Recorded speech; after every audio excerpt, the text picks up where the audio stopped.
Hi Wolfpack. We're back to playing the world's most visual novel. Last time we came to the pub and we spoke to a hell of a lot of people. It was a fun romp. A fun romp through the lore of the Plano worlds. Hey Mussy. World's most words. Planescape reading is Torment. What did we say we were going to do?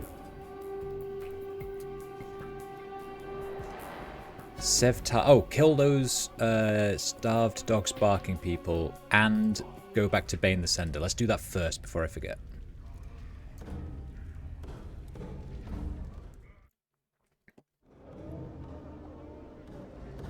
Why? Why you fight me all the time? Epoxy bastard.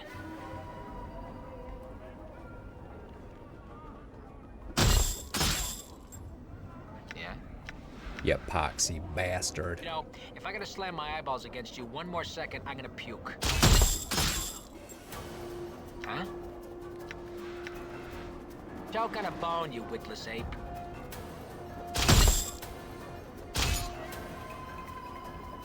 Sweet. I'm gone. Well done, team. Proud of you.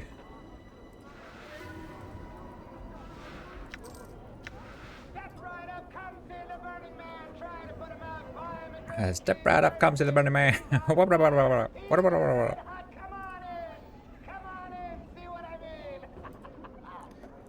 Right, where were these barking dog men?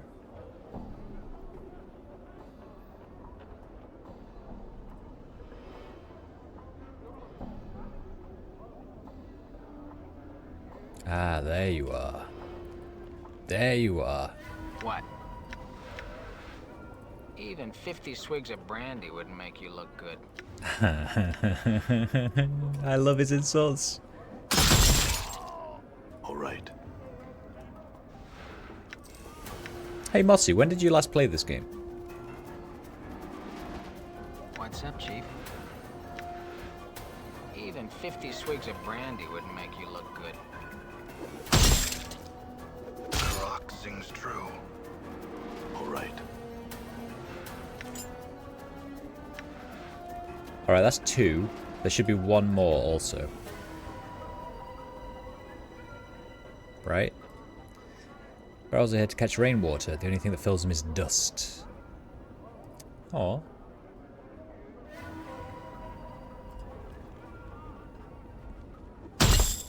Die.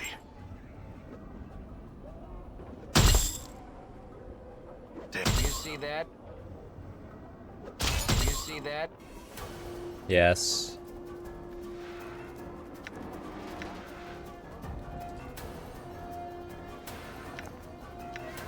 We saw it. We saw it. You played it last year. Wow. It might have been last year when you also recommended I should play it. The door is locked. Painted door. What you first took to be a door in this archway is actually a painting. The artist has made use of the shadows of the overhanging arch and some subtle texture effects to give the door the illusion of substance. Examine. Other than the skill of the artist, there is nothing remarkable about the painting. The door has been painted on a rough stone wall. You can feel the stone and mortar beneath the painted wood texture. Leave the door alone. That is definitely going to be like a portal at some point, right? Oh wait, can we bash it? Failed. Wait, what the fuck? Damn. The rock sings true. What an asshole. I want to attack the door.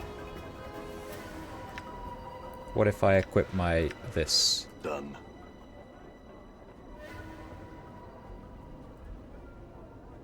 That didn't work either. Okay.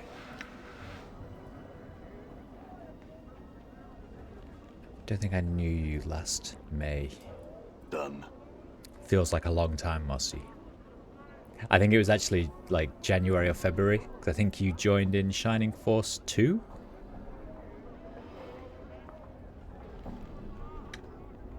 Which I'm pretty sure was early New Year.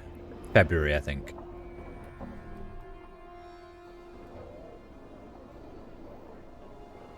What's the word, Chief? You filthy stinkards.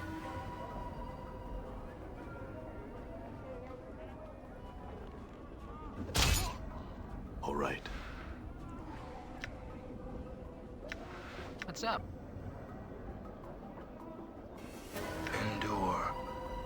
In enduring, grow strong. Pick up item. I shall serve. Thanks, bruh. Must have been because Monster Hunter came out a couple of months later. We played that. Yeah, I'm almost certain it was early in the year, either end of January or early February. All right. Ow.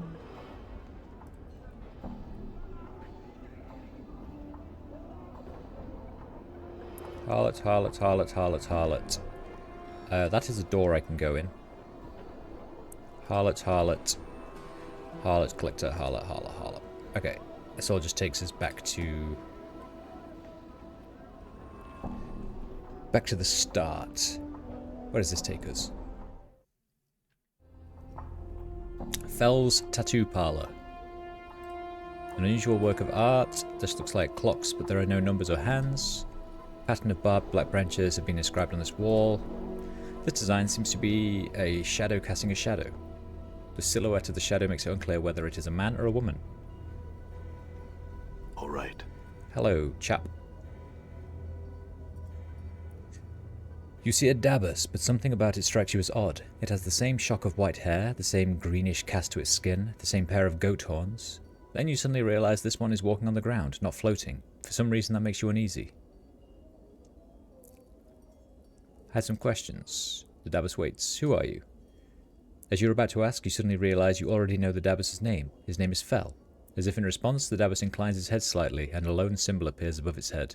It is blurry at first, and resolves into a white oval with a black lightning bolt through it. I feel like I know you, Fell. Fell bows reverently, and a stream of symbols swirl about its head, rotating clockwise, then counterclockwise. It takes you a moment to translate. This is the first time, and not the first time, you have come to this place. Do you know who I am? Another series of symbols materializes quickly and sharply into focus above Fell's head. The translation comes to you just as quickly and sharply as the symbols themselves. And as if you have translated the exact same string many times before. Yes, but I am not permitted to tell your story. Why? Updated my journal. For a moment, how far are we in? 8 minutes, updated my journal. For a moment there is no response from Fell. Then a stream of rebuses appear, as if a trickling out of Fell's mind. My apologies, I cannot change the nature of a man. I cannot change the nature. Why does that sound familiar? You cannot change the nature of a man. What is the nature of man? Who can change the nature of man? I feel like that's been said before somewhere. You can't explain why, but the last sentence sends a crawling sensation through your skull. Nature of man? What does that mean? The symbols that appear above Fell almost mirror the previous stream. My apologies, I cannot say. Okay. What is this place? It's the one famous quote from this game most people know even if they haven't played the game. Used to be everywhere. Ah, maybe, yeah, maybe it's that then. Maybe it's that. A slow train of symbols materialize around Fell's head. The symbols take several moments to resolve, starting with simple lines, then fleshing themselves out into breathtaking colours. This is where I tattoo colour and life upon flesh and bone. Can I see what tattoos you have? This tattoo recognizes your efforts to calm the restless dead and mausoleum. You may draw upon their gratitude to bless yourself and your companions.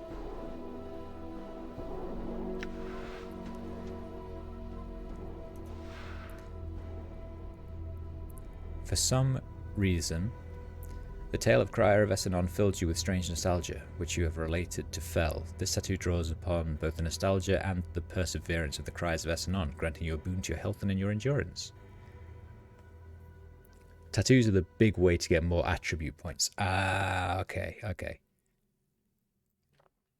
Artistically, this is some of Fell's best work. Although this tattoo shows the barest image of Essenon that you heard from the Crier of Essenon, You can almost feel the great spiraling parks and avenues of light through this intricate symbol. This tattoo helps preserve the memory of the city and the dream of its people, that its majesty might be remembered.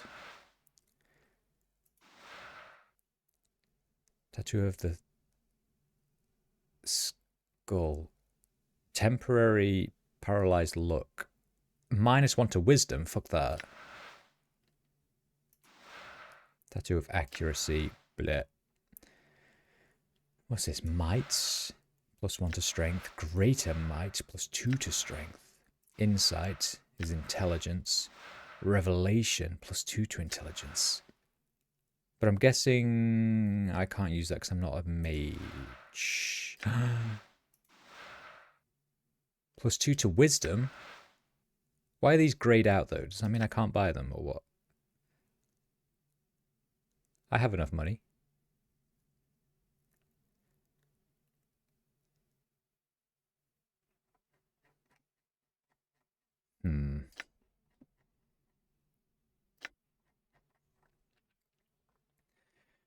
I think his available tattoos also increase as you progress the game. Some of the tattoos you can put on your companions as well, but others are for the nameless one only. You don't see anything that's grayed out, don't you? Like this look. And this. Oh, wait, hang on. Oh, wait.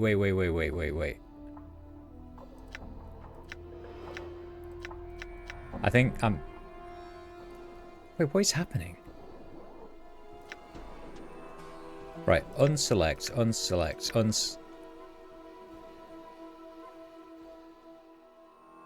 Okay, never mind. I think I misunderstood.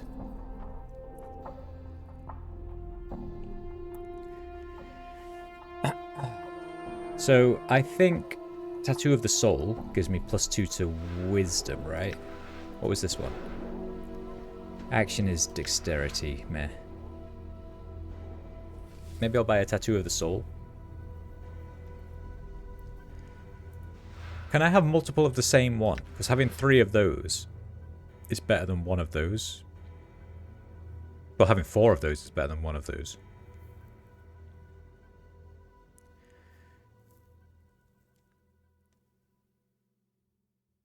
I think there's 3. I think there's 3 tattoo slots. Tattoo. Yeah, I have 3 tattoo slots.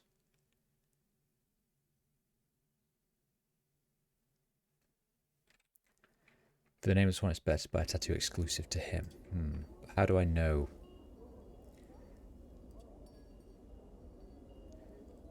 Oh, I still need to finish talking to him as well. What lies beyond the curtain, Fel? A caravan train of symbols slowly materializes around Fel one by one. It is my gallery, your discarded skins are my canvas. I admire you, I am saddened for you. Saddened for me? Why? Another caravan of symbols forms around Fel, this time forming a circle. The mark of torment lies upon your flesh. Tragedies and loss have built themselves upon it, like stones upon a foundation. You have endured great pain. What do you mean? A long string of rebuses appears above Fel's head, then surrounds his arms like manacles. I admire you because you have never surrendered to the weight of these losses, despite the fact their chains hang on you still. Go on. A long string of rebuses appears above Fel's head, then falls, covering him like a cloak. These losses blanket this life and all of your past ones. You shed lives like a molting serpent. You are exploring the infinite paths of life. Tell me more. A long string of rebuses appear above Fel's head, then fall suddenly to the floor, streaming out behind him like a shadow. Take with you this warning. Each of your lives casts a shadow on existence. You must travel to a place where these shadows have gone mad and regrets have scarred the earth. Anything else? A brief series of paper-thin rebuses appear in an orderly row next to Fel, then vanish into glowing motes. Do not sign anything. Don't sign anything? It's a good job I didn't sign the, Good job I didn't sign any of the, contracts. I don't think I've signed anything else. Very well. Another series of rebuses appear, forming a spiral. They have a texture of a question about them. Do you feel complete? I don't. In fact, ever since I woke up in the mortuary, I feel like something's missing. Something inside. Fel nods and a series of symbols materializes in a halo around him. You are strong. Keep faith and you shall become whole again. Thanks, Fel. You say you've met me before, Fel. Do you know how I died? Fel does not respond for a moment, then slowly, menacingly, 3 symbols materialize above its head, each of them casting a long shadow. Shadows. Shadows? The 3 symbols swirl about each other, each leaving a faint, black, misty trail about them. They take on a ragged edge like teeth and talons and multiply. Where there were 3, there is 9. 9 becomes 27, until the room is a swarm of shadows. Many shadows, they streamed from the darkness, swarmed you, and left you to die. Why? The shadowed symbols swirl into one, then dissolve to be replaced with a simple symbol. I do not know. Okay. Can you tell me anything about these tattoos on my body? Fel studies your body for a moment, walking around you. He mirrors each symbol as he examines it, then returns to face you. I know them. None are by my hand. Can you tell me about some of them? He nods, symbols appearing around him like fireflies. The ones upon your back were scribed with a careful hand and are directions for a mind that forgets itself. The symbol that lies upon your left shoulder is the mark of Torment. Torment? The symbol sharpens, gaining edges that are almost painful to your eyes. It is Torment. It is that which draws all tormented souls to you. Fel nods at your left arm, at your shoulder. The flesh knows it suffers even when the mind has forgotten, and so you wear the rune always. What? What does it mean? Okay, let's have a look at these tattoos again. You're saying it says in the tattoo tooltip. So it should say in here if it's only for...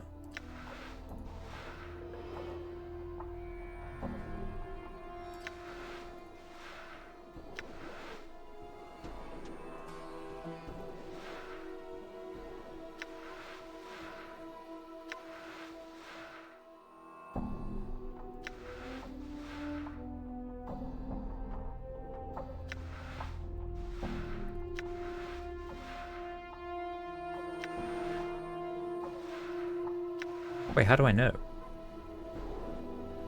Most of the ones that give +2.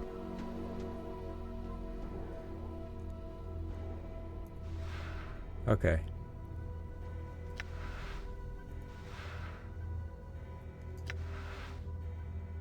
So, tattoo of, what was it? The soul. I could buy. I don't think I've got anything else selected, right? No. So if I say I want a tattoo of the soul, please, because that gives me +2 to wisdom. And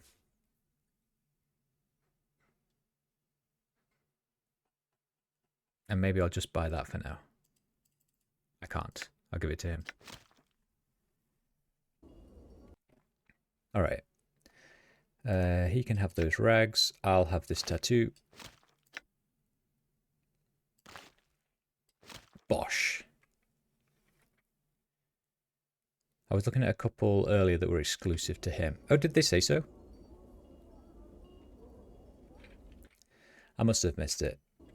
Anyway, I am now... I found my stat screen. Look at that, baby. 23 wisdom. Your wisdom is legendary. You gain a substantial bonus to all experience points. Oh, wisdom gives me extra experience as well. That's cool. That's very nice. I will go in here. This tattoo is of a night black steed with dead white eyes and spines bristling from its shoulder blades. This picture shows a blackened sphere with trails of black mist floating away from it. This design shows a series of black rivers whose courses divide, cross each other, then flow together. This design is a hollow beast with a tiny demon in its head. Human skin has been stretched across these wooden frames. The skins are covered with tattoos.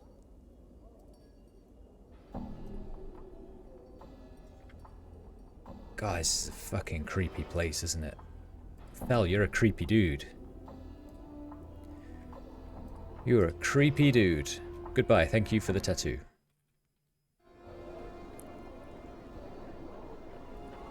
Thanks for the tat, my friend. Did I kill all of the 3 dudes? Wait, hang on. There was one more dude down here. Who was he? This guy, Barking Wilder. This wild-eyed man is hunched over, snarling and giving low growls. It looks like he hasn't trimmed his hair in years. It's so long it forms a veil over his eyes. He has a long, stringy mustache caked with grease and sweat, and the tips of the mustache droop so much that they become tangled in his raggy beard. Hello. The man stops mid-snarl, and he reaches up to part the curtain of hair that covers his eyes. As his withered hand pulls away his dirty locks, several strange, puce-coloured bugs fall from his hair and scatter across the cobbles. Behind the cloak of hair, the man's flesh is moon-pale and creased with wrinkles. His thick, bushy eyebrows form a V as he stares at you. Hand. My take the moon fly to...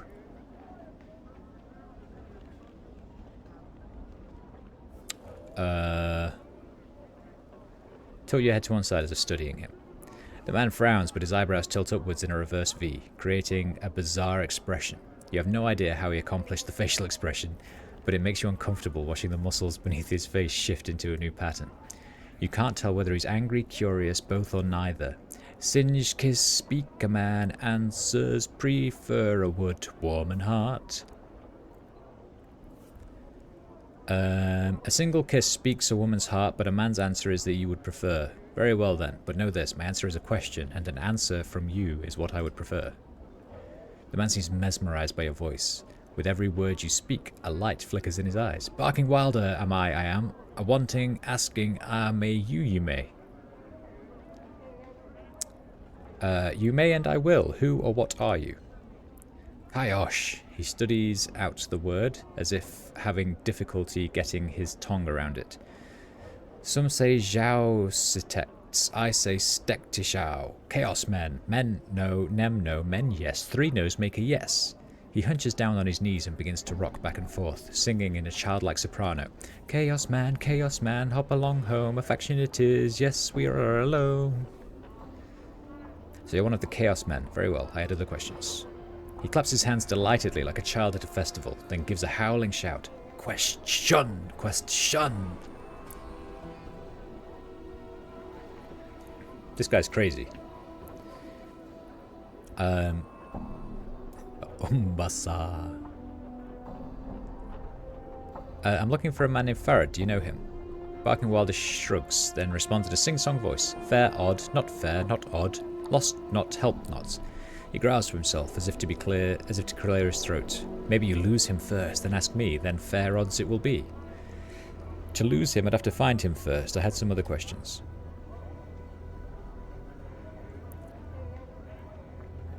Are you one of the Chaos Men? He already said that. May I join? He looks at you askance, shrugs, then bends forward to sniff you. Squat, stiff, lank, damp, tramp, cod. He snorts and growls to himself. Sod. That'd be a no, I suppose.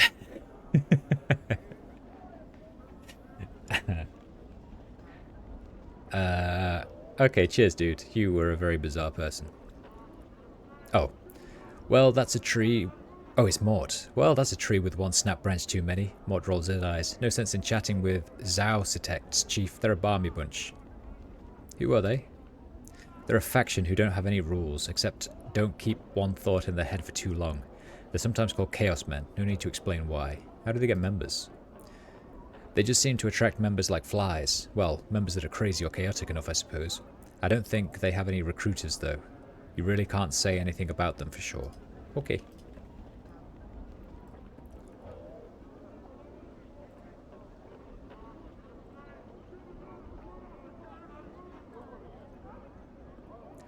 Did I kill all three of the people now?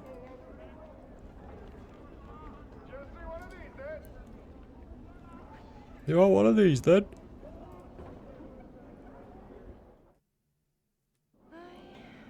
Done. I swear this person's got more to do, because she's the only person who, like, talks out loud. Well, what is it? Like, she's got voice acting and everything. Why can't I do anything? Do you know where I am? Do you know you've got a tail? Oh, it's just cure...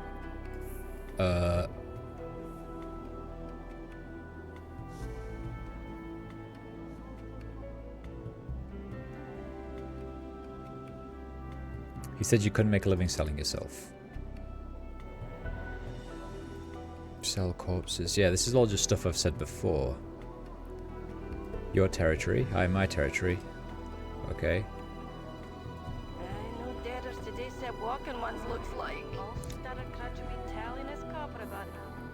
You see Bane the Sender. As you approach, he looks at you hopefully. Were you successful in finding credit, good sir? Yes, and I passed along your message, although it didn't seem to please him any. Updated my journal. Bane doesn't seem to have... I really like the music in this game. Like, I wasn't sure about it in the mortuary because it's very quiet and dank in there, but I guess that's for immersion, right? But the music's beautiful.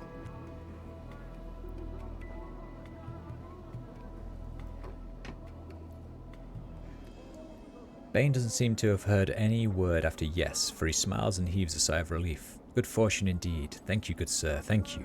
He reaches into his robe and pulls forth a handful of coppers, which he counts out, then hands to you. 30 commons for delivering a message, eh? Fair enough. Oh, more than fair, good sir, more than fair. I can say without hesitation that there is no finer profession in all of Sigil than that of a runner for the House of Senders. I keep it in mind. Thanks, bro.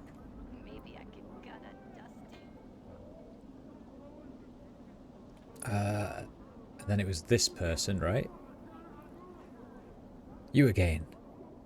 The woman turns to face you, her lips peeling back in a snarl. You have news for Sevtai? I found the starved dogs barking and penned 3 of them in the dead book. Updated my journal.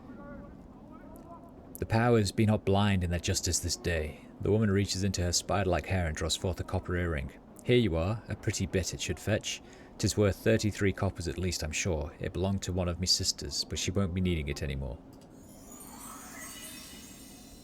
Alrighty. Alrighty then.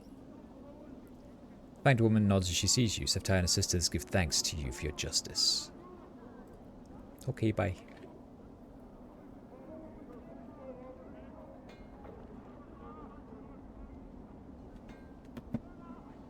There is a motion at my front door.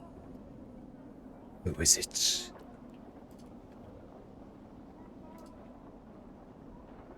It's not even my front door, it's a lie. It's my front door in Norway. There is a motion about like 800 miles away from me, apparently. Maybe it's a Dusty. God, I hope Lena's not dead. Christ. What the fuck? What the fuck, Mussy?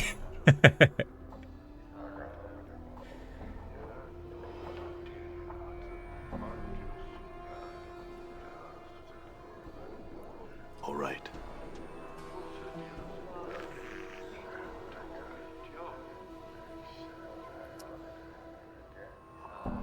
This your bar, Dustman. I would like to join. I'm gonna say my leave.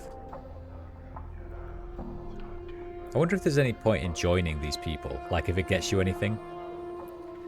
I don't feel like my character would join them, but... Oh, he's trying to sell me a debtor contract. Oh. She'd probably take it as well, knowing her.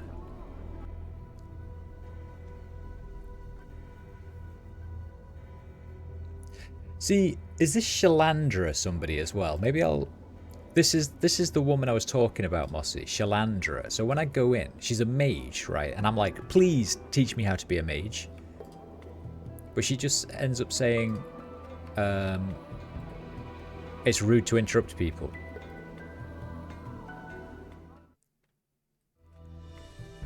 But if I say hello, then she's just like, leave me alone before I summon the guards. And I say, okay, sorry, bye. And then I leave again. The mage teaches in the same place as Requind. Are you joking? I must have missed them then. Even 50 swigs of brandy wouldn't make you look good.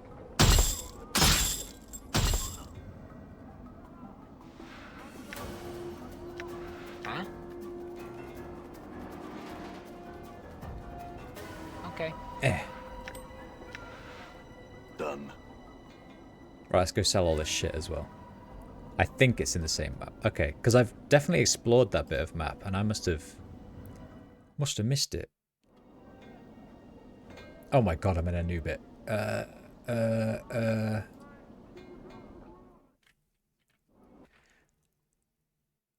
Northwest portion. Okay, that's going to take me to there. So I've done. Then I can go. I'll go there next, but I do need to sell shit first. All right.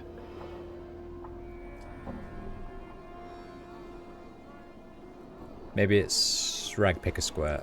Okay. Yeah, I mean, I feel like I've been fairly thorough. We'll see. We'll be heading to Rag Picker Square soon, I think. I'm just going to go around the marketplace and sell some of my shit.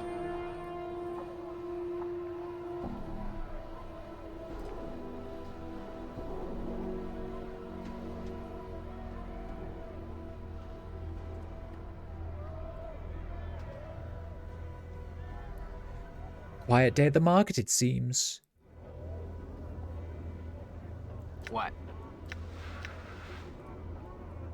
You blathering idiot.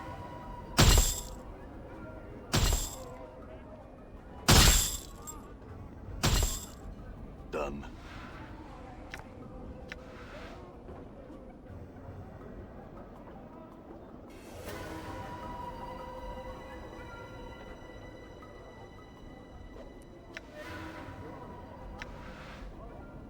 I'm gone. I'm gone. What's up? I hear your words.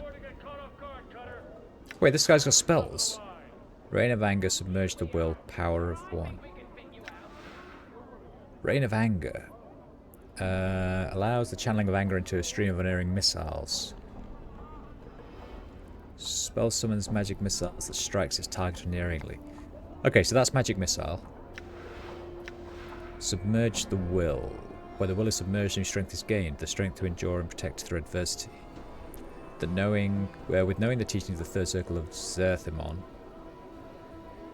When cast, a magical orb of protective energy arises and protects the recipient from attacks from all directions. It bestows an AC of 2. Nice. And then this is... And from Gith, the warrior queen came knowing oneself, and from knowing came immense power. Increases the target's strength score by a certain number of points,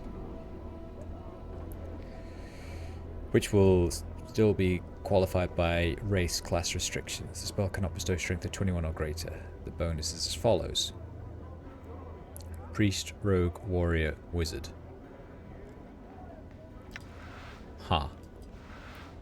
I don't know what that means, but sure.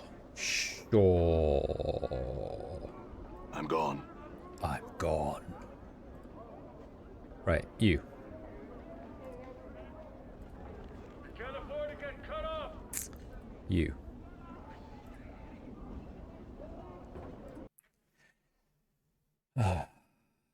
Wait, I bought that for 40 and I can only sell it for 8. Kind of seems unreasonable, doesn't it?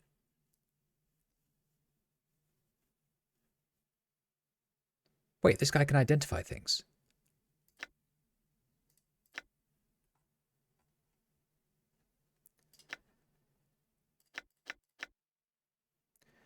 Doo-ba-doo-boo-boo. Sell. Sell.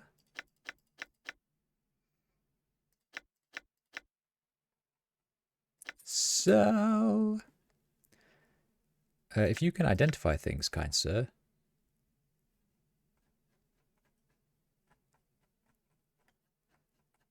I would like you to identify this. Clipped copper charm. This copper piece has been clipped. Most of the copper. I already read that. Although many hive dwellers practice this method of making money, when the fated faction practices it, they do so with a frightening sense of purpose, creating charms that reflect their own miserly natures. In order to create these charms, the fated faction seeks out failed business owners and other individuals who once possessed great wealth, then had a reversal of fortune and were left destitute. These individuals are then given enchanted carving blades and has to clip a copper for the fated in a tedious day-long ritual which infuses the copper coin with the last traces of their former luck. The ritual and the nature of the individual clipping the copper allows a minor enchantment to seep into the coin and affect the fortune of whoever uses it. When the clipped copper charm is flipped into the air, it will spill into a rain of copper pieces and bestow some luck on the user.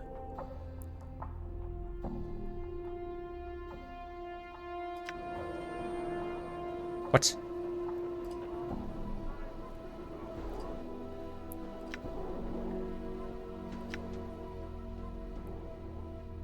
But nothing for him to identify. Nothing for him to identify. Okay.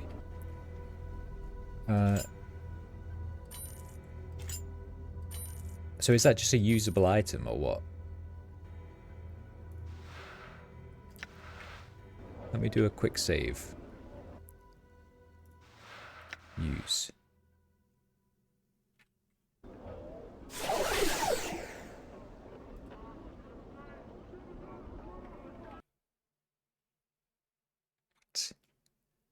What? 1030. Okay. For fuck's sake, game. Day 6. Quick save. Yes. Okay, so it gave me money and temporary luck, but I probably don't want to use it just yet. Donbort. Donbort's not here, I'm afraid. We saw a Donbort-like person earlier, though, Hazy. Welcome in. Welcome in.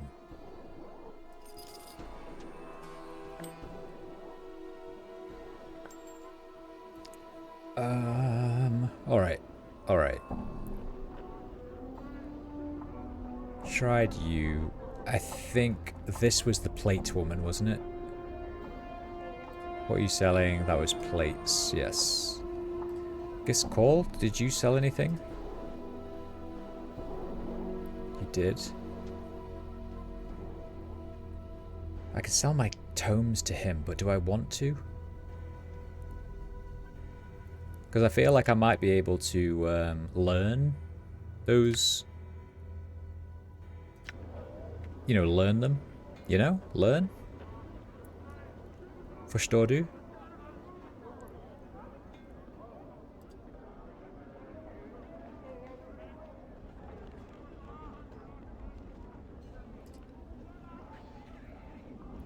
Learn them spells. As a mage, Mossy, can I learn scrolls? Or are they literally just one-use items? Du förstår ikke? Hvorfor?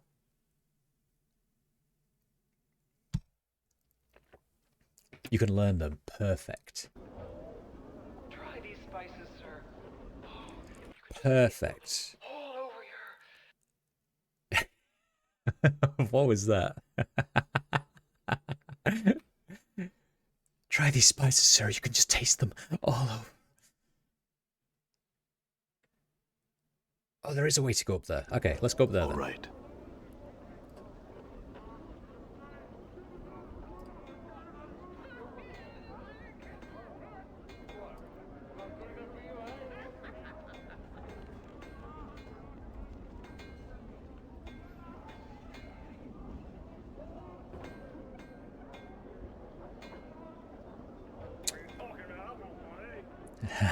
Try these spices, sir. Oh, yeah.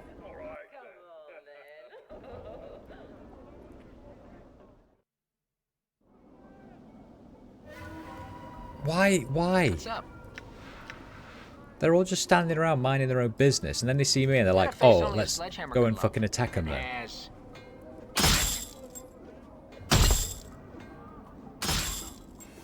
Yeah.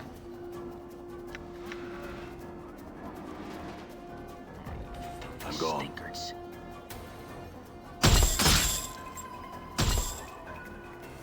Huh? She has the personality of a patch of razor vines. Quite something. Done.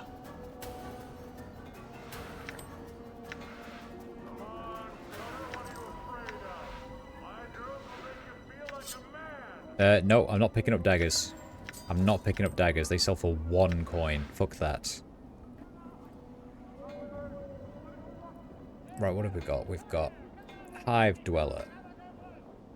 Phlium, I thought I'd never see you again. It's been, what, 4 years? You look... Well, no matter. Says here that 100 copper I owed you. I would have returned it to you sooner, but it was as if you disappeared off the face of Sigil. I got to be heading away now, Phlium. Fare you well. Did he literally just give me 100 copper? He did. What? So many people already know my character in this game, and I don't even know myself. You're the Berg that was looking for Farad. Have you found him yet? If not, you might try looking north of here in Ragpicker Square. Okay, thank you.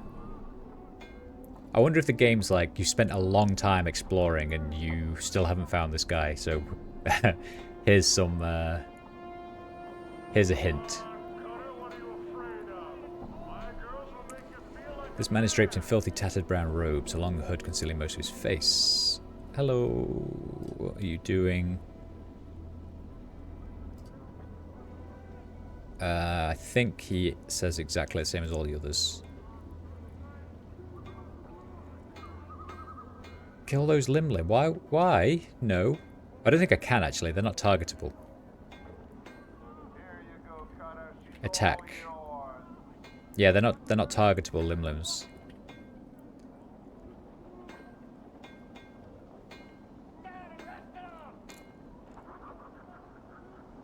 Oh, did that guy kill I didn't see your first message. Did that guy kill those Limlims? Yeah, you're right. Ma. Your first impression of Ma is that he needs a long bath, preferably away from any creature that has a sense of smell. You can almost see the stench waft from his body in sinister yellow tendrils. He motions towards you frantically in an effort to get you to come over and talk to him. A lovely excitement crosses his face as you approach. Thank you for stopping. My name is Mar and I have a favour to ask of you. I'm listening. 'Tis a matter of life or death. I must be delivering this here box, or it'd be me head for sure. 'Tis me bad luck that I twisted my leg something fierce, so will you help me out in delivering this box?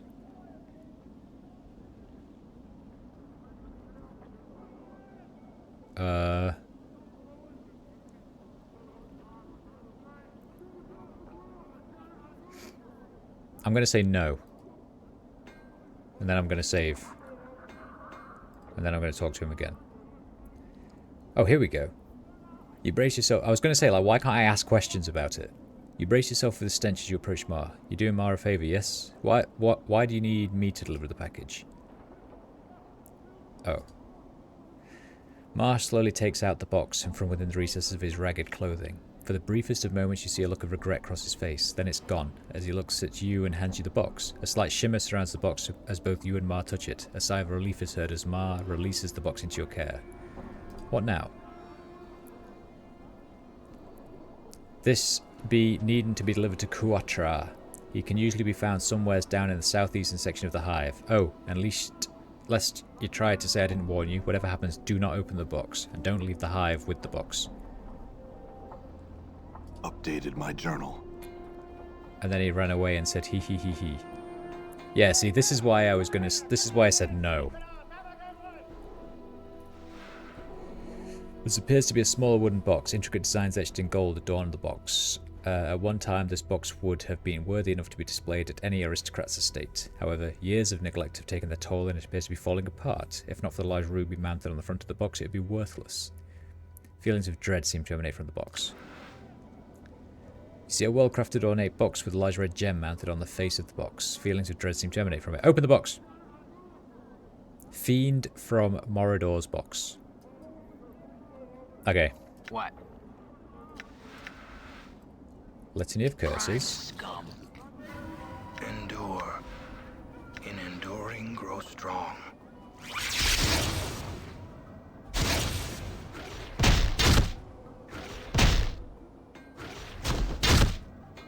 The rock sings true. Done.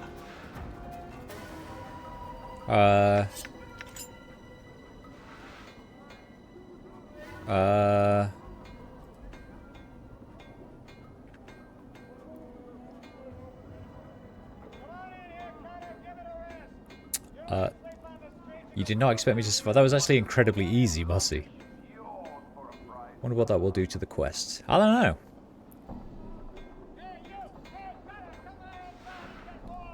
I don't really know. But it did have this...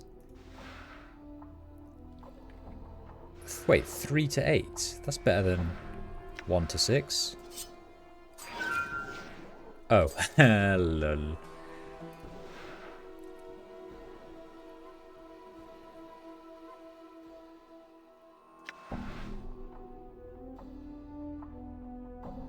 How do you uncurse yourself?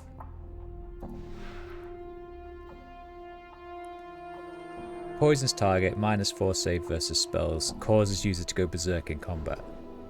Yeah, I was going to say, because I want to be a mage. That doesn't sound like it's going to be very good for me. I presume there's a priest somewhere that can uncurse me.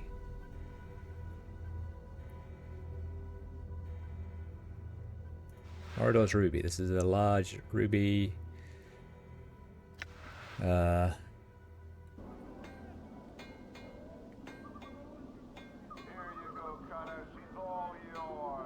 Funnily enough, you have to go to the mage trainer to uncurse yourself. Oh, awesome. Amazing. Guys, I'm cursed. I accidentally picked up a dagger. Somebody help me.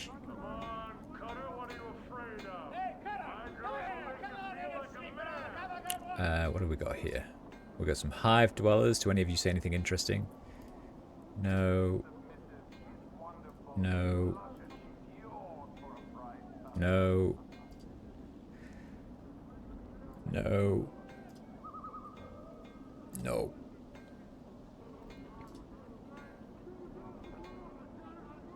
Nope. Nope. Mahult. This man appears less dour and wary of passers-by than the people around him. He moves with an upbeat gait, casually scanning the ground to either side of him as he goes. As you approach him, he nods a friendly greeting. Hello. Hello, Cutter. Say, you seen any deaders about? None nearby? No. Too bad, too bad. Had some questions, did you? Ask away. What are you looking for? Deaders, of course. Don't you recognize the robes of a collector?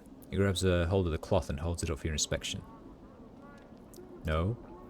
Aye, collectors. He indicates his ragged brown robe. These here are collector's robes, Cutter. Any poor sod you see wearing these, me for instance, is most likely looking for deaders, bodies to sell at the mortuary. Whatever it takes to get by in the hive, right? Do the collectors work together? Hells no. We all dress the same, but there's only so many deaders to go around. We band up usually, and competing bands, packs, gangs, whatever you like to call them, are none too friendly with the others. Are there rival packs of collectors near here? Sure as sigils round. Most collectors in the hive can kip at Ragpicker's Square, a dump just north of here, through the large gate. It's mostly run by Sharegrave's laddos now, since we fought most of Farad's boys off. Oh, okay. Tell me about Sharegrave. Sharegrave, he's my boss. I never speak with him though. Never even seen him too close like. Keeps to himself mostly, and runs things through a few underlings. You can find him in his case at Ragpicker Square, but I'd stay away unless you got good reason to talk to him. He's a bit peery, as strange as he is. Tell me about Farad. Don't know much about the man myself. We spent a lot of time fighting his boys, but they've all suddenly disappeared, along with Farad. We still catch the occasional straggler in Ragpicker Square, but we've no idea where the rest are hiding. Does he have many men left? He must, because we hear his lot been real successful of late, finding lots of deaders, making lots of jink off the dusties at the mortuary. Don't know how either, as we've been having trouble finding corpses of late. Why does the mortuary pay for corpses? Keeps the streets of the hive a bit cleaner, I guess. Keeps plague from spreading and the like, though the dusties like to keep the dead in their place too. Seeing to it they all get properly buried, melted or whatnot. Part of their beliefs and such. Can you tell me about the area? This is the hive, Cutter. What we hivers like to call the arse end of sigil. Not that sigil's got an end, being around and all. But you know what I mean. Ha! Anyway, north of west of here, through the big gate is Ragpicker Square, where collectors like me call Kip. I don't know much about the rest of Sigil, I'm afraid. I'm looking for a man named Farad. The collector's boss. Don't know much about the man myself. We spent a lot of time fighting his boys, but they've all suddenly disappeared. Alright. Thanks, Mahult. Mahulta Matata. Come on in here. You want to sleep outside? It's cold out here. Come on inside. We got a warm bed. I love that the voice acting carries on when all the other sound cuts out when you go to the map. Okay, and then this will take me back to where we started the game, I think.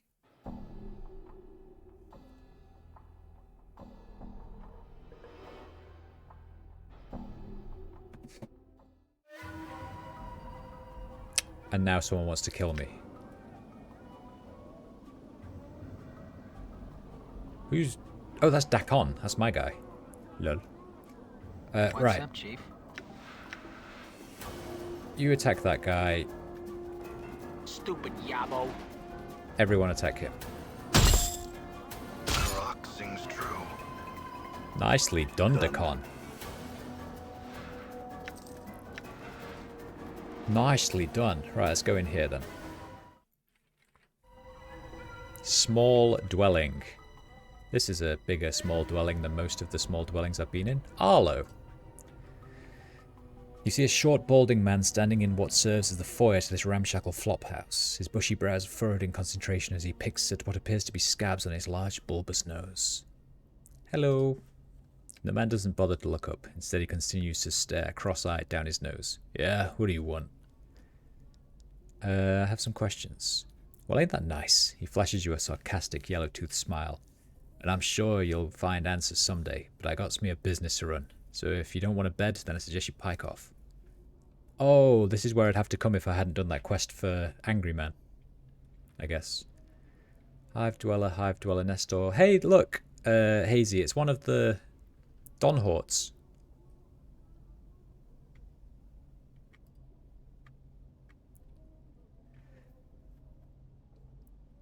You see the tall figure of a creature standing before you. The lower portion of its body resembles that of a goat. Oh, it's a... Yeah, a Donhort can be a goat. However, just above its powerful forelegs, its shape takes on a more human appearance, with a man's torso, arms, and head, all of which are covered in polished armor. This creature's eyes are closed. It appears to be sleeping. Hello! I love my character just, no matter who it is, just walks up and like, greetings. The creature snorts briefly, but its eyes remain shut. Apparently it is not a light sleeper. Okay. I'm gone.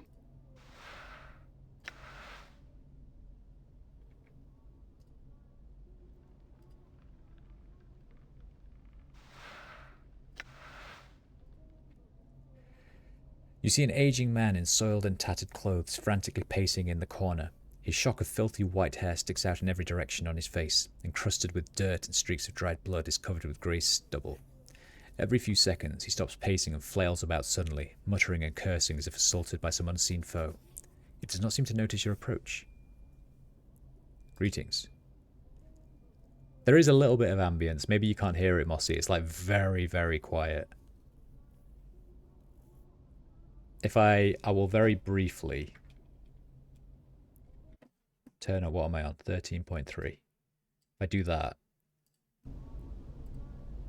I don't know if you can hear it better now.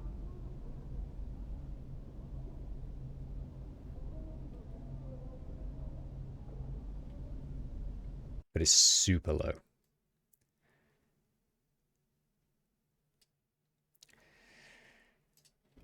There we go.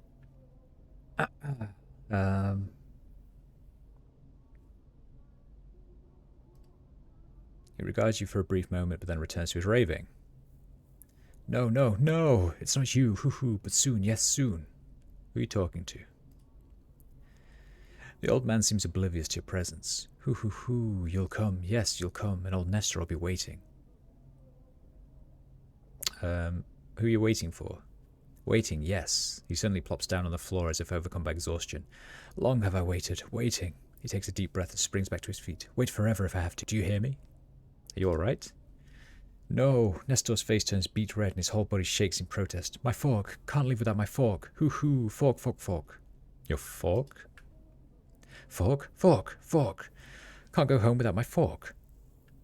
Nestor's frenzy reaches a violent crescendo. He begins hopping up and down maniacally, then suddenly stops, lowers his head and runs headlong into a large wooden cupboard that stands against the back wall of the flophouse. The force of the impact knocks the old man flat on his back. After a few seconds he stands back up, dazed expression on his face. Gone. Stolen. Can't go home without my fork. Stolen, you say? Who took your fork? Nestor stares at you for a long moment, then begins rummaging through the pockets of his filthy tunic. After a few seconds he produces what appears to be a dismembered ear. Judging by the stench and colour of the ear, you'd wager the old loon has been toting it around in his pocket for some time. You have my fork, don't you? Don't you? Hoo-hoo. He holds the ear close as speaking to it. Bring back my fork. Maybe I can help you. Waiting. Hoo-hoo. He shakes the ear violently as he shouts right into it. Until you bring it back, then I can go home. Right, I'll go find your fork then. Updated my journal. I've updated my journal. Sleeping on the couch. You a tired boy, Hazy.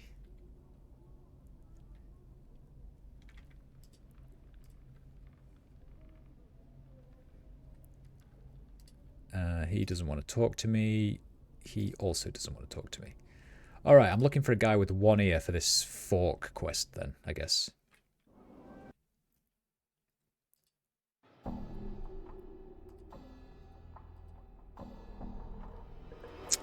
Wait, hang on. Completed.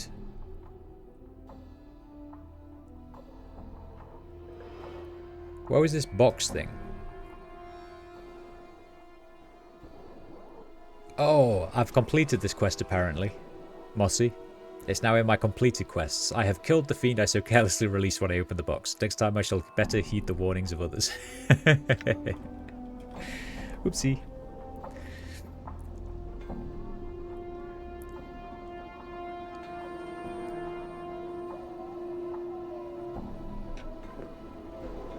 I do like these games that there's so many different ways you can complete things. Like, in a way, it really destroys my OCD compulsiveness at wanting to see and experience everything in the game. But also, I really enjoy just like... You can kind of fuck things up, but also continue with the story. I really appreciate it. Right, what else have we got? Porphyron. Every inch of this man's skin is covered in a web of black lines. It's as if some artist chose to accentuate every crease in his flesh with a quill pen. The overall effect is such that even when his face shows no expression, he appears to be frowning. Hello! This one has a name. This one is called Porphyron. The man's voice is like a gong. As he speaks, the lines on his face bend and settle into a series of spherical patterns. This one would know. Why do you address this one? I wanted to ask you some questions about the city. This one would have you know, this one cannot answer your questions. The lines on his face twist into angles, then split into a mass of scribbles. This one has only recently stepped foot in this place of walls. Alright then, but I have to ask you this. Why do those lines upon your face move? The lines show anger. Do you take offense? The lines slowly straighten, forming into gentle curves. No offense was meant. Will you accept the many apologies of this one? No offense taken. Why are you angry? This one tells of event recent. Did you know this one was beset by three? The three demanded an item of this one. This one feared an attack. What does this one do? This one surrendered the item. Well, you were right to be afraid. If there were three, then they might have killed you, had you not given up the item. This one has been misunderstood. The lines on his face became angled, then smoothed into curves again. This one did not fear being killed. This one feared killing three. Holy shit, dude. Well, if you could have killed them, why did you let them rob you? This one walks the path of a warrior. Many weapons have walked with this one. The fist, the blade, the stave, the hatchet, the smiter. These tools are all known to this one. That's not much of an explanation. Again, if you're a warrior with that much training, why did you let them rob you? This one is forbidden to attack. The lines ripple across his face as he speaks. This one had struck at the three in anger. The vow of non-violence would be unmade. Vow of non-violence? You're a warrior and a pacifist? This one is unfamiliar with your speech. What is a pacifist? Never mind. Why did you train so much if you're not permitted to attack another?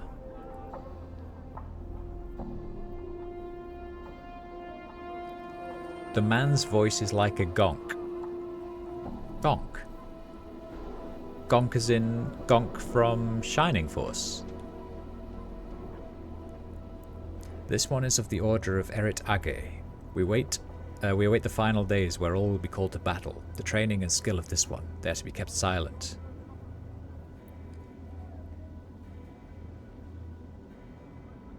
It said gong, but gonk is in the insult from Cyberpunk. I need to learn more of the Cyberpunk lore, Mossy. Although, Alan gifted me some Steam credits for my birthday. And because it's the summer sale, I bought Cyberpunk 2077. So I'll be able to experience it now, at some point, anyway.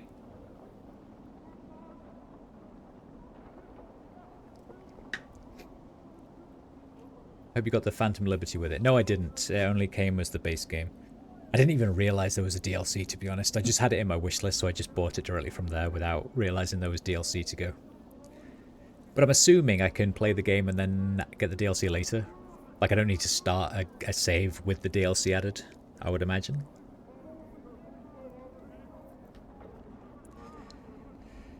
In the meantime, you will let yourself be robbed in the street without defending yourself. This one will clarify. The item is of value. The discipline of the Erit Age is of greater value. Since you won't fight, any chance you could talk these thieves into returning your item? This one addresses the 3 thieves. What happens? The requests of this one are met with scorn. The 3 will not return the item. I could go see if I can get it back for you. This one must ask. Would you bring violence to the 3 that have robbed this one? Not if I can help it. This one fears. A message absent of violence will not be understood. The lines on the man's face form a series of ellipses. This one is not opposed to you trying. Alright then, what have you lost? The item is this. A rope of black and red prayer beads worn around the neck.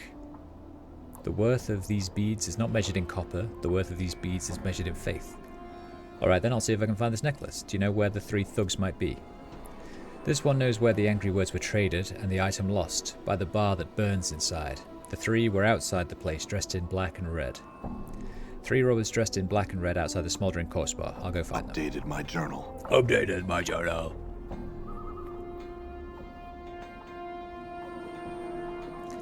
You can start the DLC relatively early. It's not a late game one, but you can also just wait and then eventually pick it up. Okay, cool. Cool. I saw that it was on sale still, but I used up my credit, so I'll probably have a look again here when I get around to playing the game. To be honest with you all.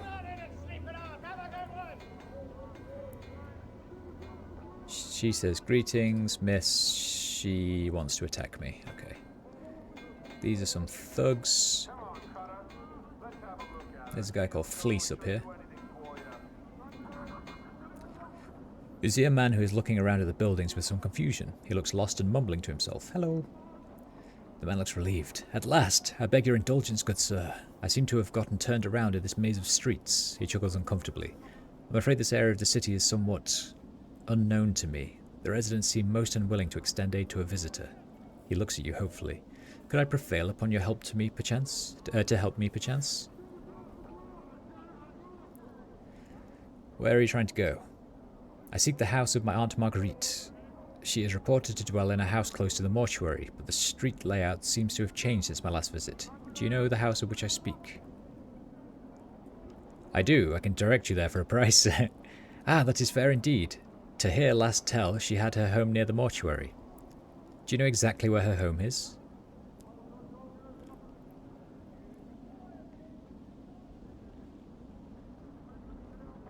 She's south and east of the mortuary, near one of the mausoleums. The man shakes his head. Oh, nay, nay, she's not that close, surely. Perhaps you're thinking of someone else. The man looks about, then turns back to you. I shall see if someone else knows. Thank you for your time, good sir. You're about to turn away when you have a sudden feeling that something is amiss. Suspicious, you glance at the man again, just in time to see him withdrawing his hand from your purse. You can't be sure, but you think he might have taken something from you.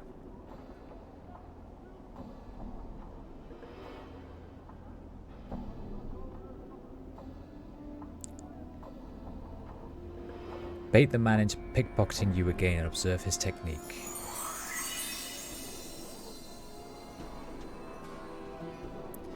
You engage the man in light conversation and secretly study his movements. This man seems to rely on 2 things. 1, pretending to be a high-class citizen out of his element to lower the target's guard. And 2, distracting the mark by having the victim point out directions. When the victim turns to point at a street or landmark, the man skims the mark's purse and tucks items into his conveniently long sleeves.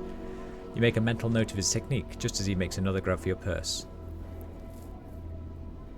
What do you think you're doing? The man jumps in surprise and starts running. I feel stronger. Oh dear, buddy. What's the word, Chief? What's up?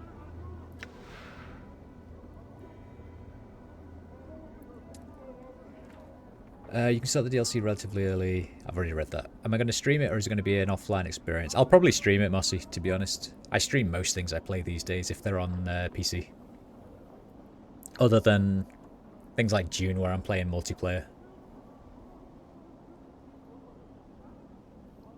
I'm sure the Nameless One can pull off being a high-class citizen, walking around the hive, half-naked, scarred, and looking like a zombie. I know, why doesn't he put clothes on?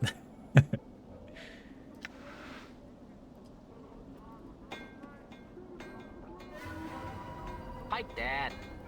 There we go, nice. And now I want all of my party members to attack this man. Damn it. Huh? And his mates. But a purport, like Latin. Okay. You see that?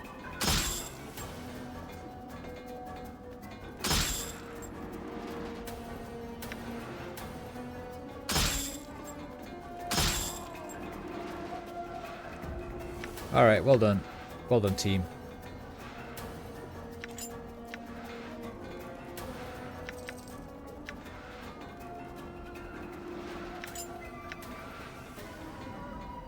Alright, he's a dead man, unfortunately.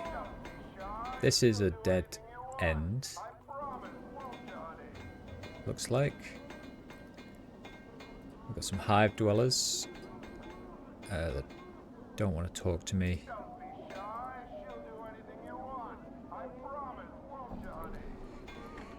You don't want to talk to me. You don't want to talk to me. You don't want to talk to me. You don't want to talk to me. It's like being in real life. No one wants to talk to me.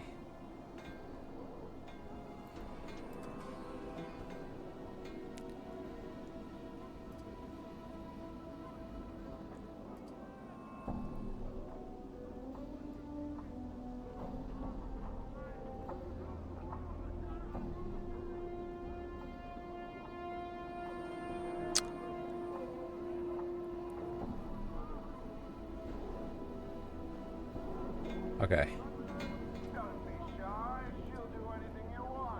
These are all just normal people. Oh, this guy's called One Ear. Named character, One Ear. One Ear! He's got the fork. You see a shady-looking fellow standing before you, pitching his teeth with what appears to be a tiny metal fork. His chest is covered by patchwork armor adorned with large spikes, and a long knife hangs at his side. You notice he's missing his right ear. Hello. Updated my journal. He regards you coolly from the shadows as sizing you up.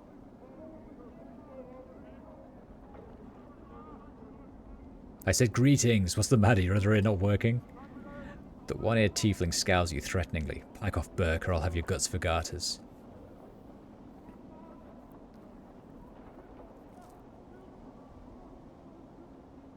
If it's garters you're after, I just happen to have a pair. Your mother left them in my bed last night. Oh, hell yeah. You sure do have a sharp tongue, Burke. I think I'll cut it out and feed it to you. He lunges at you, his knife leading the way. What's up? Oh, man. Got a face only a sledgehammer could love. And has...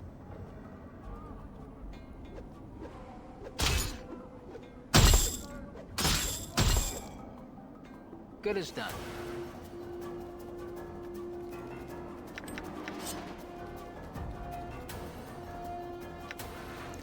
Yeah, I wish that updated Mort's litany of curses.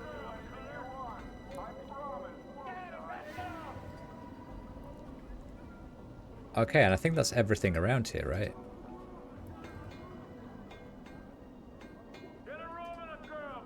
So we can go give that guy's fork back now. There are ways to teach him new insults. Yeah, I've seen a few.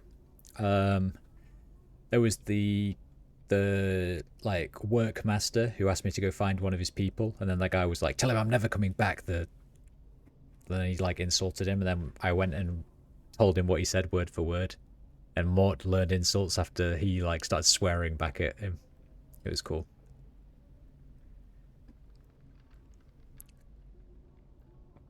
Is this the fork you speak of? Nestor hastily snatches up the fork. My fork? My fork! Fork, fork, fork! Hoo-hoo! He hops up and down excitedly, waving the fork back and forth in an elaborate pattern above his head, as if he were performing some sort of ritual. Now I can go home. Farewell! Hoo-hoo! Bye, Nestor! He turns to leave, then, as if struck with some afterthought, he turns back around and hands you a scrap of something soft and rubbery, the severed ear. Upon closer examination, you notice that there's an earring dangling upon it. Pocket the earring and discard the rotting piece of flesh. Updated my journal, so I had to drop it. Yeah? Sure, why not? Go get that earring, Mort. Did I just drop my pet Limlim? What the fuck, nameless one?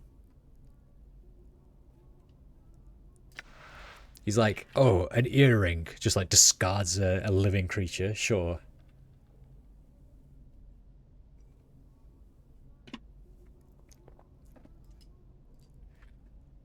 Alright, nice.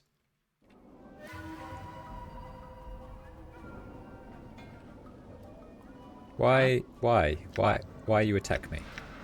Why are there so many people who want to attack me all the time? Sure, why not? All right.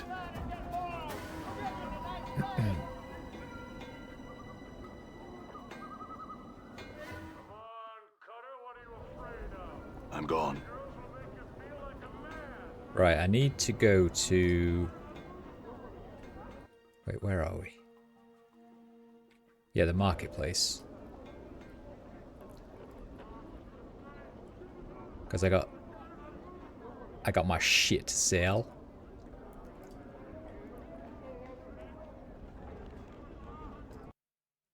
Yes, I have. I would like to identify this. Obsidian earring. 10% stealth skill bonus. Nice. Do I have any thieves? Brimstone hammer. 2 to 9 crushing. Holy shit.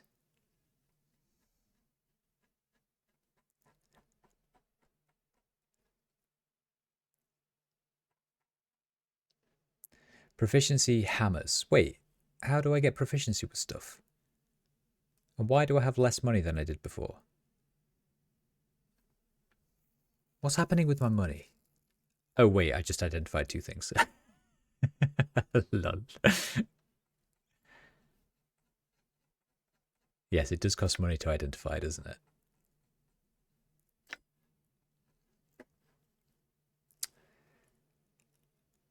Wait, you can steal stuff?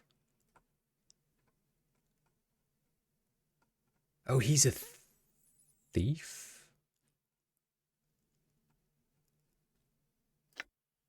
I don't think I really want to, but...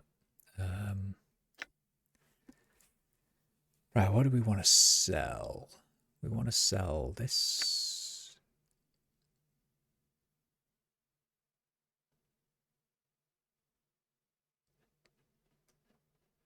And this. We want to sell this and this and this and this.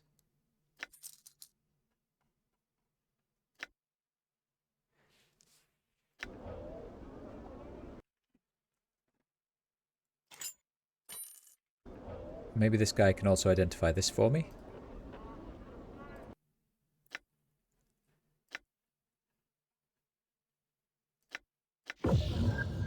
Rule of 3 earring. You receive the small earring from the folding note, blah blah blah. This earring carries a minor blessing from one of the gods of wealth on some backwater prime world. When held in the hand and the word copper is whispered, it gives the wearer 33 copper commons. This blessing can be used 3 times before the enchantment is exhausted. Alright, that's it We have the best blades in town. gives me money. Money, honey. I can't use that because I'm not a mage. But I can...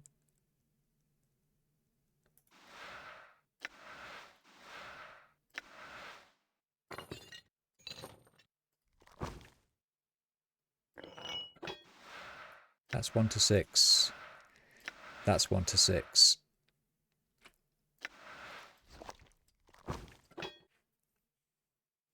I might keep the arm and get rid... Oh no, I want the prep. I'll sell the arm. Fuck it. What do I need an arm for?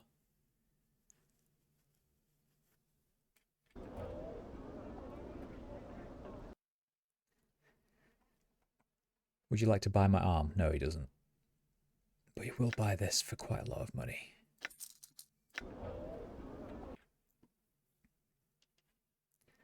And then who had that other earring?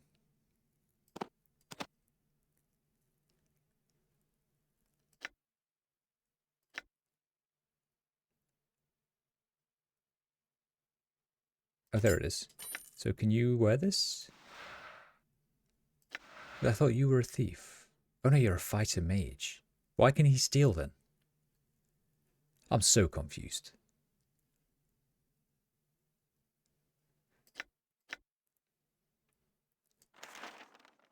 Alright, never mind. Alright. If I go to the corpse bar, there was 3 thugs outside that had stolen that guy's prayer beads.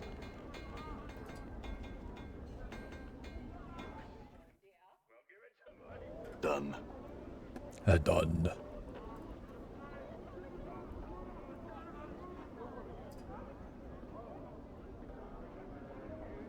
Jehelai, is it you?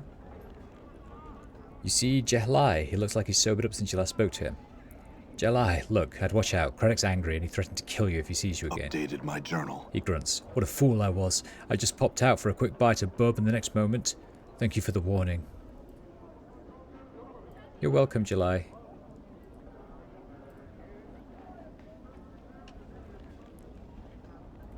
Maybe it's one of these guys. Hello. The man looks at you for a moment. I will attack you first then. Fuck it.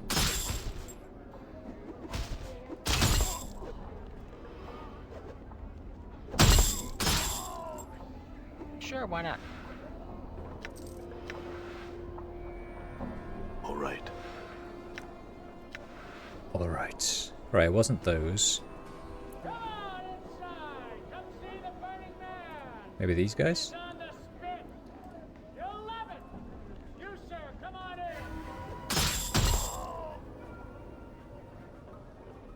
Okay.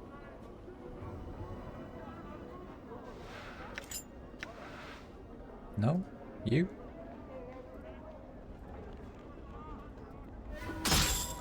Damn it. Conscious folly.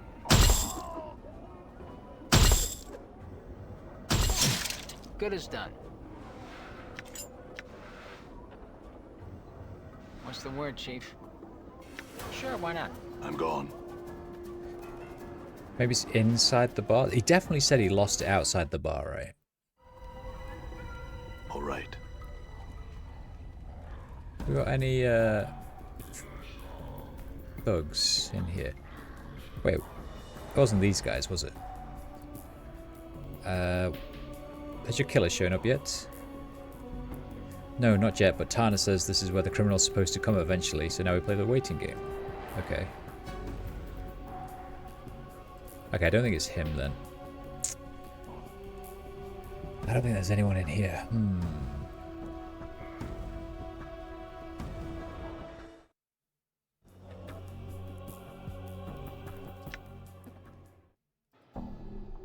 Strange man from the hive. He said a group of thugs in the hive had taken his necklace. He said that he had last seen the thugs by a bar that burns inside, and that they were dressed in red and black.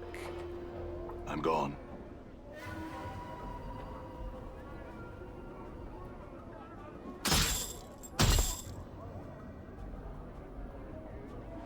Die. Die. Damn it. Plain swine. What's up? Sure, why not? Done.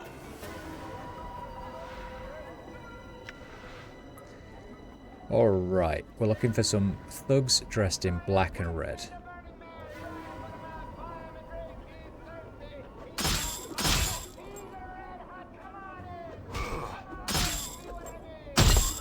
Sure, why not? Yeah. Sure, why not? All right. Where are you, black and red thugs?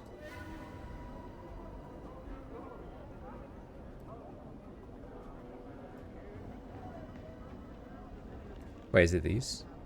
Are they black and red? No, there's only 2 of them. Oh, they're going to attack me anyway.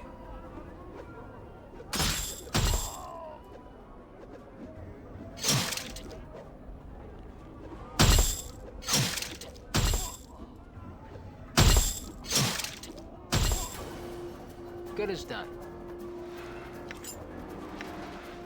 I'm gone.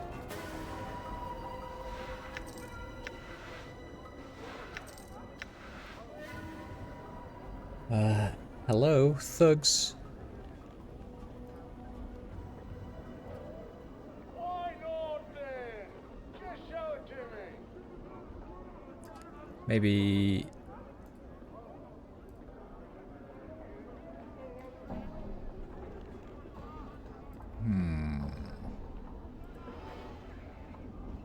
Oh, these guys.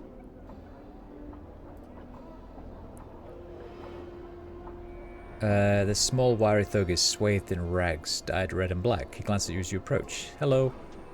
He does not speak, he only glares at you. Doesn't look like he's the leader of this gang. Then farewell.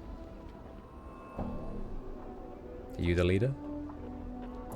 This heavyset thug is swathed in rags, blah blah blah. He glowers at you as you approach. Greetings. And how can I help you then, Governor? The man's face breaks into a sneer. Looks to me like you need a healer.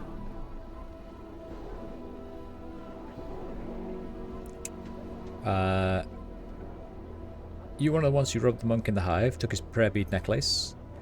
Some sod with lion scroll all over his face, claimed he could put us all in the dead book, yet let us bob him blind. The man gives a slow, toothless smile. Never even heard of such a sod, I haven't.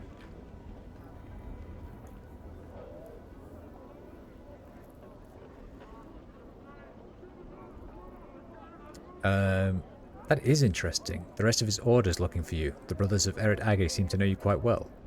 Huh? The man's sneer fades. What are you on about? What brothers? The sod was alone, he was.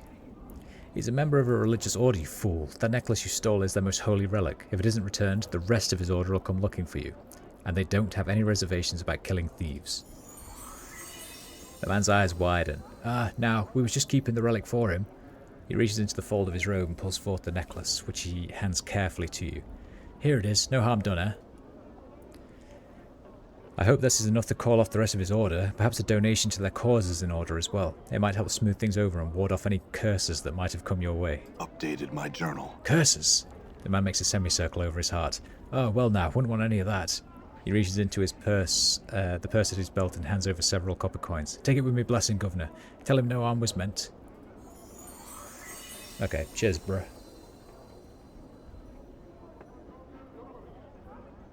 Right.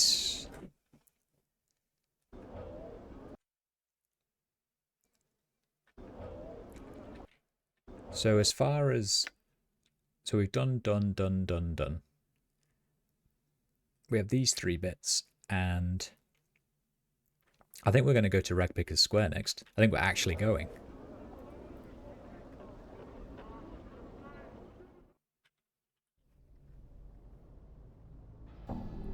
This was not the right building to go in. All right. Actually going. I must update my journal. I'm gone. Can't be bothered at fighting individual why not? thugs. There's so many thugs that just want...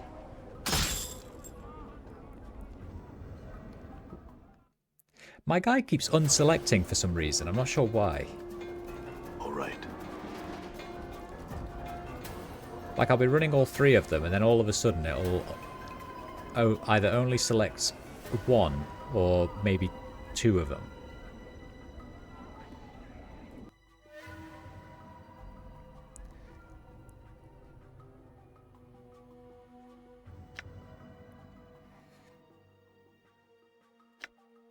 Who's the guy that buys rings? Was it you?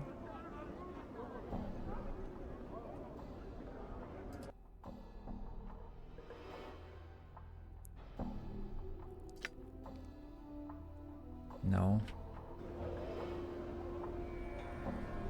Was it? Oh, I think it was this guy actually. I tell you what, Connor, that'll do you, you midget.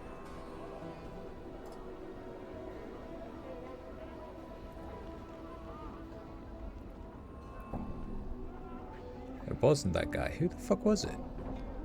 You?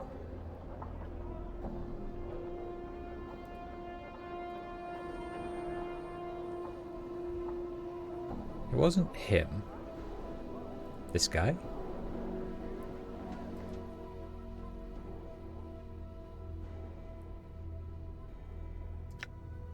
Ah.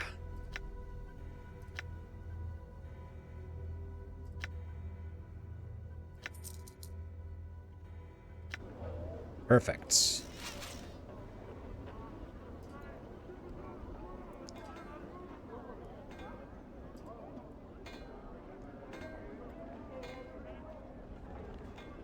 Hey, we're being watched, Chief. Just look natural. Casual. All right. Just act casual. All right.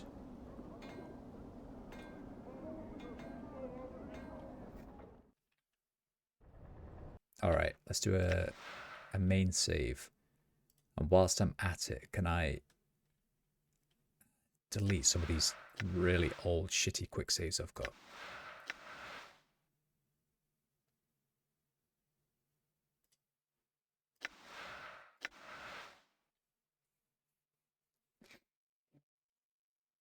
And do a new save called Ragpicker Square.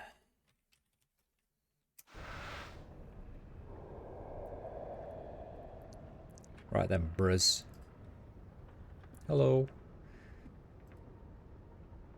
He doesn't do I'm gone. anything interesting or new. Yellow Fingers. What kind of a name's that? Huh? Can I talk to this guy? Hey, what's eating you, Chief? What do you think we should do next?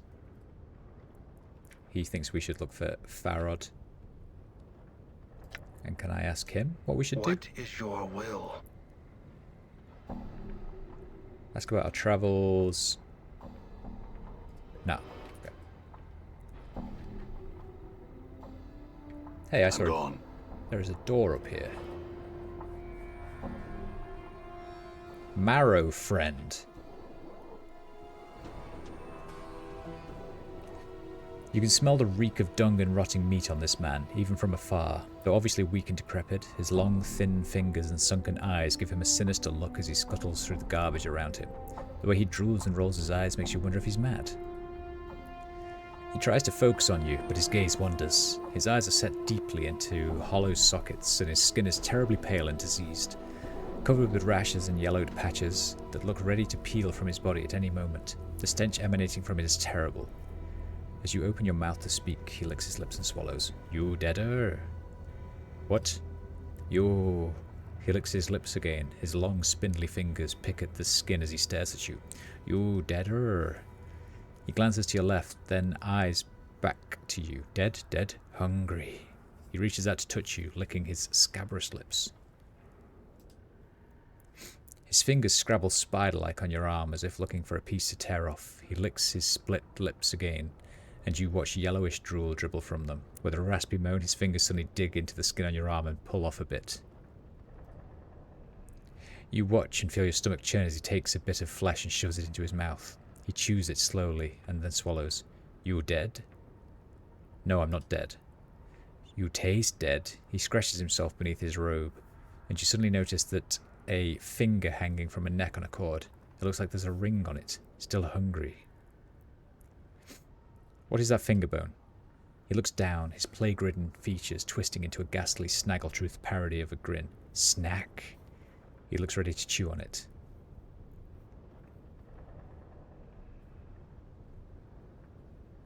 Don't eat that. I'll bring you a whole body to eat rather than that. His eyes gleam and he's distracted from the finger bone. Okay, I'll go fetch some meat for you. Don't eat that finger bone, or no meat for you.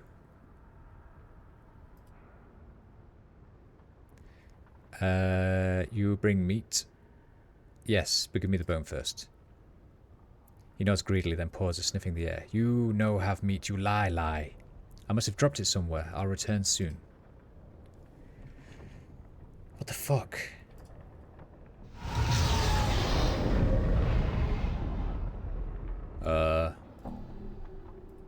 Okay, in we go. Sounds like my kind of friend. I'm gone. Nice bit of junk. Good. I think Mort's got junk, actually. Yeah, Mort's carrying around the junk.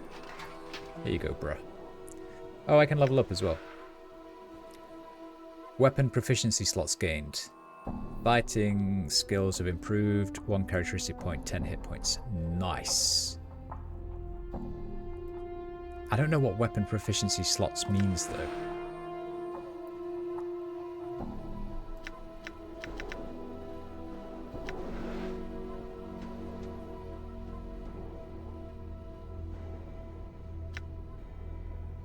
My wisdom's now 24.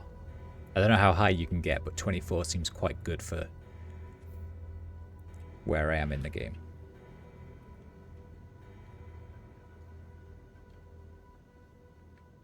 Wait, how do I get out of this place? All right.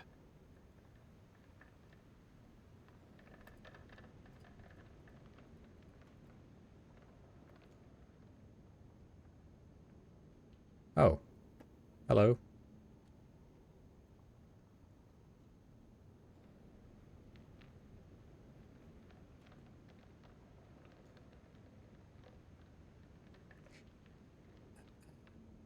Unlike other collectors you've seen, the robes on this one seems to be of fine quality.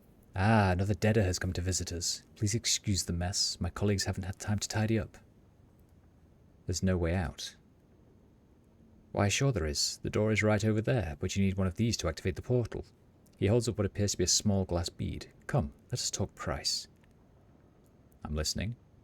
Simple. You pay my comrades and me 100 coppers. I give you the key to the portal. What if I don't want to pay? Then my friends and I will just have to sell your body to the dustmen. Either way, we get paid.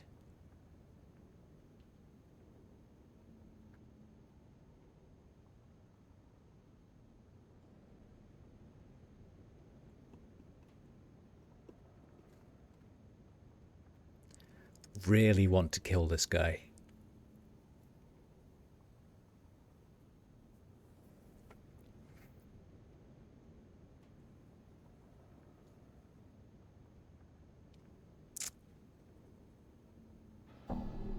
Here's the money, give me the key.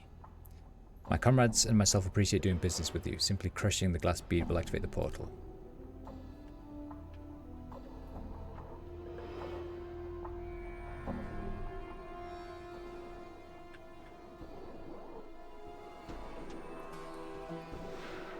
Fragile glass bead containing the reagents need to open a portal. Appear inside, you see a colourful mist swirling about. Crush the bead.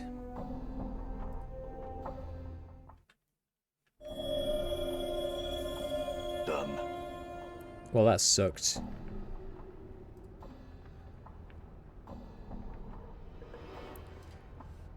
Right, where do I find a dead body for that guy?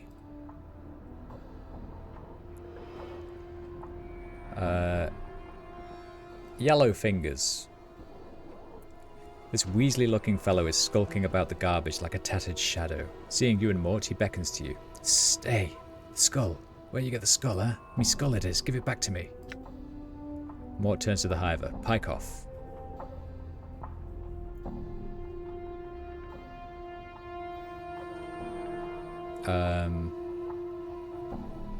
Who are you? Skull's mine. Mine, eh? Give it to me. I'll forget you stole it. He mumbles, his narrowed eyes darting.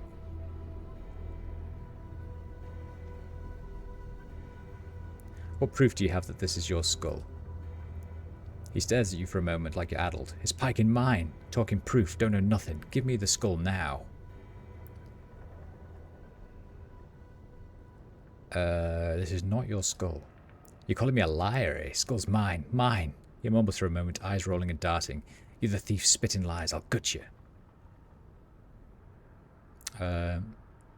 Touch me and you'll be regretting it the few short moments before you die. The man glances at you, eyes narrowed. Suddenly he attacks. Well, What's up, Chief? I hope you're Your sheer ugliness satisfied, stabs pain Mort. into my eyes. Sure, why not?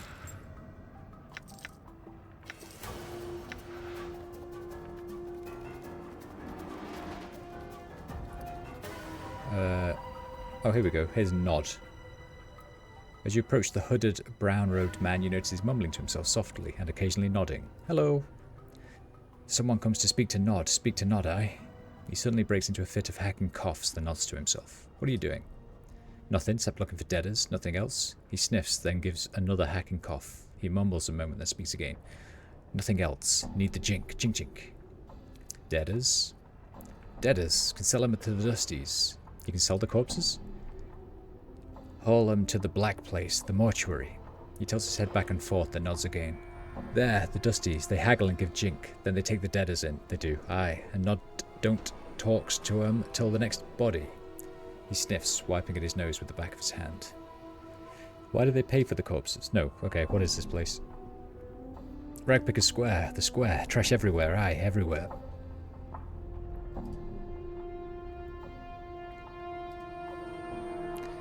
Why do they pay for corpses? No matter, no matter. He smiles and nods sagely. Jink for me, jink jink.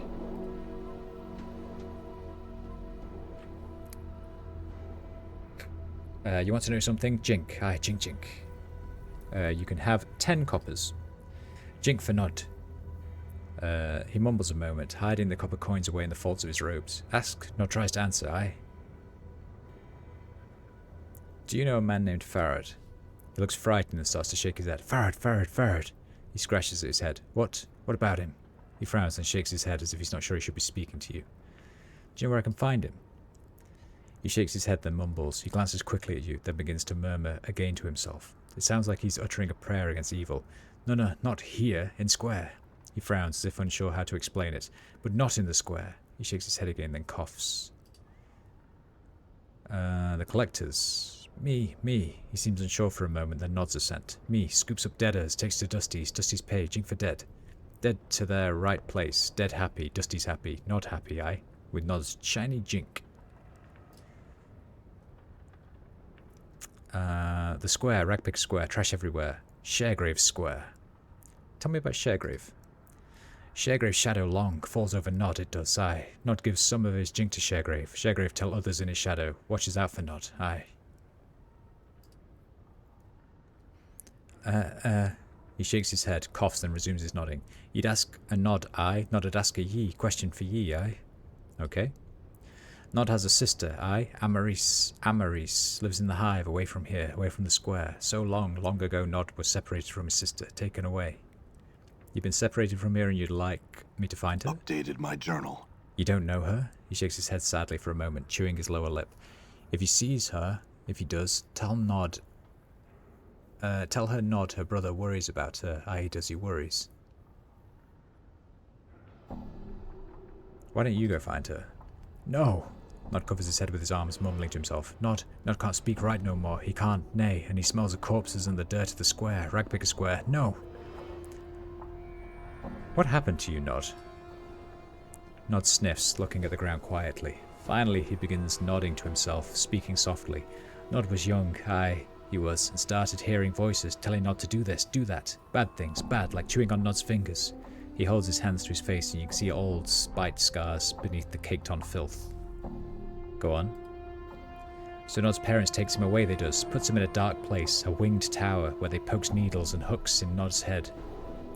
Voices stop. Aye, they do, but not can't think right. Can't talks right. Not escapes the place, he does. Wakes up in the hive. Where is this winged tower? Dunno. Bad place, bad. He shakes his head violently, clutching at his temples before resuming his usual nodding. Go on with your story. Nod wakes up. There's collectors. Aye, collectors poking at Nod, saying, look, Nod a deader. Deader he's not. Takes him back, takes him. And they takes Nod's back, they do. Back to the square. So long. Years. Long years ago. Alright, I'll find your sister. Not thanks ye, he does. Not thanks ye. Amaris was pretty. So pretty. Lives in the hive now. Fair skinned she was. Hair like jet. And always in blue. Blue she was. Always in blue. Updated my journal. Bye, Nod. Amaris. Is it possible for me to look at other places, or do I have to be here? I don't know if I've met Amaris before.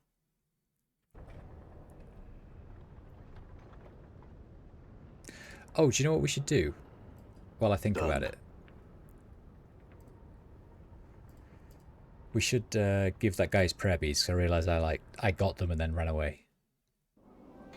Done. Who was it? Porphyron, this guy. This one addresses you, Porphyron. As you speak, the angles in Porphyron's face relax in a series of strange curves. This one would ask, do you have the neck rope of beads that were stolen? I think so, is this it? Updated my journal. This one sees what you hold. Those are the beads once missing. He takes them from you. You notice his hands have the same tracery of lines upon them as his face. This one has a question. How did you get the beads from the three?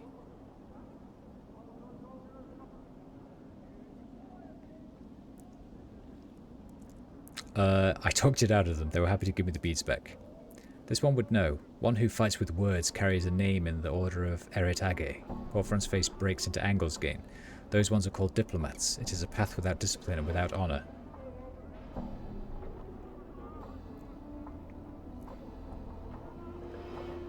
Lie. One who fights with words carries a name in the order of Eret Age. Those ones are called diplomats. It is a path without discipline and without honor. So he's a fighter who refuses to fight, but also refuses to, like, diplomatize his way out of situations. What does he do? I'll just keep lying to the guy. Oh, he still killed them. This one is content. The message of violence has been conveyed. This one bestows several welcome thanks, yes? The pleasure is mine. I have a question for you, though. If you cannot enter combat, how did you get your warrior training? This one clarifies. The Eret Age may train with one when there is no anger between them. I see. Could you teach me to use those weapons? This one can instruct you, yes. But this one warns you. With knowledge of violence comes temptation to use it. I sure hope so. This one speaks. It is your will to leave behind your previous profession. The path of the warrior cannot be walked with an unfocused mind. Oh, no. I want to be a mage. Thanks, Porphyron.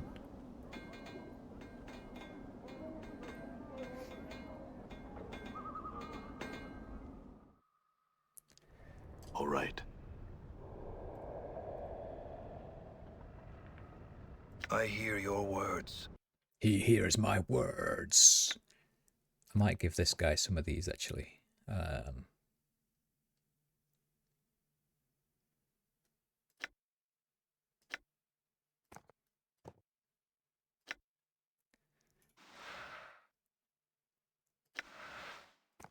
Can I split stacks? Shift, maybe? No? There we go.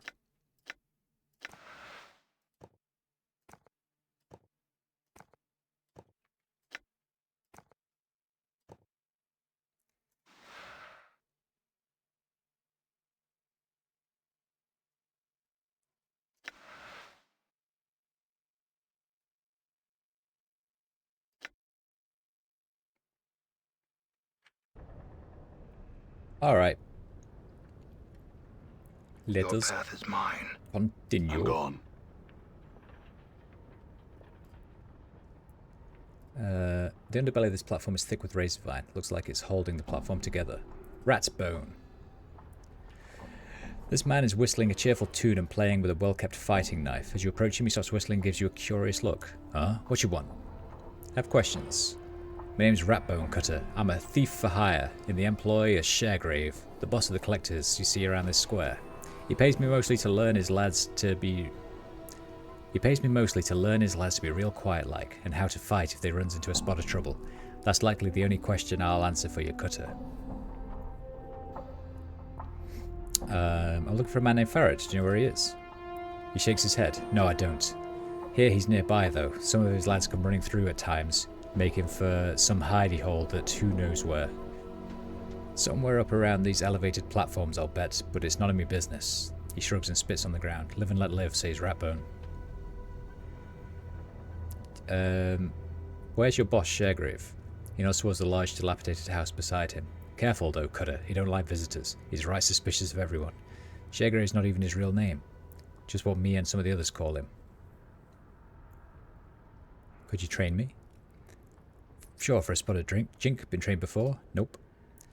That's fine. I'm going to cuff you now, so dodge it. He swings suddenly his open hand at your head. Dodge it. You avoid Ratbone's blow. Not bad, Cutter. Now about that spot of Jink. 50 commons and I'll see you trained right up.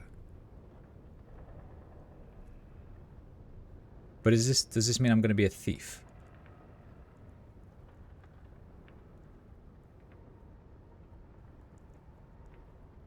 No thanks.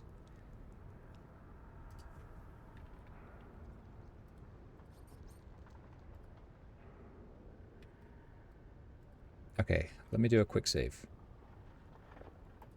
Because I don't want to be a thief, but if this gives me extra stats, then I do want it. No, I haven't. Dodged the blow. Sounds good here. He knows you got to stop doing whatever you're doing now. You can't be a warrior and whatnot and a thief. I'll take my copper back. Okay, right.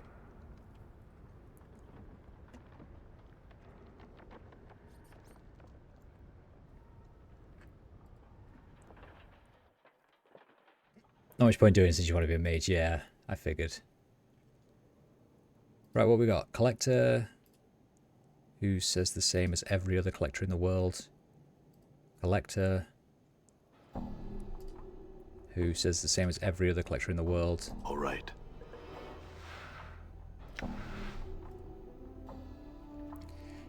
Tall and lanky, this pale, grim-looking man exudes authority despite his gangly and somewhat awkward frame. A good portion of his left ear is missing. What little that's left is a ragged mess of scar tissue, as if the ear was bitten rather than cut off. His narrow, shifting eyes, almost mere slits, look clever and dangerous. Would you be Sharegrave? He spits out a reply. I don't know you, Burke. He glares at you. Who are you to be asking about some Sharegrave, Cutter? A man called Pox referred me to Sharegrave. I was told he might know the location of someone named Farrett. The tension in the room suddenly rises. Now, what a funny thing to be asking about. What do you want to know about Old Blood Farrett for?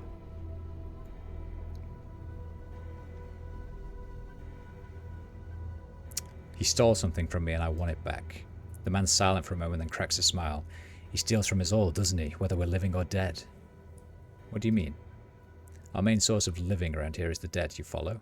You're a collector. Ah, that's right. He looks at you if he's considering something. Now, there's only so many deaders at any one time. My bloods and I can only gather so many. If somebody else is gathering deaders, that's much less jink that goes in our pockets. Farrett's taking bodies too? Aye, so... Updated my journal. The rub is that he's found a motherload of them. Now, I haven't heard of any massacres in Sigil. He frowns, tapping at his chin. So I'm quite interested in knowing where all the deaders are coming from. I could find out for you. Oh, aye? And how would you do that? All I need to do is find him. Let me worry about the rest. Updated my journal. You got it. I'll even give you 100 copper commons for your trouble. Go up on the platform, follow them to the north and west, and you'll come to a gate that leads to Farrow's bolt hole. Getting in and getting the information is your deal. If anyone asks, you don't know me, and we never had this talk. Who are you? For a smart cutter, you don't listen too well.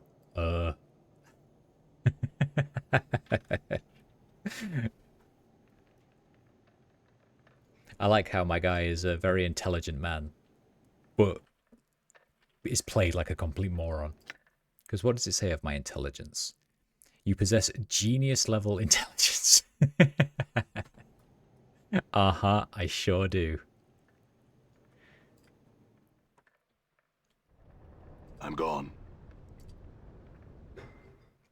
The mad kind of genius. Yeah. What the shit?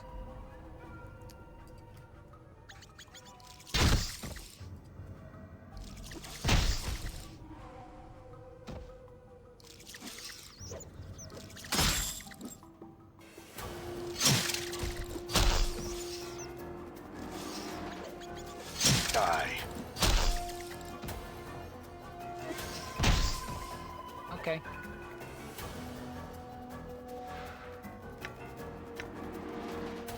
Well, look, my main character's not selected anymore. It just randomly unselects him after every fight. It's very strange.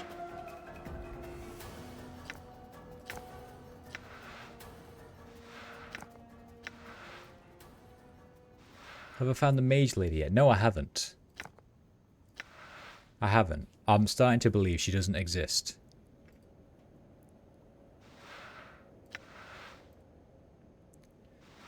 There is no mage lady to be spoken of.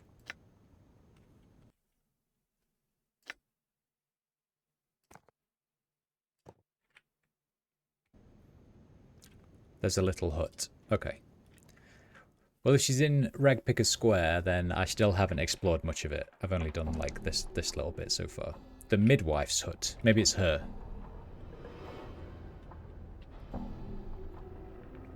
All right. Collector, Nod I've spoken to. There's this one. Who are you? Jarim. What? Who? Hello. I really don't have time to talk with you. You see, I'm trying to figure out how I'm going to complete my spell without the key components. Spell! Can I help? Jarim pauses for a second. I guess it couldn't hurt. I'm in need of a ruby to complete my spell. It must be of exceptional quality, not like the junk they sell at the marketplace. If you should find one, bring it back to me and I shall make it worth your while. I have one. It was in a box that some guy gave to me. Updated my journal. You're back. Did you manage to find one? Is this what you're looking for? That's perfect. Where did you... Never mind that. Jarim takes the gem from you, handing you a good sum of coins. Now, if you don't mind, I'd like to work on my spell. Updated my journal. Hello again. Pardon me for being abrupt. Now that I have the gem, I need to... Wait, what? Dude! Done. If I take his stuff... I was only looking. Okay. I don't want to get in a fucking fight with this guy. I'm really sorry.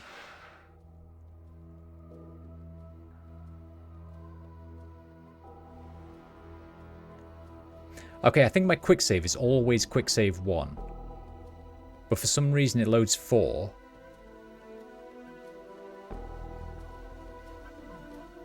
It loads 4 and then constantly saves over quick save 1. But then whenever I want to reload, I think it loads quick save 4. I'm so confused. Alright, I'll let him get on with his spell, whatever. I'm gone. Nod, then a collector that says, this sagging platform looks as if it's about to collapse. This is the door I can go in. Old Mebeth. A number of herbs are hanging from this rack to dry. A stove made out of some sort of petrified wood. Hello, lady. This squat old woman looks like she has all the colour bled out of her. Everything from her hair to her shawl to her robe. All are shades of grey. The only splotches of colour on her come from several strange herbs which are tied to her belt by their stalks. The herbs make a strange swoosh when she moves like a broom. Greetings. The elderly woman turns and stares at you, and you notice the grey shade blanketing her body extends to her features as well. Her hair is a wispy grey and her eyes are like chips of granite. She frowns when she sees you. And who might ye be, The name's Adan. Who are you? Who's Adan? With a sly cackle, she wags her eyebrow. Have you not heard of old Mebeth, then? The midwife of the square? Have ye not now? She narrows her eyes and her voice drops. Well, now ye have, for I be Mebeth. You're a midwife? What do you do? Updated my journal. I set bones right, drive the cough out of the sick, yank out squealing, stubborn babes, mend cloaks on a rag or two, make cures and herbs for another such.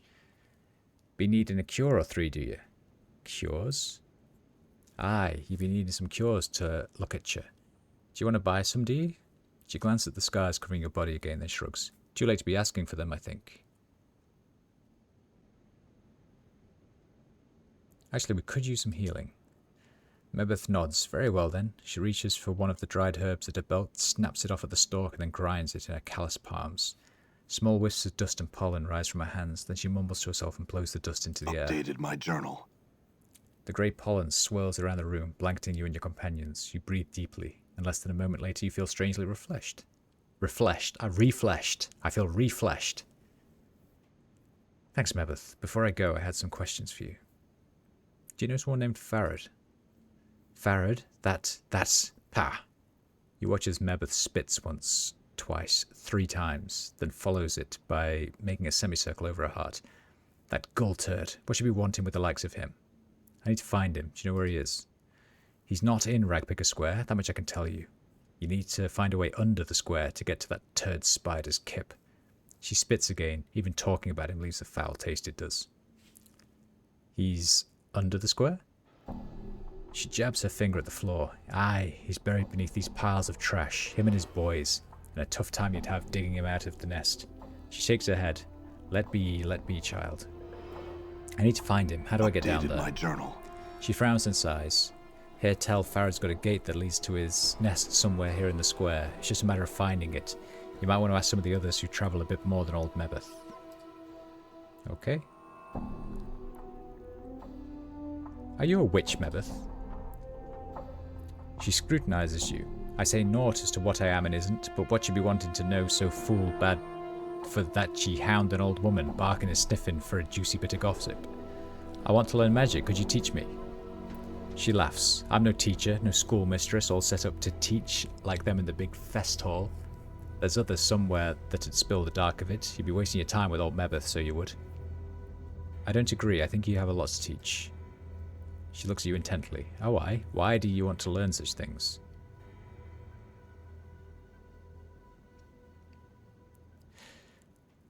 Because I needed to solve the mystery of who I am.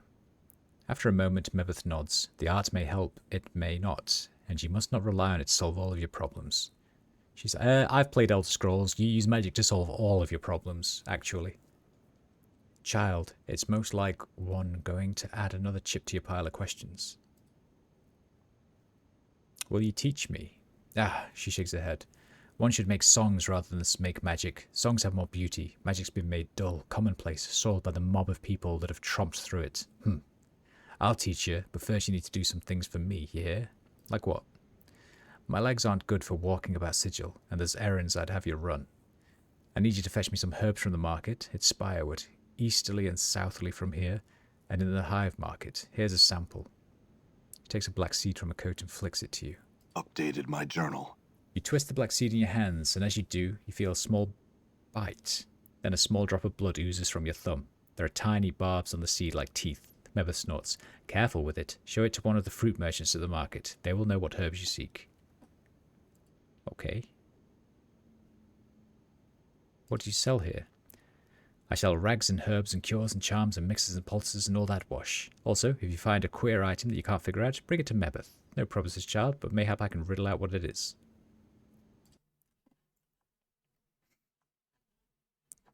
You do sell stuff.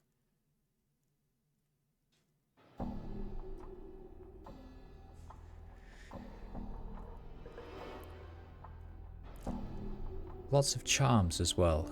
Is there anything I can sell to you that I don't want?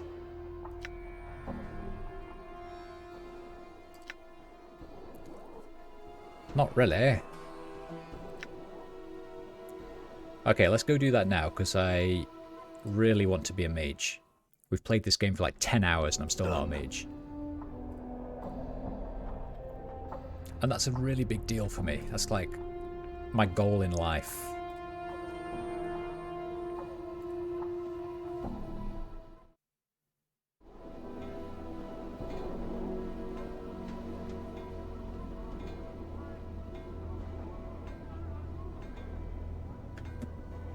Done. Come on in here, Cutter. Give it a rest. Out here. Come on in. It was this way, right? Hey, you! Hey, come on inside and get warm. We'll give you a nice bed. I think. Yes. I'm gone. I should also go and talk to that guy and see if those trees have come back yet.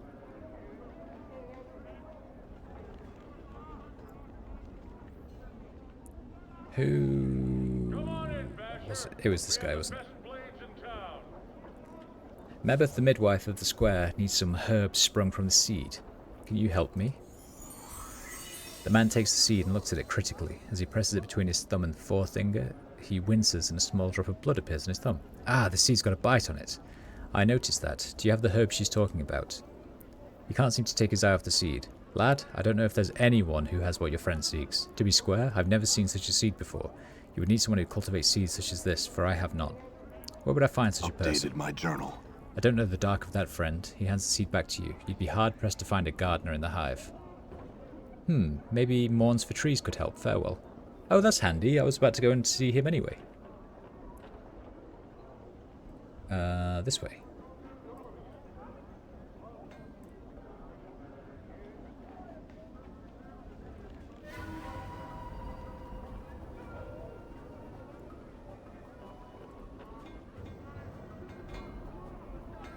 There are so many thugs in this place. I feel like these are like my most combated people. Just thugs. Thugs everywhere. I'm gone.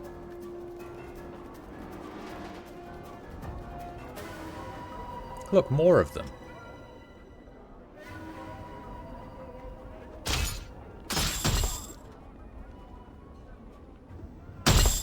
Tanya's Valley.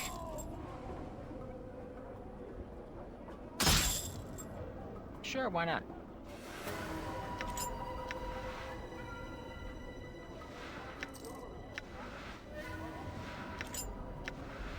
All right.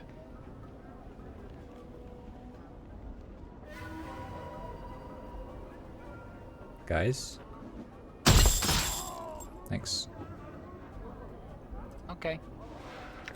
I have no idea why after combat Alright. only Mort is selected, or my main character unselects. It's very annoying. Hello, Mons for Trees. You've returned something you wished of me. I want to ask Dakon to help you. One finds your request most intriguing. Trees in the hive, like cities in limbo, they would stand as a testament to the will of the people, not to bow to that which would surround and devour them. To take what has been thrust upon them or left behind and make good of it. I too will care for these trees. Thanks.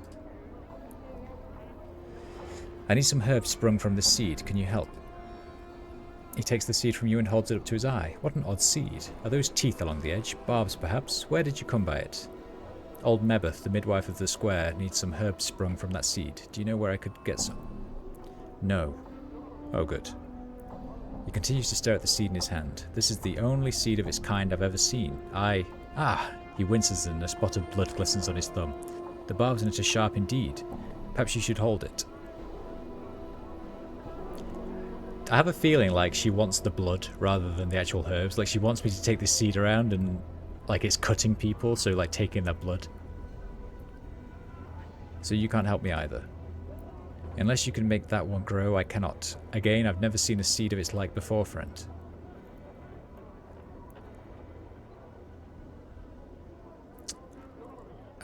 If we wanted it to grow enough, is it possible to make it grow? He looks at the seed. Perhaps if you cared enough to see it grow. Focus on the seed, will it to grow. To your surprise, there is a crack and the seed splits, twigs splitting from its surface like fingers.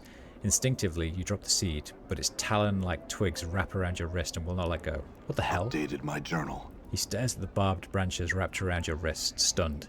I think the barbs on those new branches would be more than enough for what your friend needs. I hope she can get the damn thing off me. Look, before I go, I had some questions. Okay, cool. Oh, good. Right, so I've got a a tree attached to me now. Sweet.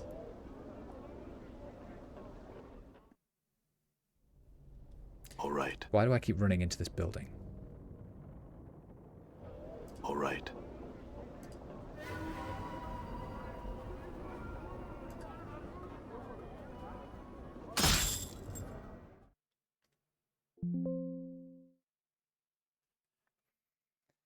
My game just crashed. Why do you do this to me? Game, please. Please don't die. Please don't die, game.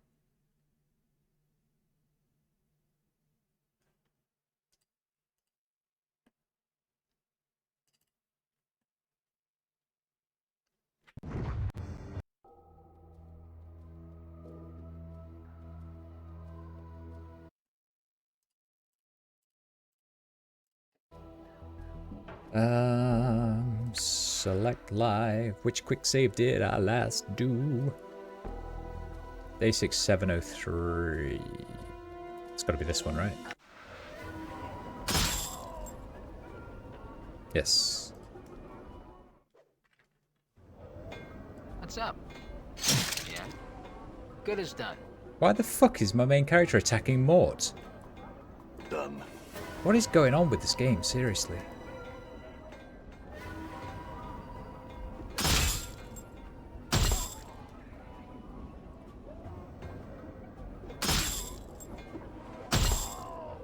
Sure, why not? Like, well, now he's attacking Dakon. What is wrong with him? Done. Stop.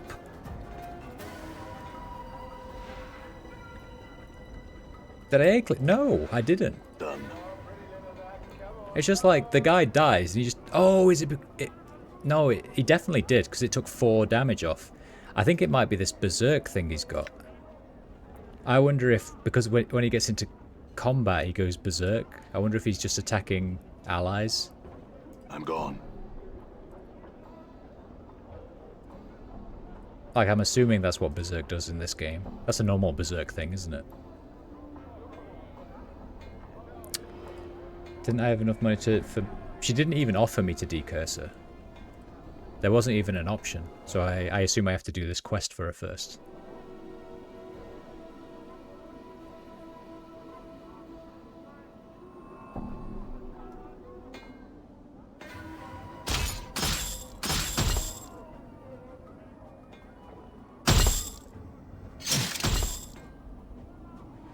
Sure, why not? Oh, okay. I understand now.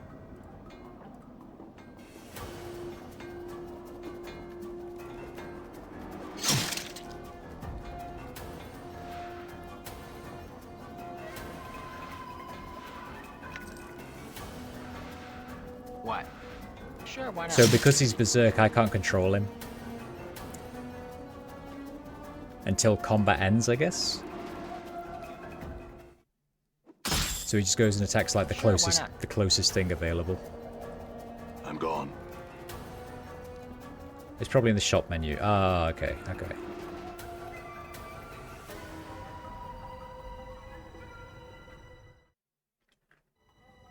I'm gone.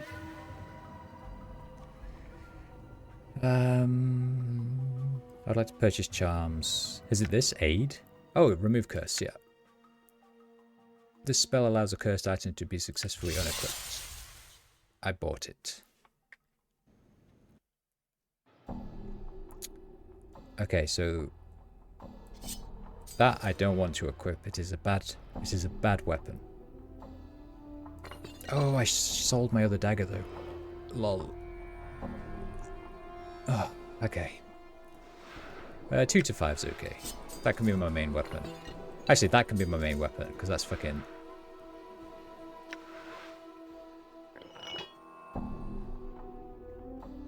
Sick. Right.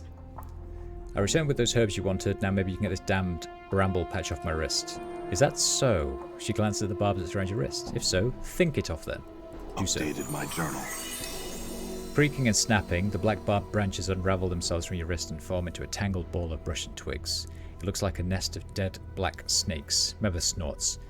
Think it into a picture frame or some such. Something with more structure and less angles. Concentrate on the barbed ball and imagine it as a picture frame. The branch ball creaks, the twigs bending and twisting until the branches have bent themselves into a small picture frame. 2 handspans on a side. Almost unconsciously, you shape the barbs to the back of the frame so it can be hung from the wall easily. And as an afterthought, you move the remaining barbs to the inside of the frame so it can be picked up by the edges. How's that? She stares at the frame for a moment, then cackles. Square enough it is. Good work, child, good work. This'll do nicely. Is that all you wanted it for? Aye, well, this is enough. Aye, but there was one thing I forgot to tell you to fetch when you left last time, and it'll take you back to the merchant square, it will. Look for the cloth seller Gaskell. He has some rags of mine that I was supposed to wash, and long has it been since I first asked him to do it. I see. You could have mentioned that before I left. Alright, I'll be back.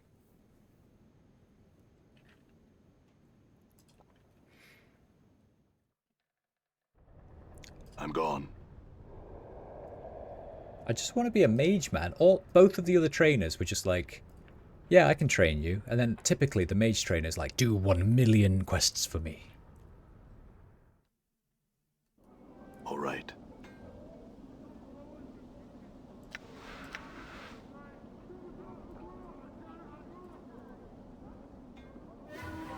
Oh, he's running. Oh, he's running. He's running.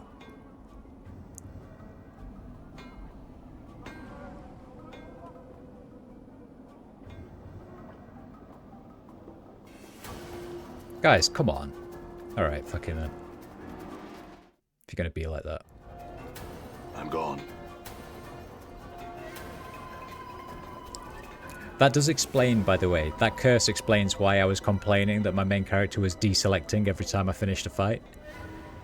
Because he was going berserk, so I couldn't control him. Hello, Gaskell. I, Gaskell. He bows and spreads his trembling, scarred hands. At a Gaskell. I'm here to pick up someone's wash. Mebeth, the midwife. Ragpicker Square? Washcloth? Yes, Mebeth. Ragpicker Square. Rag? Picker?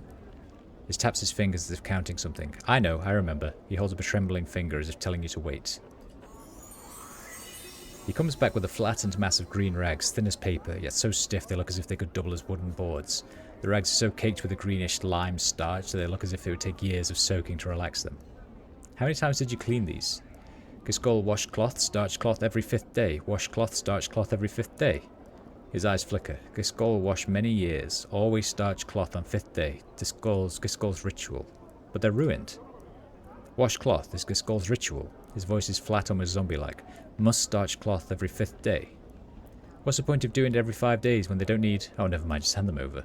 Give cloth. He nods, then hands you the rags. They're heavy. It's like carrying an armload of bricks. I'll take them back to Mebeth now.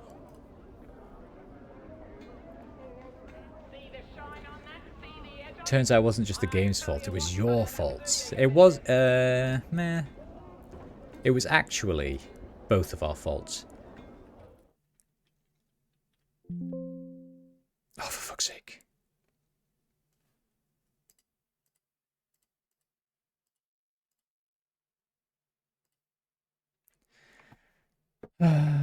Game.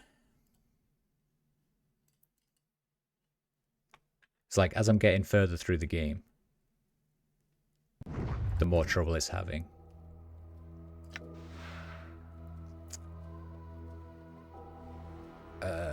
Autosave 740.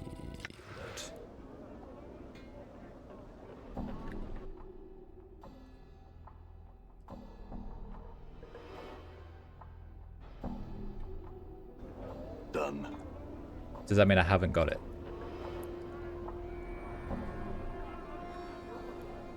Let's go and very quickly talk to this guy again. I have a feeling the last save was before I spoke to him.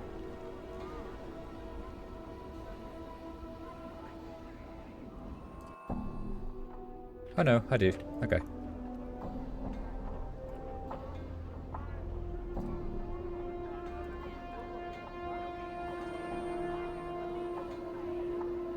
So it actually seems to be scene transitions. That's when the game crashes, when I transfer from one scene to another.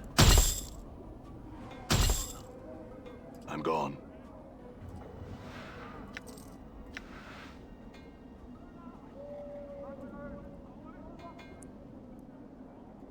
But it always seems to auto-save, like, at the crash, which is handy. Right.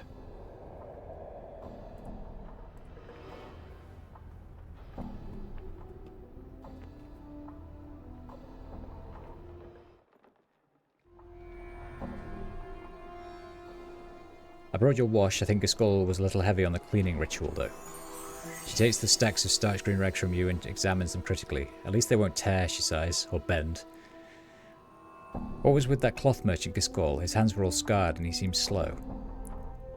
She's still turning the cloth over in her hands, tapping it with her finger. Well, child, sometimes one burns with the art and other times the art burns ye. Is that what happened to him? She clicks her tongue. Mayhap. There's some for who using the art is like breathing. They strolls about with pointy hats and stinkweed pipes, and then there's hedge wizards and plain-touch gypsies and fortune casters and half-seers and midwives who flicker with the art. Thems have a harder time of it, and Giscol was one of them. Aye, so to speak. In some ways he's no different now than he was. Addicted to habit and ritual he was.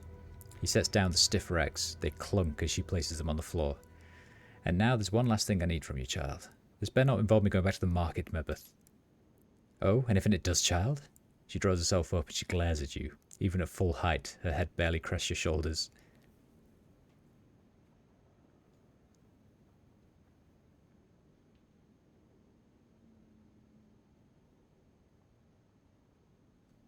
Three times.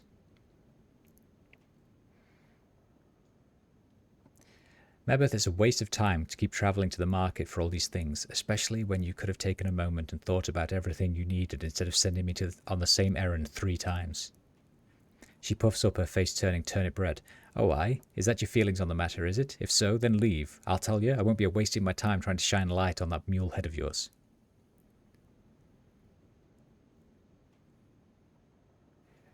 No, I'll do the errands. Just tell me, is there anything else you need me to pick up while I'm there? Only this. I need some inks for scribing some ingredients in one of my cookery books. I'll need you to fetch some from one of the merchants. Kosajai be her name. Alright. Updated my journal. Oh, this woman, seriously. Done. 1 million quests.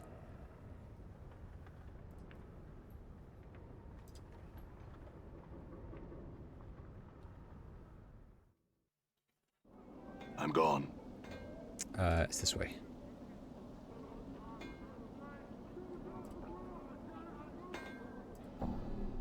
Get a room with a girl, Cutter.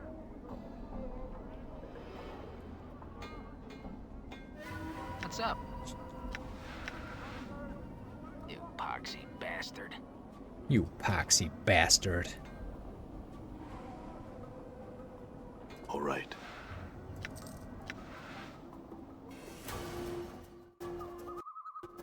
All right.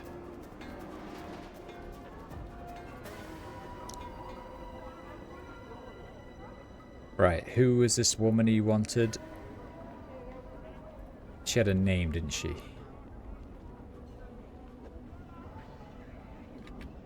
Can't remember.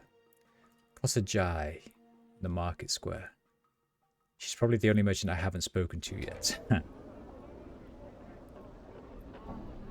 afford to get caught off guard, Cutter. We sell only top of the line. Kosajai, here she is. Here we are, Ambassador. I think we can fit you out. Merbeth said you sell ink. She sent me to purchase some. Ink? Nay, sir, I sell no ink. I sell just fish. Are you sure? Merbeth the midwife in Ragpicker Square mentioned you specifically. Ha, well, Kosajai was me dam's name and me grandmam's name, so it could be any of us. Yet they're both in the dead book, so only this Kosajai matters. No idea what she's on about. Her midwife in the Picker Square, you say? Don't know her, I don't. So you don't have any ink. Well, I can't say there's much of a surprise. I swear Merbeth is having me run in circles. Now, hold on. Your midwife's friend's not all wrong. I know how you can get ink, but it may not be the ink you're looking for. The ink I'm thinking of bleeds from the gills of a Brottigin Finn, it does.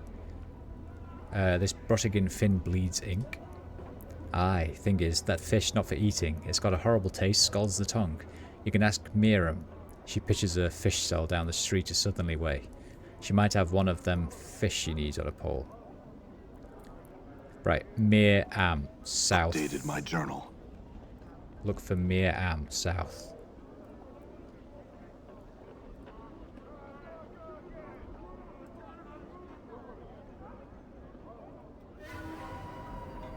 Tundra's Valley. Done.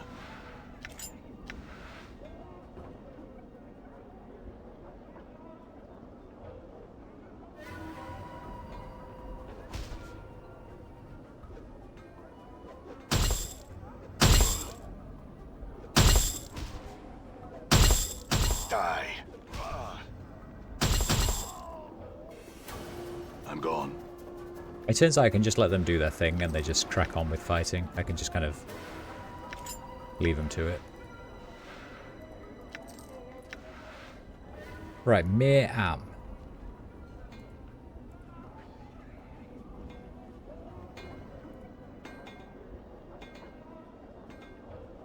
Here she is.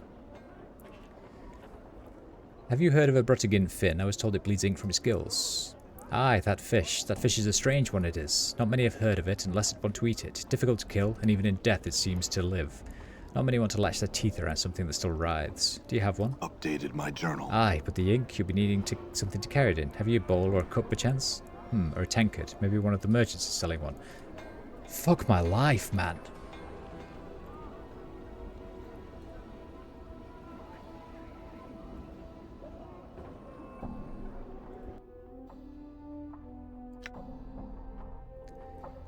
I would like to sell some of my crap first of all.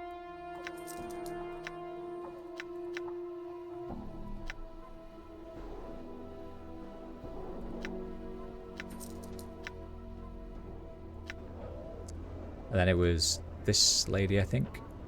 What are you selling right now? I need something to hold ink in. Do you have a tankard or a goblet for sale?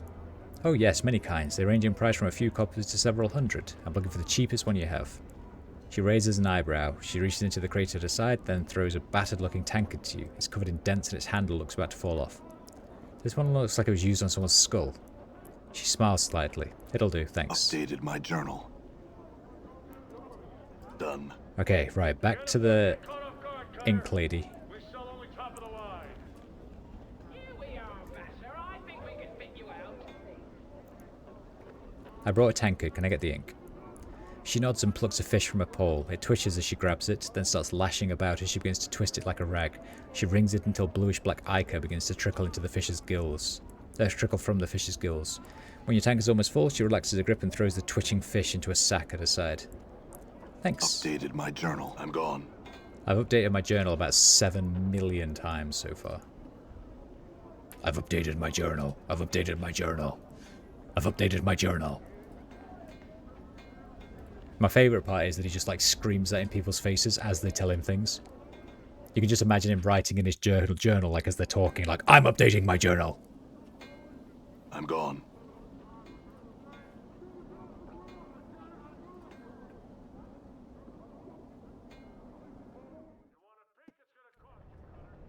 Done.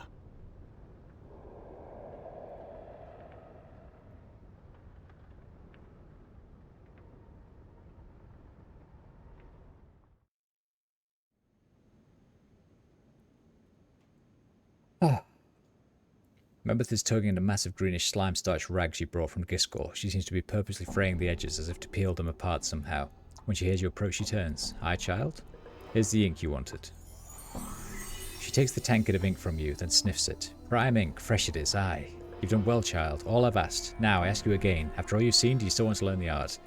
Yes, after all, the guiding goal of your errands was to test my persistence, was it not? She smiles and nods. Yes, mayhap, child, mayhap. And that's not all. You knew who I had to see to accomplish each errand, didn't you? She nods again, slower this time. Mayhap, child, mayhap. If and so, what did your senses tell you about them? Mourns for trees shows me that my beliefs affect the world around me. Giscol taught me that ritual is a wasted effort if the purpose of the ritual is ignored. Miriam taught me that no matter how much I think I know, there is still much I can learn from another's eyes.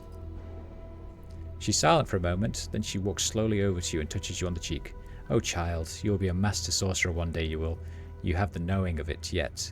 You've come to old Mebeth for help, you have. What could a midwife teach such a one? Much, Mebeth, I want to learn all you have to teach. So you'll walk the path then? Mebeth pauses. Well, first things first, just having the knack for the art isn't enough. You need some means of giving it focus, usually spells. The spells are usually in a book, so the art demands you have a spell book, or it's like afore you can cast spells. Can you read? Yes. Then let's test it. Can you read this? She draws forth a small tattered card. It looks like a recipe.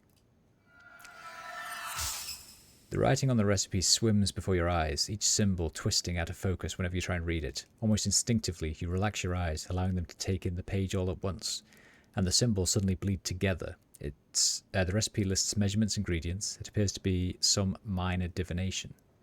This is a minor divination, isn't it? It looks like a spell that allows the user to see the nature of an item, to see whether it's enchanted or not. Her eyes widen. Who are ye to test old Mebeth? Are ye some fiend?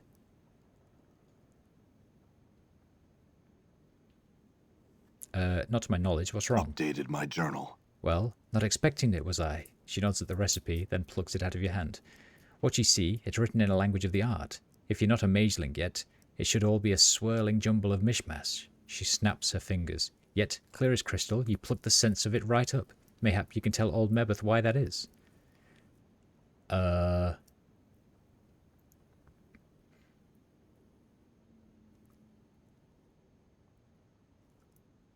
I think I may have known once but forgot. Seeing the symbols just jarred my memory.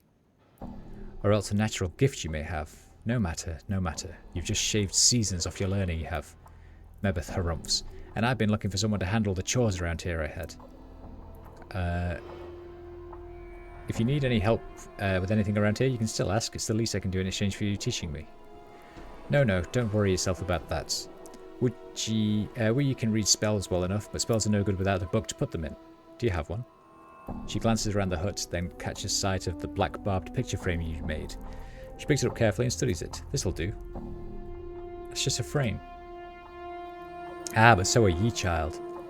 Still holding the frame, she picks up one of the starched rags you got from Giscol. With a yank, she pulls off the greenish starched surface film. It flutters in the air like a wispy bit of cloth. Whatever Giscol uses in the wash, it works better than curing, stretching and stoning does on a normal rag. Can't afford parchment, I can't. Parchment? She takes the starchy film and pulls it over the black barbed frame, latching the rag's edges over the hooks around the frame until it looks like a small greenish black painter's canvas. It's missing something. Well, it needs something painted on it. Aye, or written on it. She takes the tankard of ink you've given her and sets it down next to her. She dips one of her fingernails into the tankard, then draws it out, mumbling to herself. She begins to scratch symbols onto the frame, one by one, still mumbling to herself. Wait. All's done. Oh no, he didn't say wait, he just waited. He's like, wait, don't do it. All's done. Mebeth stands, drying her ink-stained fingernail on her robe. She tilts her head, regarding the strange framed page in front of her. A page for your spellbook it is. She indicates she should pick it up. Take it. Inside your spellbook are your recipes, your spells if you will. As long as they sit in the book though, they're just words. She taps her head. The art demands you pluck the magic out of the book and put them in your attic, your head afore you can tap the power. Go on. You put them in your attic by studying them, memorizing them. You usually need to rest before you can do this though. Any questions? Nope. Oh, no questions, huh? Well now, you should have questions. You know all's about how to memorize spells, do you? You're a sharp one. You sure don't need any more of Mebeth's words all a-gobbling up your precious time. You're a master sorcerer already. Forgive me, Mebeth. I meant no questions on what you'd said. Please explain how to memorize spells. Alright then. Here's the dark of how you memorize the spells. Pick the spells you want to stick in your head from your spellbook before you go to sleep. When you wake in the morn, they'll be buzzing in your head like flies ready to be let out. How many can I cast? You can cast only one, mayhap 2 spells before needing to rest again. As a tiny flitting mageling, there isn't much room in your attic, so use your spells wisely until you get wiser in the art. As your power increases, you get more room in your attic for spells. Okay, go on. You can only cast spells you've memorized, so if you want to use the art to, say, mend something twice, you need to memorize the spell. How many times? Wait. You can only cast spells you memorize, so if you want to use the art to, say, mend something twice, you need to memorize the spell how many times? Well, once. Right?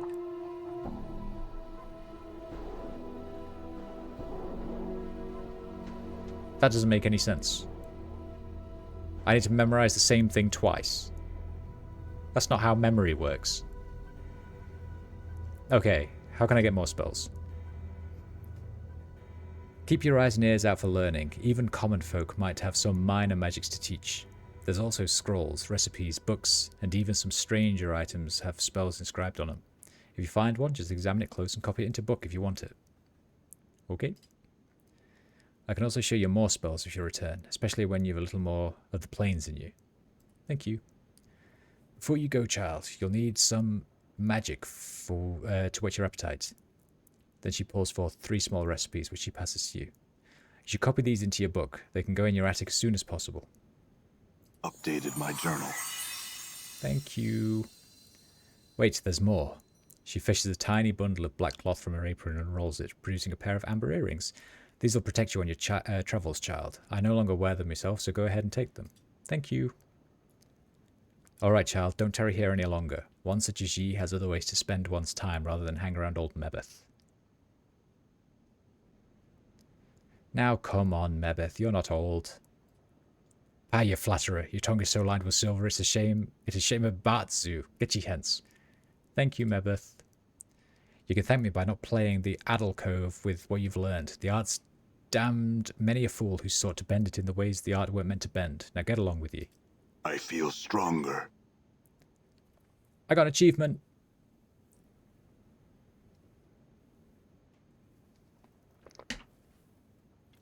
And I feel stronger. Alright, so...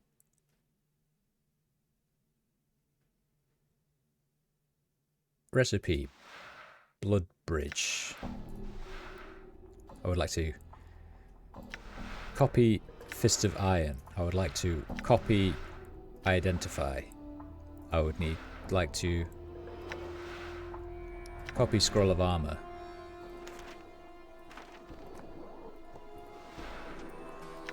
Copy Blood Bridge. Copy Chromatic Orb. Copy Ice Knife. Copy Strength. Copy Chromatic Orb. Copy Chromatic Orb. Copy Chromatic Orb. Alright, so I already have it. Copy Identify.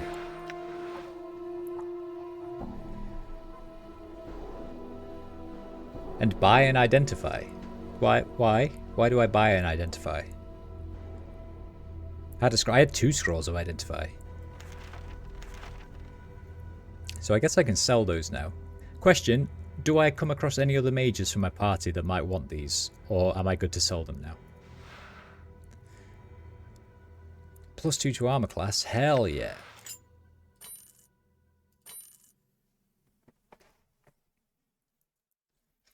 There's a potential mage. Okay, cool.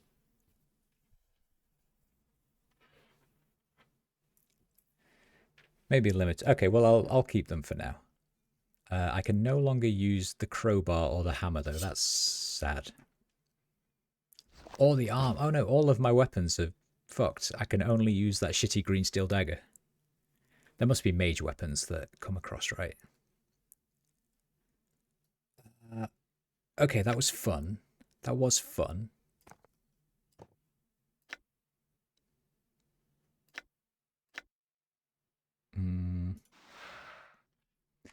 This is a negative token, a flat black disc that appears to have no substance to it. Turning it over reveals it has no third dimension. There is no thickness to this item at all. It gives you some command over creatures of shadow. You can command them to stand still for a few precious seconds. The more powerful the shadow, the less likely it will obey your commands. As an added benefit, as long as the token is carried by any of your party members, it acts as a ward against shadows. It will not prevent shadows from attacking your group, but the shadows will find it more difficult to harm you while the token is carried. Nice. Oh, it's a ring. Instead of my silver ring, I could give that. I can give that to him. He can wear a nice silver ring. Got some rat's tails. Can you wear earrings, my good man? Would you like this? You can't. You just can't wear earrings at all, apparently. Fair enough. Big hammer, left arm, crowbar. Shall I give him a You can't use a crowbar. Bone-framed journal was...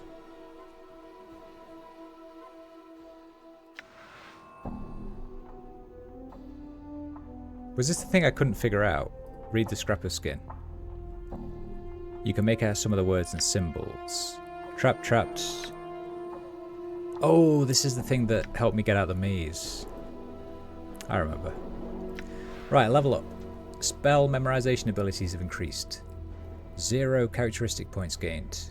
2 hit points gained. Wait, I didn't get any... Oh, I got 2 hit points, fuck. Okay. So how do I do mage stuff now? Weapon proficiencies, unused slots 5. Am I missing something?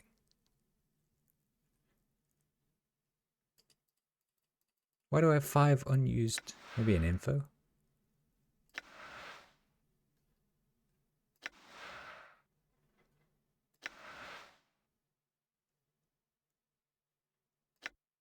Mage spell. Oh, hell yes. That is a lot of spells I can learn.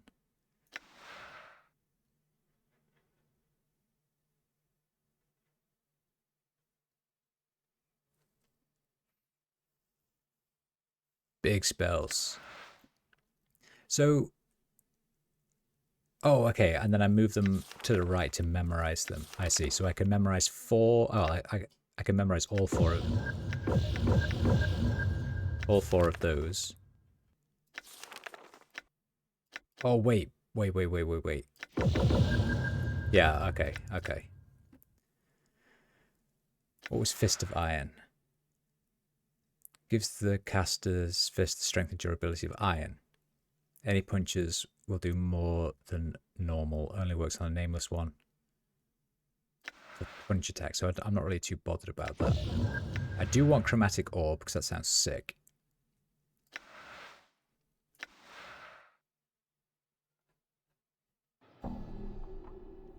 Oh, and it does way more damage the higher the spell I cast it at. Right? Oh, it depends on the caster's level. How do I know what level I am? I'm a level 3 mage. I've leveled up more than 3 times. Am I a level 3 mage but a level something else?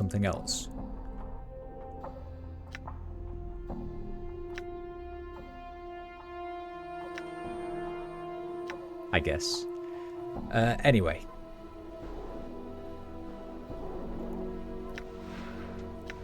I might do 2 chromatic orb and an identify here. And then here, do I want blood bridge, ice knife, or strength? I don't really want strength. Ice knife is...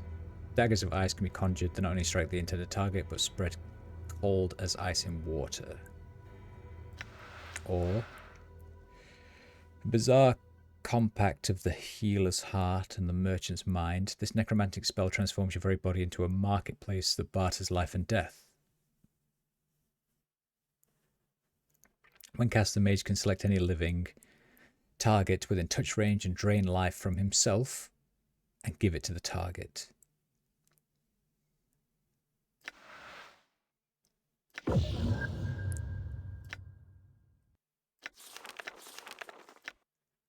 Okay.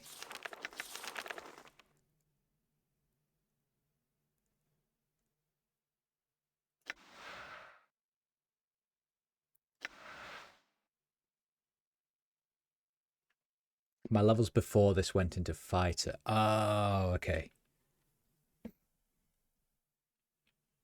Okay, that makes sense.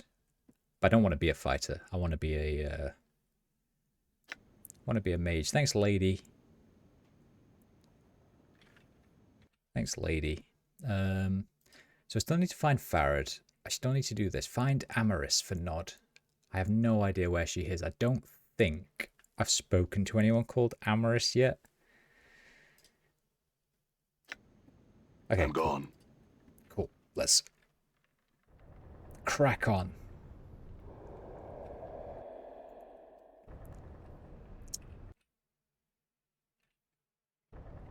I'm gone. I think before I go this way, I'm going to go... I'm pretty sure there was a route up here, right? Or not?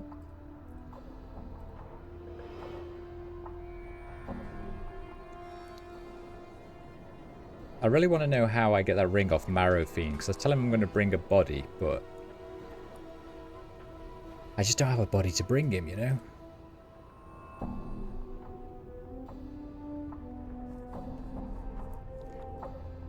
Time for my delayed response. Epoxy shit. I already forgot what he said. Huh?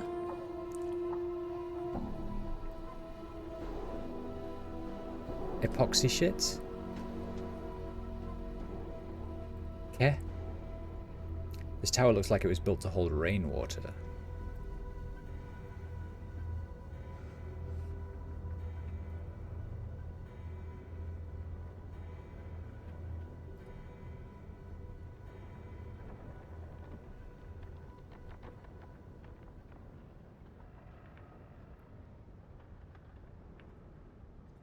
I can see like a door over there, but I don't know how to get in.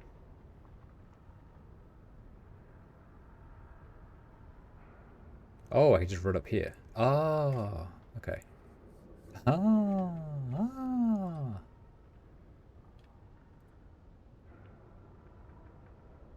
Okay, that's that door I already went in.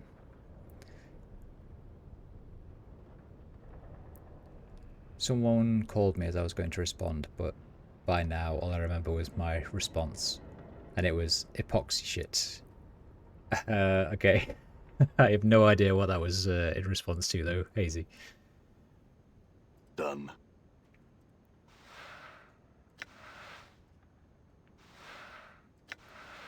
The world's most pointless empty room.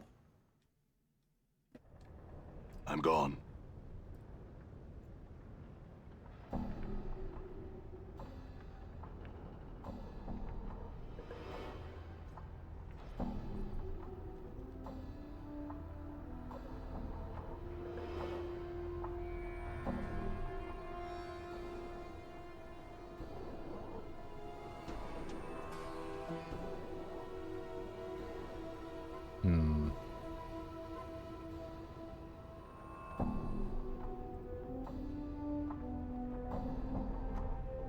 This archway leads only inches into a small building before becoming blocked by a solid wall of refuse. The rubbish is packed so tightly it may as well be stones and mortar.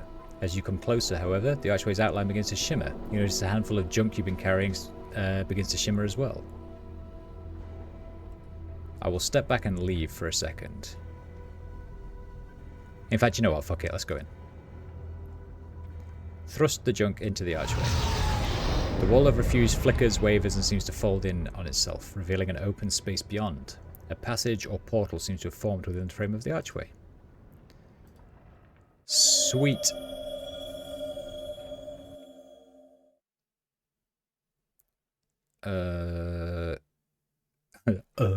Okay.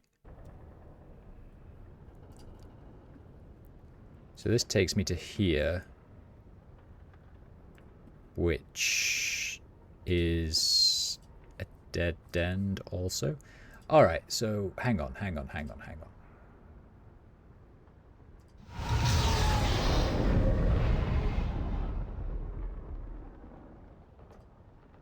Why?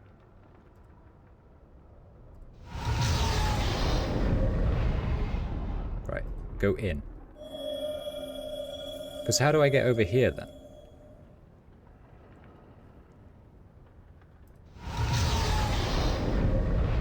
I don't know. A character in the game said something that sounded like epoxy shit. Huh. They probably did. Sounds like something they would say in this game. It's a very disgusting world, this place. Like, it probably doesn't help that I've only been in the slums, but... Oh, Poxy Bastard, yeah. Poxy Bastard. It's his, one of his insults. A ragged, middle-aged collector approaches you as you enter the area. He quickly looks over and then sneers. Don't know you. I don't believe I've made your acquaintance either. He continues to glare. Is there a problem? The problem, as I be seeing it, Burke, is you continue to breathe in my presence.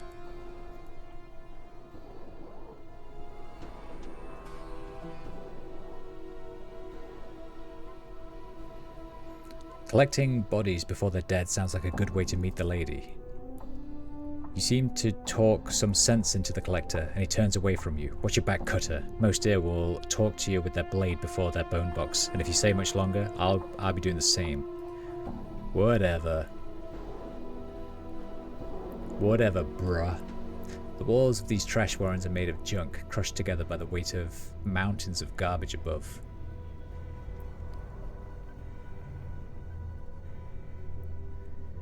As you approach the collector, he gives you a look of disgust. No more words, Cutter.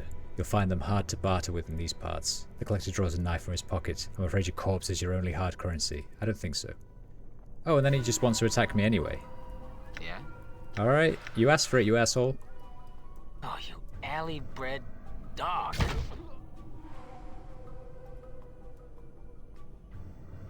Did you see that?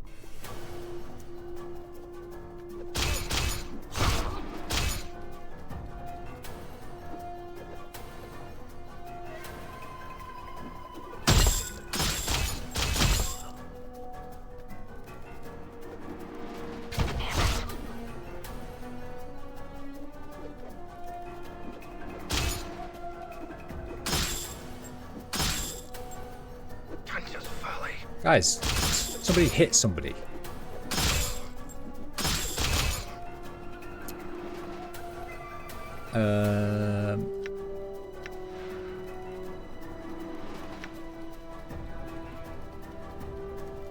Wait, why can't I? Oh, I didn't rest, for fuck's sake. Endure. In enduring, grow strong.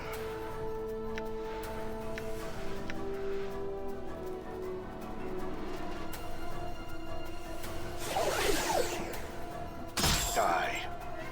Huh? You father of trolls.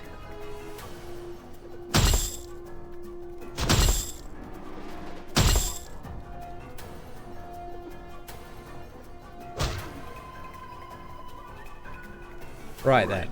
Was there really any need for all that?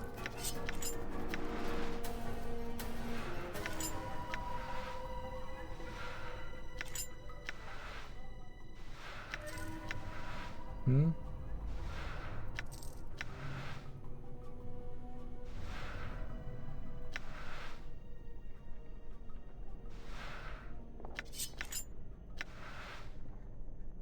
Was there really any need? I hear your words. I hear your words.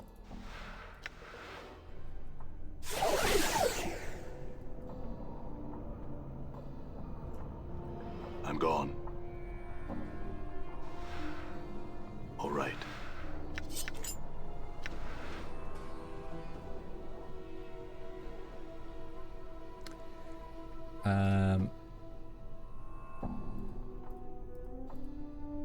Okay.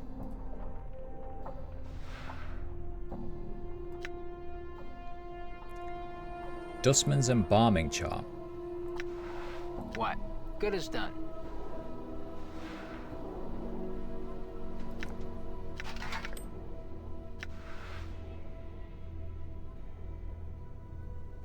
Done.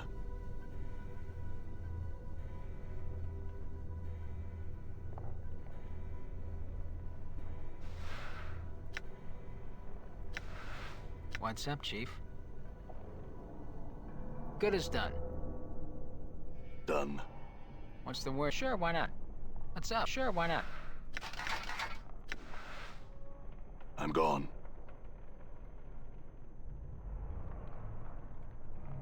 This looks like it was some part of a permanent structure, perhaps buried in the surrounding trash. These walls of the trash barn are made of junk, blah blah blah blah blah blah blah blah blah blah blah blah.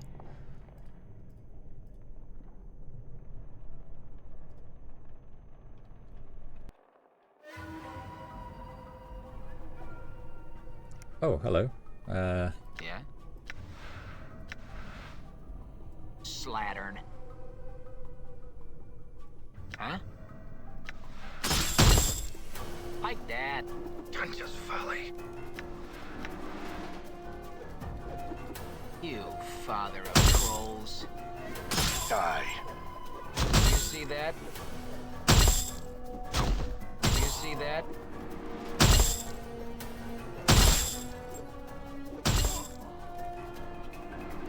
All right. Nice.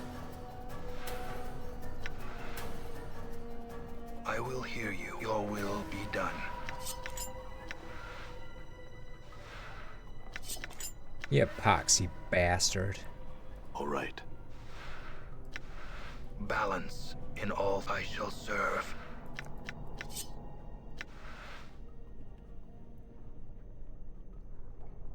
What do we think? I'm gone.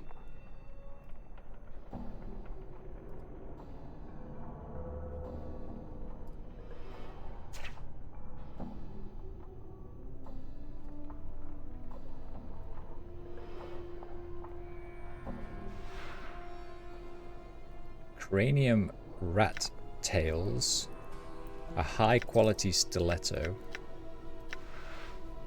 It is I shall serve. Done. And do your will be done.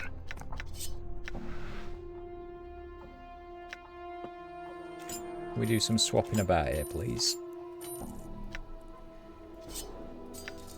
High quality stiletto, 1 to 4, 2 to 5. Oh, I have a this I can use instead of a bronze bracelet. Hell yeah! And then maybe you can wear this and one of these.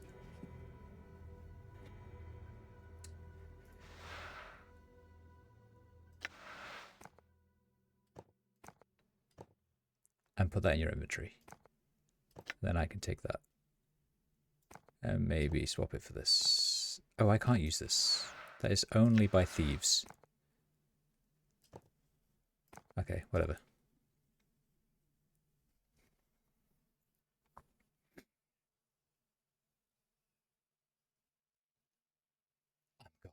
Is he a Chrono Legionnaire from Red Alert 2? I don't really remember those, to be honest, Daisy. It's been a long time since I played Red Alert 2. To play the Brotherhood of Nard missions, please insert the Nard disc. I'm gone. That's pretty much the only thing I remember. GDI disc detected. To play the Brotherhood of Nard missions, please insert the Nard disc.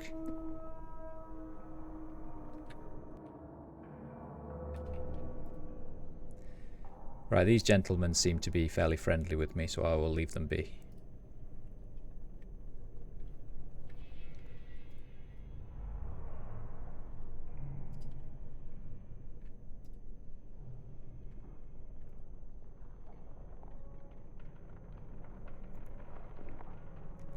One of their movement voice lines is "I'm gone." Ah, okay.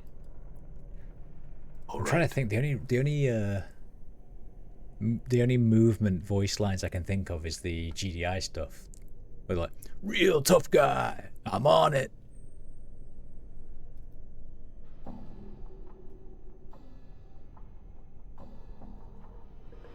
Are we at a standoff? What?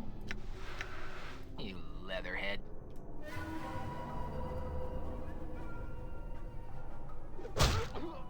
Done. What's up, Chief? You leatherhead. You leatherhead. What's the word, Chief?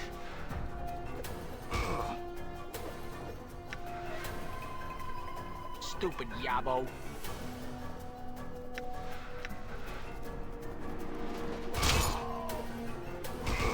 like that.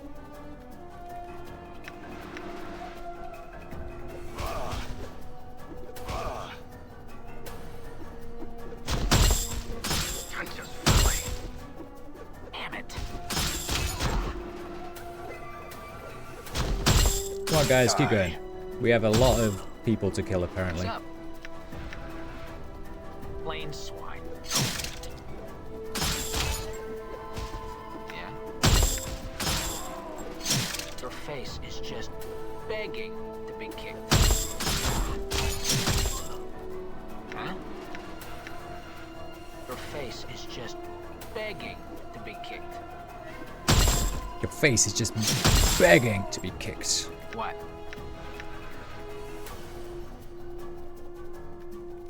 She has the personality of a patch of razor vines. Twice as ugly.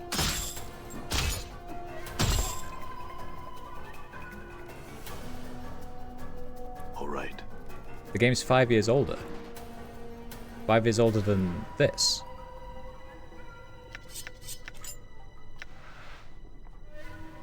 I hear your I shall serve.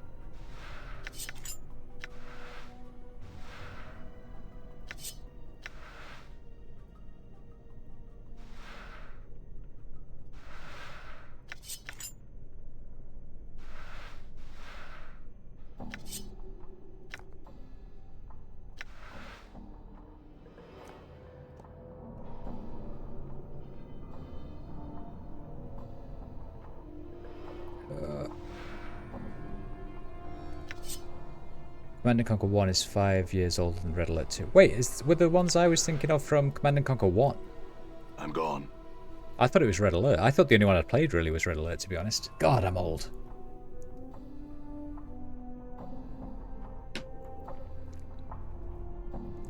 Holy moly, I'm an old man.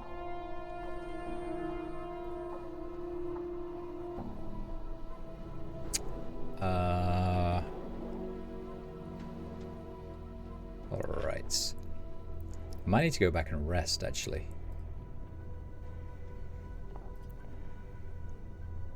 That's the commando unit from Command & Conquer 1. Ah, okay. Then I'm a very old boy. Real tough guy. I'm on it.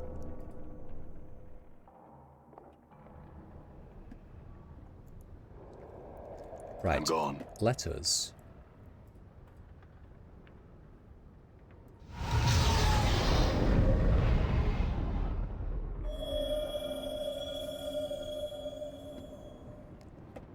Leave for a start. I think this lady will let us heal. And rest.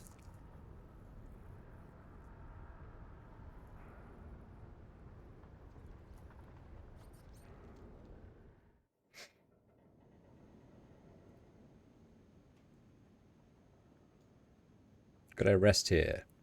I have a massive blanket in the corner. That would be fine, thank you. And then I get my spells at least.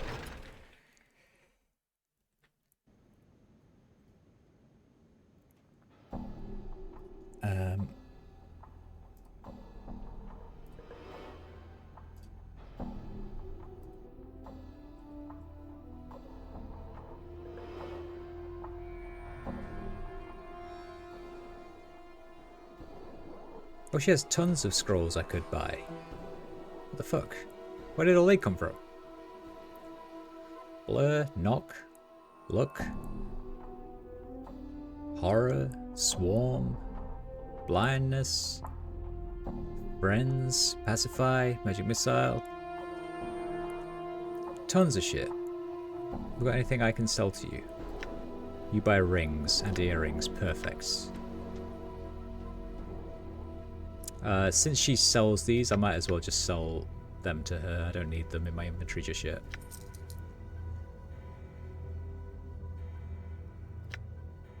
And then we have you, who has nothing. Then we have you, who has... I can't use that, but you don't want it. Earring, earring, rat charms. Ring, ring. Bring. Sell. Alright. Sweet. Done. Done. Right, let's go. I want to get this this garbage maze cleared before I finish the stream today. In about an hour. Hey, we're being watched, Chief. Just look natural. No, we aren't. Casual.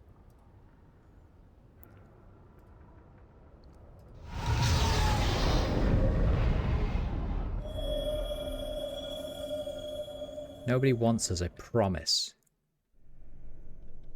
Done.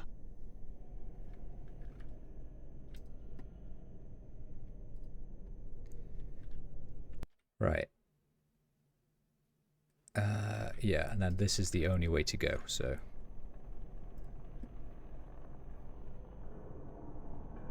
Buried villager. Wait, what?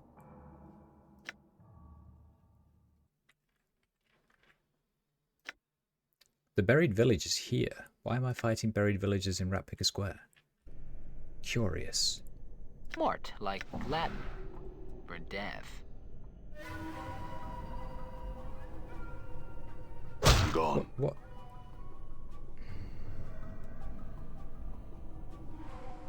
Women are the reason I became a monk. You father of trolls. You know what? We should get some female zombies to join this party, right, Chief?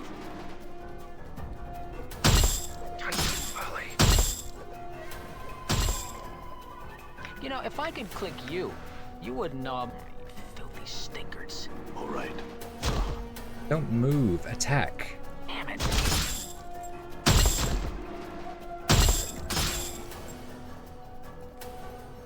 Right. Very slow attacking collectors. What a perfectly good waste of arms and legs. Yeah? Hi, Dad.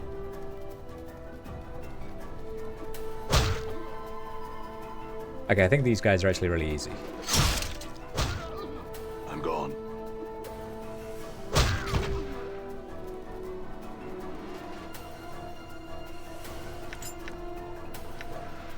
Yes, they are.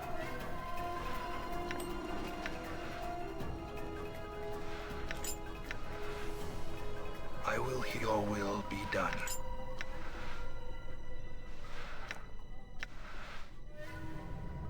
All right.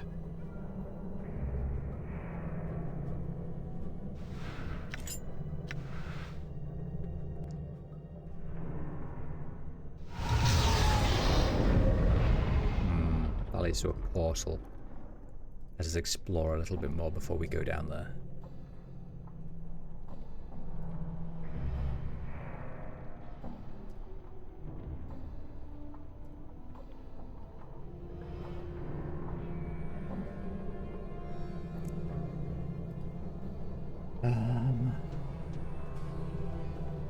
A guy called Bish. Hello, Bish.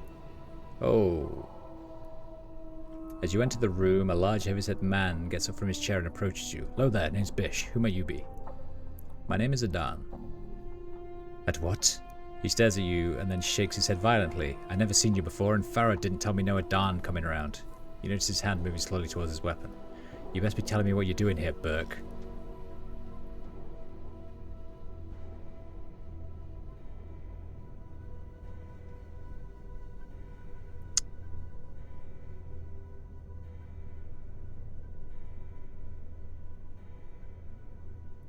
Perhaps Farah's confidence in you does not extend as far as you might think. Bish snorts at you. Well, you tell him he'd best be readjusting those thoughts if he expects my men and me to keep watch over this bleeding sinkhole. He sheathes his weapon and motions at the trapdoor located on the floor. On with you. Okay, I bye. feel stronger.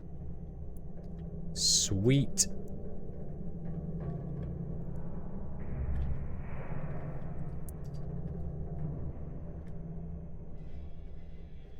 So that's a trapdoor. This is a huge bronze bell. This room must be the top of a bell tower.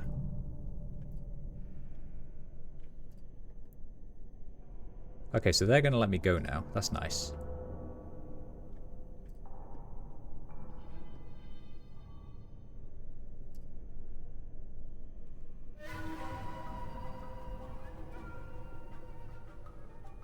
Huh? Filthy sod. Do you see that? What? Filthy stinkers. Done.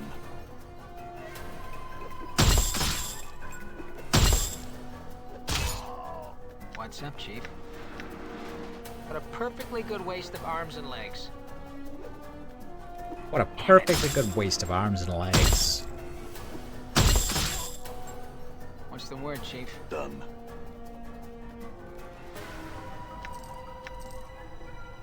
Balance in all things. Your path is mine.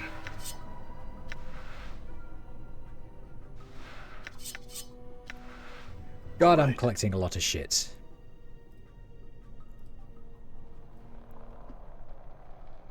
Oh? What's up?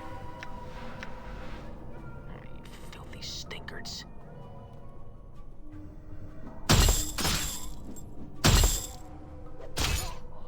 Yeah? I do quite like that you can kite Even people 50 over with swigs of his brandy wouldn't make you look good. insults to make them run towards you. It is I. Your will be done. I'm gone. Okay, I think that is this whole place explored. But there was that portal up there, so where does that take us? Like, I feel like every time there's a portal, we should go through it.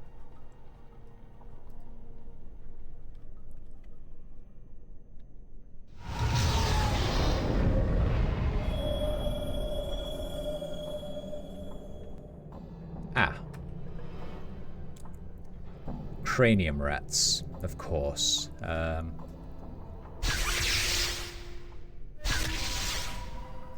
Guys, do you want to go and attack them or something?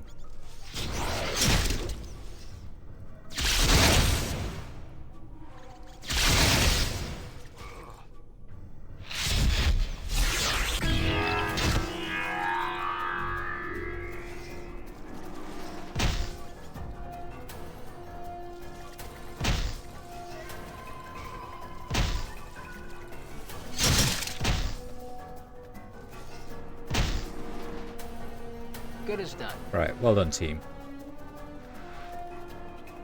Done.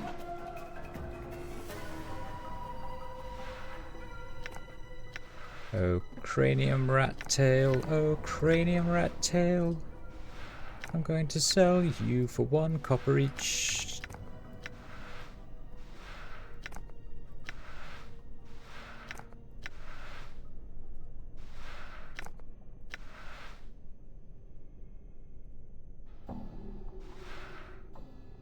A prickly club.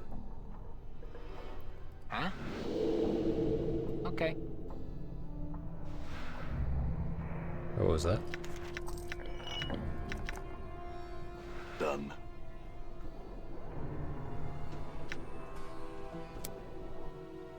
What did he pick up? A silver frame. This is a tiny silver frame. At one time this frame could have held a small painting, but now the frame lies empty and unused.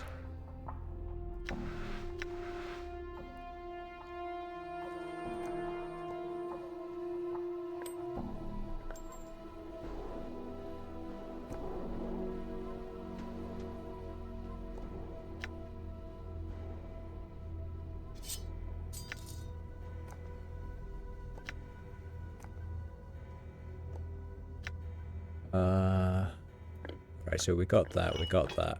Scroll of Magic Missile. I don't know if my main character already has that. Why don't we give him this cobblestone, and then you can carry that, and then you can copy it. Nice. Nice.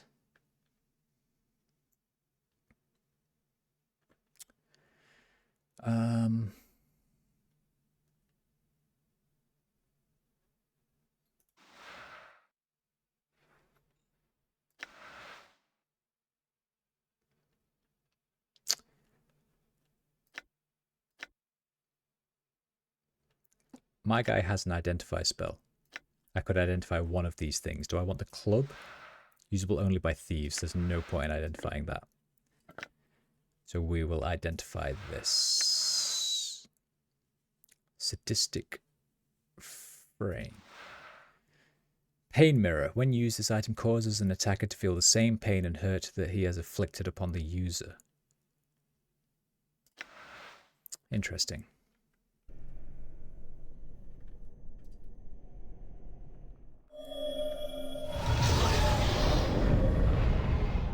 I'm gone. Very, very interesting. Spell memorization abilities have increased. 0 CP gained. 1 hit. Wow, 1 whole hit point. Hell yeah. I do feel like I'm still missing something though. Rest party, priest scrolls, journal, stats screen. My current alignment is neutral good. Neutral good characters believe in the balance between law and chaos, but they lean towards performing good actions. That makes sense?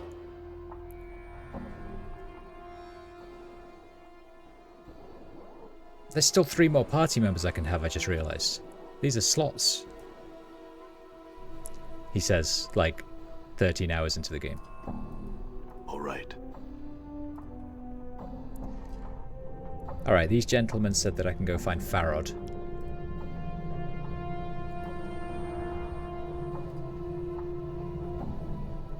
Can I talk to him? You see Bish tending to his post. As you approach, he glances your way and nods. Lo, be on your way and quickly. Will do. And then all these guys.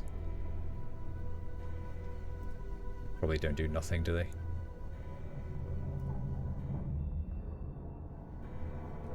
The Buried Village. Okay, now we're in the Buried Village. This is the bell tower that leads up to the trash warrens. The walls in this area are a mixture of loose trash and actual walls of great buildings. This area looks as if it might have been a whole city block once. Done. Well, damn.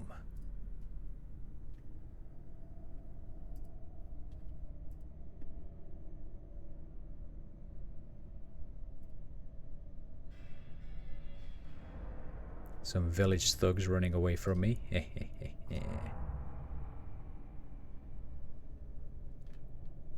Are they running away or no? Alright, we'll start with this guy. He's a named guy. Ku Yin. You see a drab man with a perfectly moon-shaped face. He looks at you without expression and does not speak. He looks as though his voice would be as flat as a meadow. Greetings. I was hoping you could answer a few questions.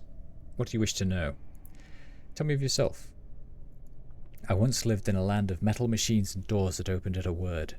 I dream of the pristine metal cities and the empty shells that are like our people. I had a number and a name there, and now I have neither. Like all my kind, they are all I have. They are all I have had of my own life. They are all I've had of my own all my life. They were stolen from me. Without them I am nothing. I request your aid. Who has your name and number? Updated my journal. The one who used to be Radine. She stole them from me. I offered her the shelter of my name and number, and she stole them from me. They are mine lawfully and by right. Find her. She is in this village. I'll see what I can do. Answer some questions. Tell me of this place. I know nothing of it. I do not know this place. I have no name. I have no number. I have no memory of this place. I am cold. I am scared. This is strange to be so naked. I fear I will die. What do you mean?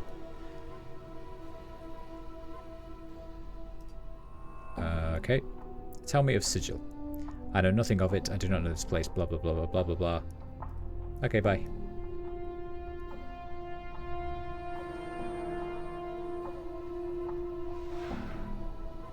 Some fist irons. Not too bothered about them. Villagers. You see a ragged man clad in patchwork clothes. He reeks of smoke and trash and has a yellowish cast to his skin. He looks askew at you. What do you want from me, Cutter? Just answers to some questions. Make it fast, Cutter. I got mouths to feed. Who are you? Ain't important, Cutter. Slipped twixt the cracks too long ago. Or maybe that was my dar. One way or another, I'm just trying to make a living in any way I can. Okay. What are you doing? Trying to make a living? What does it look like? Only I keep getting asked questions and stopping me from that. You done yet? Nope. I mean, yes, I'm done. See a ragged man clad in patchwork clothes, blah blah blah, make it fast to a you. Okay, they all say the same thing.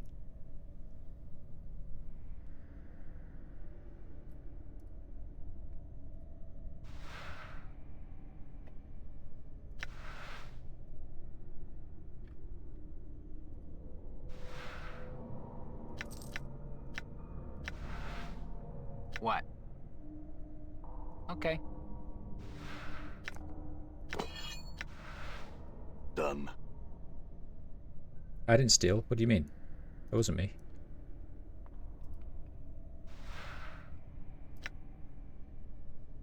What's up, Chief? Okay. The necklace of hollow teeth. This is a necklace made of pointed teeth. Examining it more closely, you can see that each of the teeth has been hollowed out, as if it could carry a small amount of liquid. The fuck?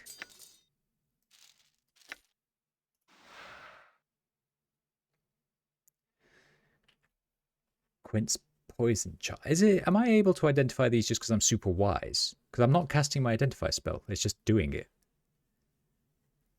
This is a necklace made out of pointed teeth. Examining it more closely, it's Quince poison charm. When used, it has the ability to cure various types of poisons. Like, I don't know if it's just automatically using my identify spells. No, it says I still have one. Maybe it's just because I'm super wise. Who are you, so wise I'm gone. in the ways of science? I am Arthur.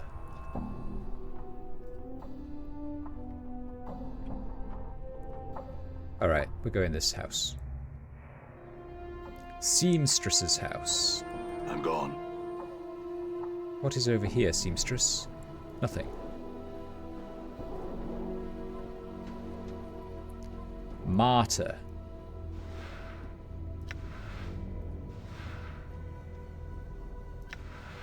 What's the word, Chief? Good as done.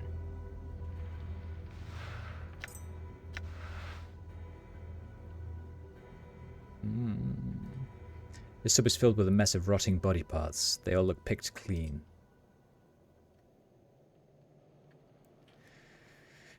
You see a blockish woman dressed in a heavy burlap robe. She lumbers about the room, her joints popping as she bends over to pick up objects from the various tables. Her hair is bound back from her head with a bone hairpin, and she has a sour, curd-faced expression. She's mumbling to herself in a sing-song voice. Hello.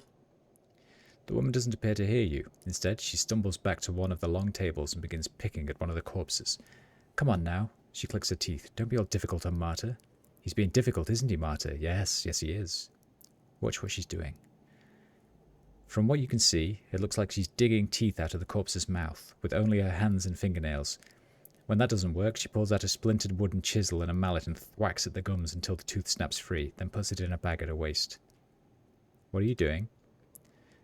Marta leaps away from the corpse, startled, and gives a piercing shriek. Ah! She catches her breath, then hisses angrily at the corpse on the table. If dead you were not, you might have said something earlier. False corpse, nasty corpse, yes. Have you no shame?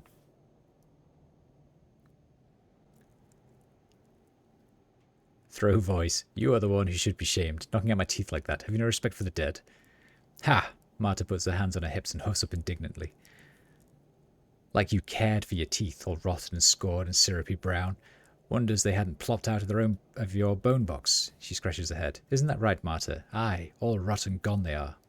Oh, you'll be punished for your evil teeth-taking, Marta. I shall haunt you until the end of your days. Ha! You hear this, Marta, do yous? Marta's face scrunches up like a wrung rag. I hears it, Marta, I hears it. With a grunt, she starts pounding the corpse with her fist, making meaty thwacks with every hit. Haunt me, will you? Take this, and this. Boy, oh, stop, I will haunt you no longer, forgive me. Damnable deaders. Marta takes a deep breath and lets the chisel fall to her side. That's more like it, eh, Marta? Yes, corpse quiet, yes. I'm the one who spoke, not the corpse. Marta squints and turns. Eh? How'd you get over there so fast-us? She mumbles to herself. Marta, how did he do that? No glimmer. This grave bait's blind and near deaf. Marta's still mumbling to herself about corpses and gratitude, which you don't quite catch. Who are you? Updated my journal. Marta. Did this one ask whose I was? Aye, he did, he did. She starts humming. Nobody but mine. I am Marta. Marta the seamstress. Marta the seamstress. Marta the seamstress. She turns away, back to the corpse, singing her name to herself. What are you doing? Martha turns back to the corpse with a huff. I'm trying to get this Burke to give up his stitchies and his teethies, and he isn't recuperating. No, no. She wags her finger as if lecturing a small child. Stubborn as stone, isn't he, Marta? She pouts. Yes, yes, he is. Stitchies and teethies? What are you talking about? Gotta pulls the stitchies out, the teethies. Marta gives... perhaps you could gives me a hand. I have been giving you a hand, old Batty. No need to take that tone with me. Pulling out the stitchies and teethies, yes? And thingies inside. Thingies inside? I think she means organs. Hope she means organs. Thingies. Mort turns to Marta. Yes, thingies. Then he turns to you. It's all semantics. Marta, why are you pulling out the corpse teeth and stitches? Updated my journal. Put him aside, Marta. That's what I does. She scratches her head. Aye, Marta, we do. Stitchy thread and teethies are precious. Can be turned into jink-jink. Strip the corpses we bring you, they tell Marta. Pull out teethies, stitchies, thingies inside the corpse. Strip 'em cold, and then we sell 'em to the dusties.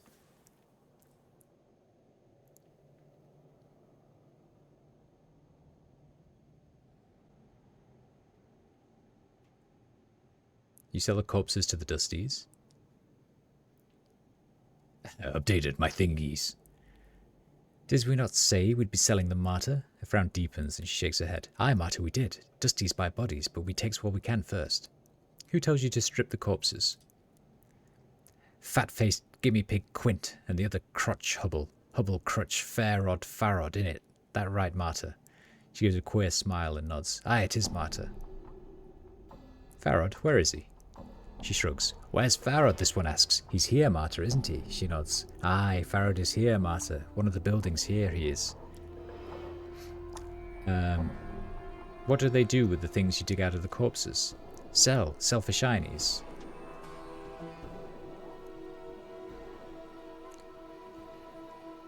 Can you dig in my body to find anything? She squints at you. Marta can do that, can't you, Marta? Yes, you can. I am not gonna watch this. Where? Marta is studying you, as if looking for the best place to crack you open.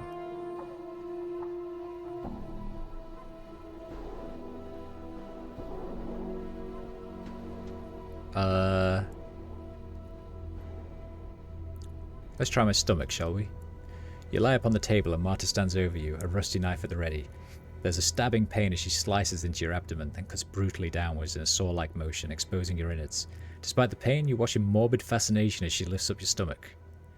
Your vision slowly returns to see Marta standing over you, shaking her head. Nothing found, eh, Marta? She shakes her head. No, nothing, Marta. No, look, should we try again? How about my ribcage? You lie upon the table and Marta stands over you, a chisel and mallet at the ready. There is a sharp crack as she splits your ribcage open and you choke back your screams as she begins to fish in your lungs. As you try and gasp for air, you go numb, then black out from the pain. Your vision slowly returns to see Marta standing over you, shaking her head. Nothing found, eh, Marta? No, nothing, Marta. No luck. Should we try again? Check my intestines.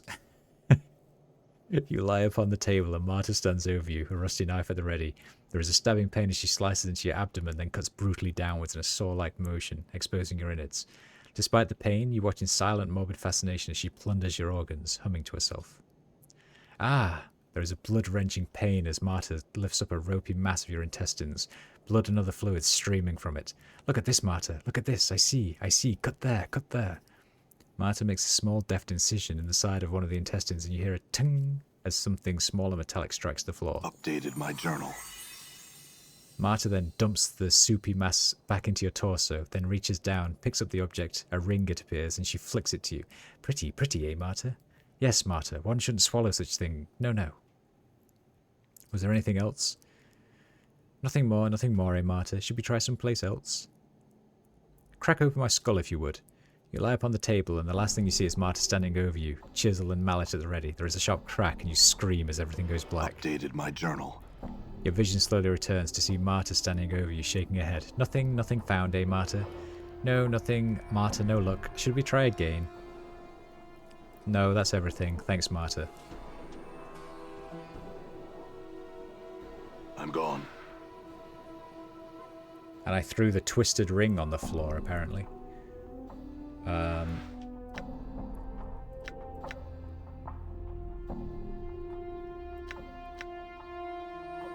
Let's throw him some of this shit that I don't need.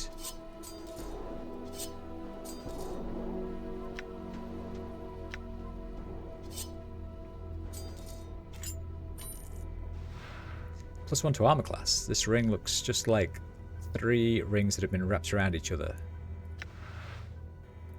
Nice. Ring of the Traveler +1 to armor class.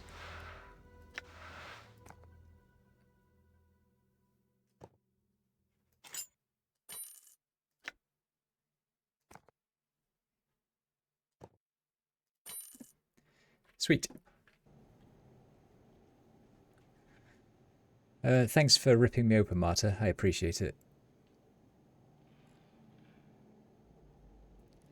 Why can't I get a body from her, actually? That guy outside really wants to eat something.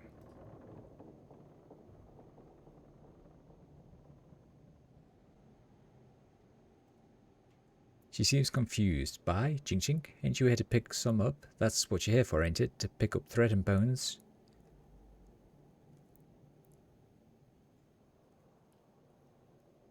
Yeah, I'm here to pick them up. Here's what you came for. She passes the items over to you. All I have. Thanks. Have you got anything else you've pulled from corpses that I can have? Nothing more do I have. Takes it all last time. Okay. Thanks, Marta. Sorry for stealing all of your shit.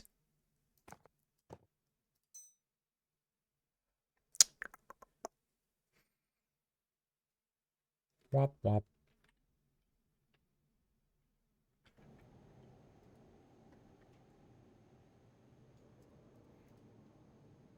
And away we go. I'm gone.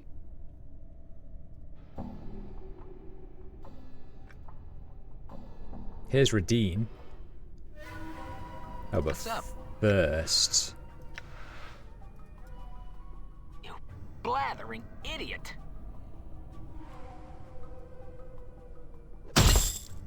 Damn. You see that? Yeah. Imbecile.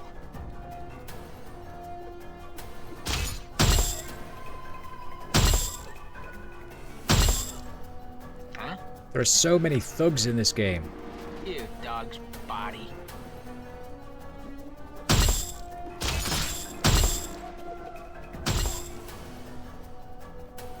All right. What? Okay. Done. Done.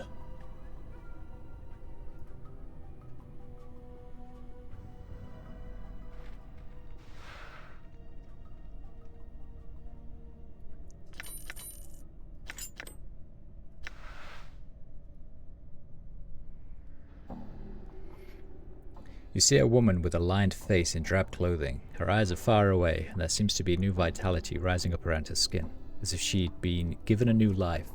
There's a pattern tattoo around her neck. She starts when you speak to her. What do you want? I want to ask you some questions. Mayhap I got answers for you, mayhap I don't. Tell me about yourself. Me? I got 2 names now, and I'll show you only one. Don't want you stealing the new one, hee hee. You can call me Radine Pet, and I'll hold this other name tight to myself, I will.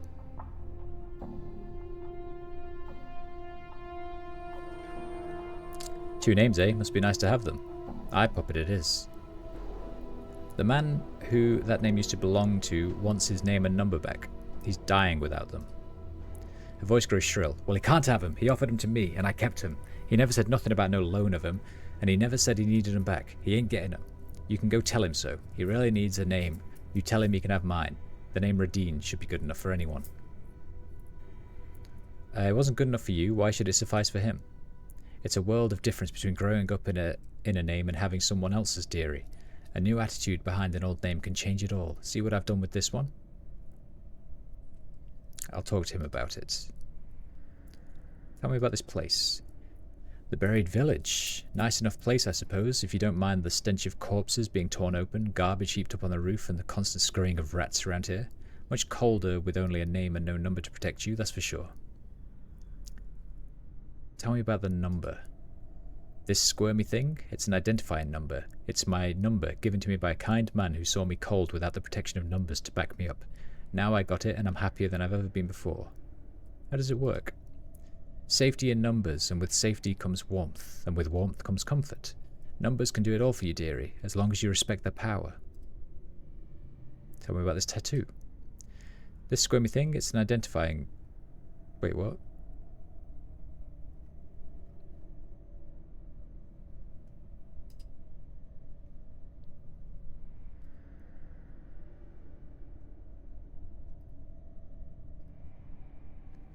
Tell me about the number, this squirmy thing. So the number and the tattoo are the same thing. Okay.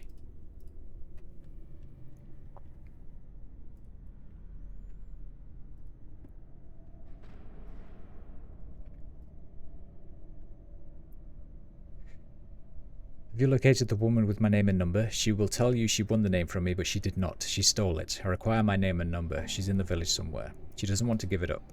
He pales for a moment. She must. They are mine. She stole them from me. I request your assistance. You're getting it.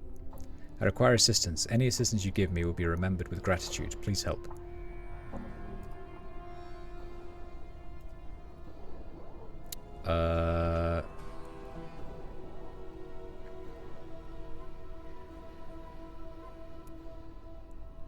She looks blankly as you return, then shakes herself out of a daze. As she does, the tattoo around the neck squirms. You again, eh, Cutter? I tell you I won't give the name and number back. Tell you what, using the name and numbers increase me fortunes. I'll pay good money for it, and he can buy himself a nice new one. How's that? I don't think that'll cut it. Give me the name and number. How about a nice 20 coins? That should tide the wee dear over till he can get a new set, eh? Be a dear and go ask him if that's what he wants for it. Just give me the name and number or I'll have to rip them out of you. Trust me, you don't want that. She shrinks under your threat. And here he told me the number would protect me from evil men. Take the damn thing then, and have done with it.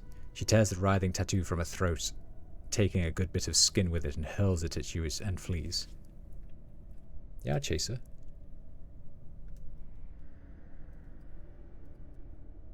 Done. I mean... Endure. In enduring, grow strong.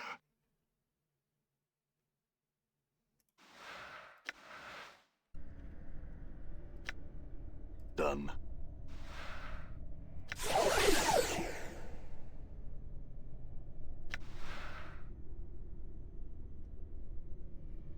This ropey mass of bloody intestines appears to be yours. You have to admit it makes you uncomfortable to see them outside of your body. Why do I have intestines outside of my body? What the Done. fuck?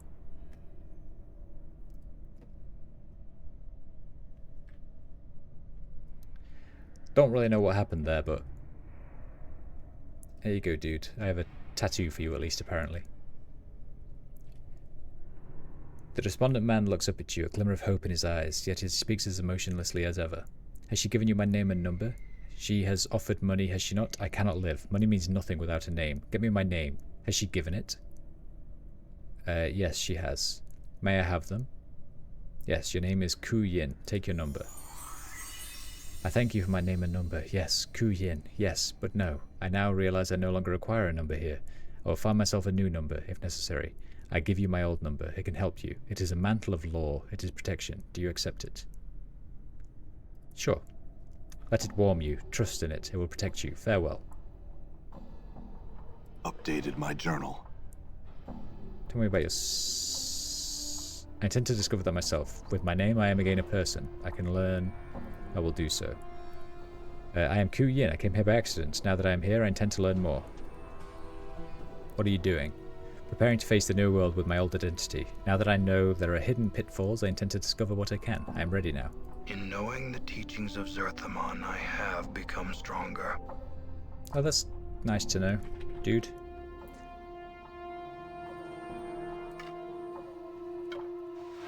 The Gauntlets of Teeth. Usable by fighters and thieves. Some gauntlets have many names over the centuries. Some have termed the Gauntlets of Hunger. Holy moly. What was this weird number thing? Oh, the number of Kuyin. Protection from chaotic creatures.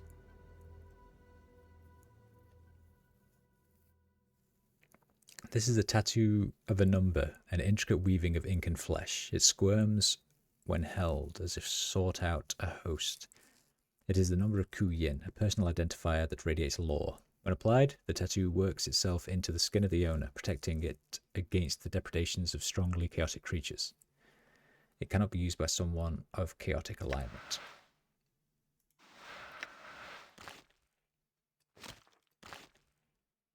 Alright. Wait, what?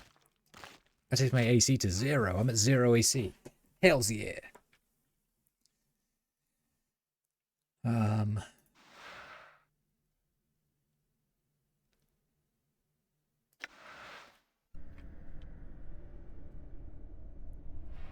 Right, let's go in this door. Ojo's house. This wall looks like it's ready to collapse at any moment. The stones are loose and it's riddled with holes. I'm gone. The small candle is giving off anemic lights. These rags look like they've been chewed on. Hello, Ojo. You see a burly man with a slack jaw. The spark of intelligence is, in his eyes, a little more than a brief flare. Who are you? He blinks at you. Point at him. Who are you? Ojo. Okay, Ojo. What are you doing? Ojo, talk. He stops abruptly and begins massaging his head. Examine his hand. There is a small inflamed scab on his skin. As you watch, he peels the scab away again. What happened to your hand? Bit. Who bit you, Ojo? Ojo looks towards the walls and then turns back to you, eyes narrowed and the corner of his mouth twitching. Who you? You leave. No, you leave. He's becoming agitated. Ojo stumbles over to the corner and sinks into it, turning himself away from you. No amount of cajoling will convince him to look at you or respond to you.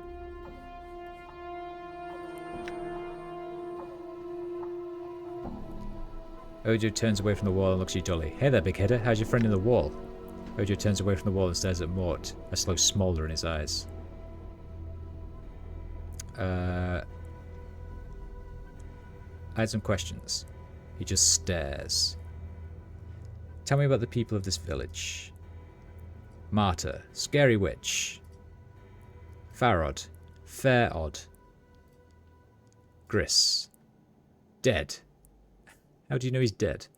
Man in wall told me. What did he tell you? Gris dead. Where is Gris? In Crying Place.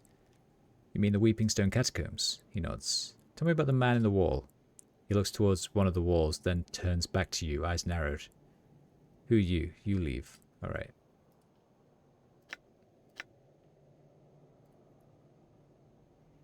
I think the man in the walls is probably brain rats, right? But weirdly, they're like his friend, because he's been bit by something, which is probably a rat.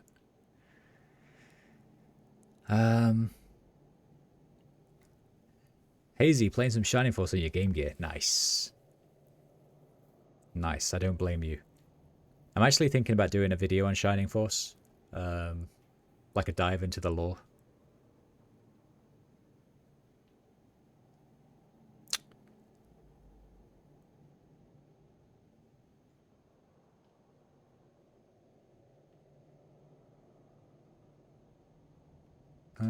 Tell me about Quint. Quint. Okay. Tell me about the catacombs. Not talk strangers. He looks away, rubbing his hand. Okay. Who are you? Tell me about the buried village. Not talk strangers. Okay.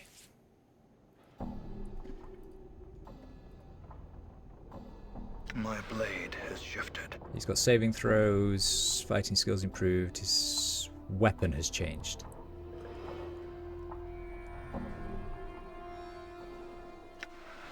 Nice.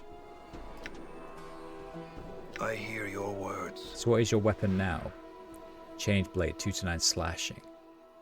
Memorize 1 additional first level mage spell. Nice. Oh, wait. I will hear you. I was supposed to talk to him when Balance I in became a all mage, things. right? What is your will? Talk to you about your teachings. Can you teach me anything of the art, Dakon? Know that the way of the people is not the same as the art you have come to know. It is not the energy that gives strength, it is knowing the self that gives strength. The teachings of Zerthimon speak of such things. Would you teach me the way of Zerthimon, Dakon? Do you know what you have asked? The texture of Dakon's blade flows until it becomes a stone. To walk the path of Zerthimon, you must know the people. The knowing of such things by one not of the people is a difficult matter. There are those not of the people who have heard the way of Zerthimon, but they do not know the way. Dakon, I want to know of the people and know Zerthimon's teachings. I believe there is wisdom to be learned in such Updated things. my journal. Know that I have heard your words and I shall test them. To learn, you must know the people. To know the people, you must know the unbroken circle of Zerthimon. Dakon holds up the stone disc in his possession, and his spider-like fingers hook into its sides. There is a click, and the plates of the circle slide into a new configuration. He reverses the motion, sealing the stone. Know the first circle of Zerthimon is open to you. Study it, and then I will hear your words. I will read the first circle then. In the meantime, I had other things to know.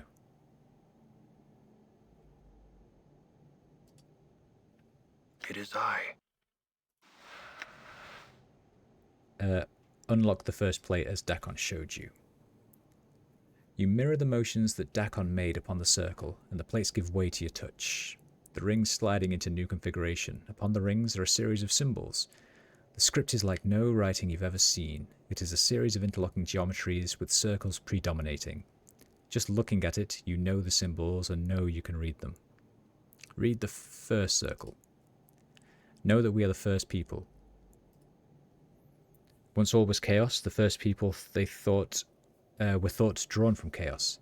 When the first people came to know themselves, they were chaos no longer and became flesh. With their thoughts and knowing of matter, the people shaped the first world and dwelt there with their knowing to sustain them. Yet the flesh was new to the people, and with it, the people came to not to know themselves. The flesh gave rise to new thoughts, greed and hates, pains and joys, jealousies and doubts. All of these fed on each other, and the minds of the people were divided. In their division, the people were punished. The emotions of the flesh were strong, the greed and hates, the pains and joys, the jealousies and doubts. All of these served as guiding stone to enemies. In becoming flesh, the first people became enslaved to those who knew flesh only as tools for their will. Know these beasts were the Illithids. The Illithids were a race that had not come to know themselves. They had learned how to make other races not know themselves. They were the tentacled ones. They lived in flesh and saw flesh as tools for their will.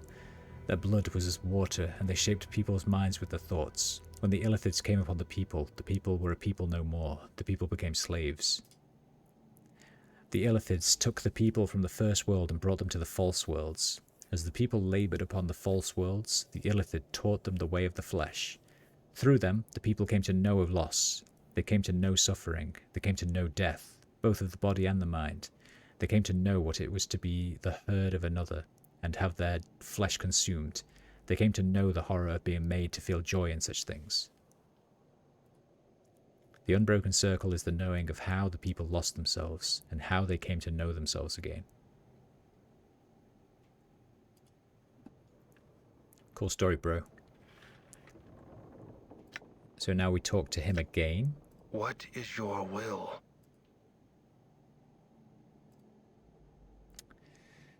I have read the Unbroken Circle of Zerthimon. I want to speak to you more about the way of Zerthimon.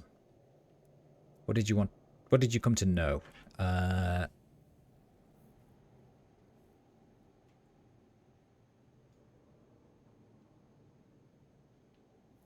Strength lies in knowing oneself. I learned that once someone does not know themselves, they are lost. They become a tool for Updated others. my journal.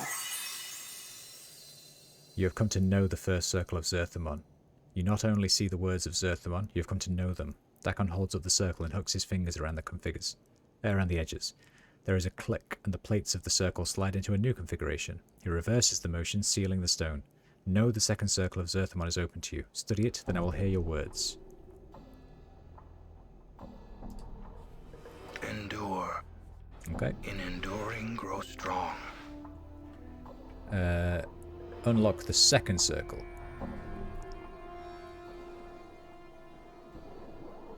Read the second circle. Know that flesh cannot mark steel. Know that steel may mark flesh. In knowing this, Zerthemon became free.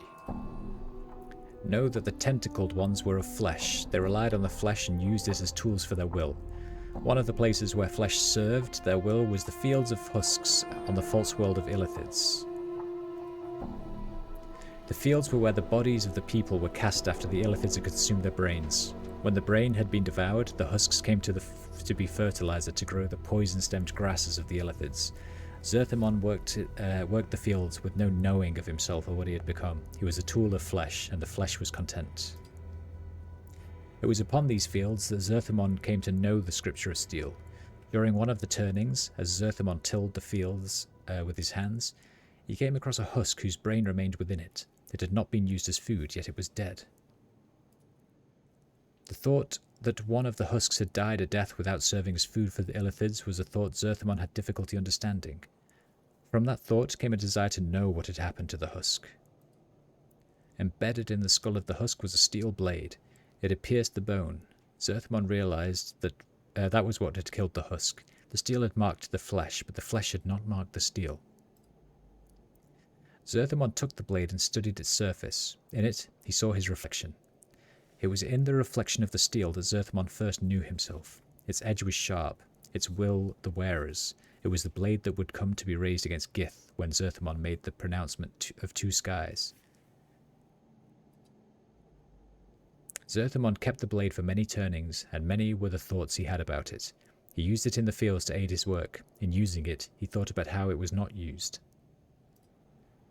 The Illithids were powerful. Zerthemon had believed that there was nothing that they did not know. Yet the Illithids never carried tools of steel. They only used flesh as tools. Everything was done through flesh, for the tentacled ones were made of flesh and they knew flesh. Yet steel was superior to flesh. When the blade had killed the husk, it was the flesh that had been weaker than the steel. It was then that Zerthemon came to know that flesh yielded to steel. In knowing that, he came to know that steel was stronger than the Illithids. Steel became the scripture of the people. Know that steel is the scripture by which the people came to know freedom.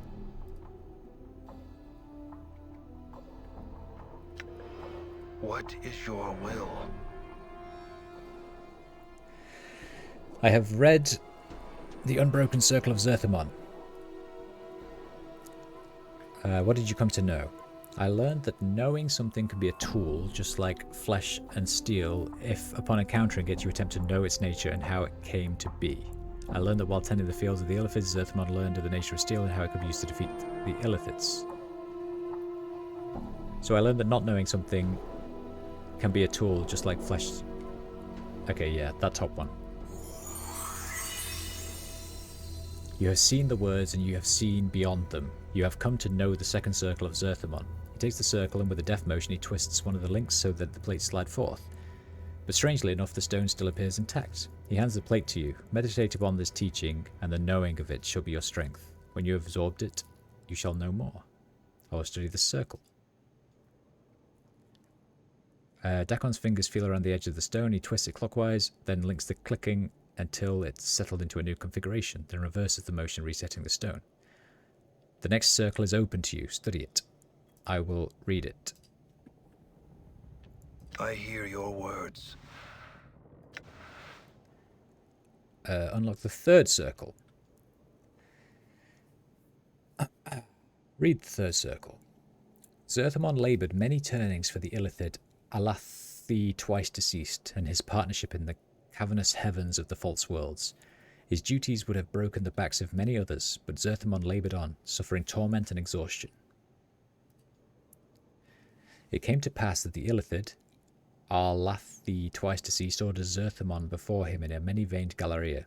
He claimed that Zerthemon had committed slights of obstinance and cowardice against his partnership. The claim had no weight of truth, for Alathi only wished to know if flames raged within Zerthemon's heart.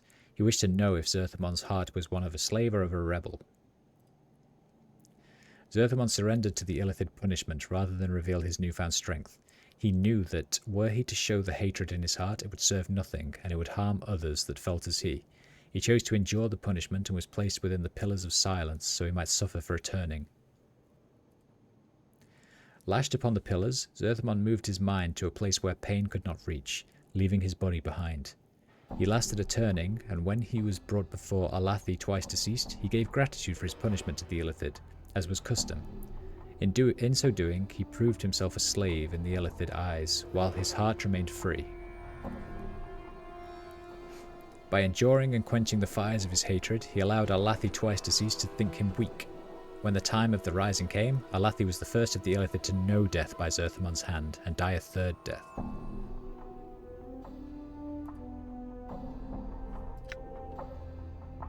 What is your will?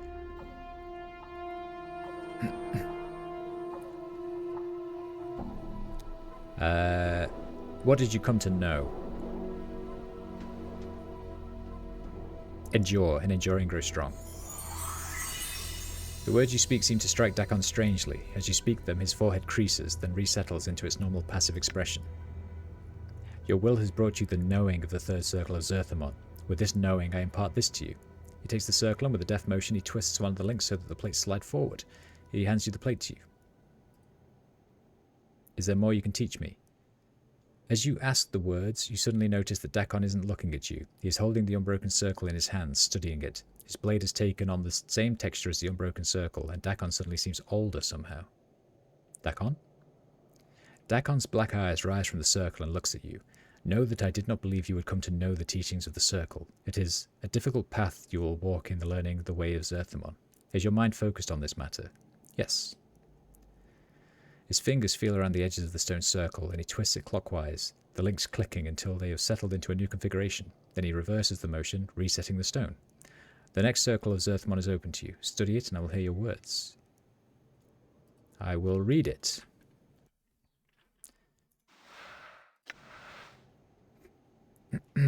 Unlock the fourth circle. Read the fourth circle.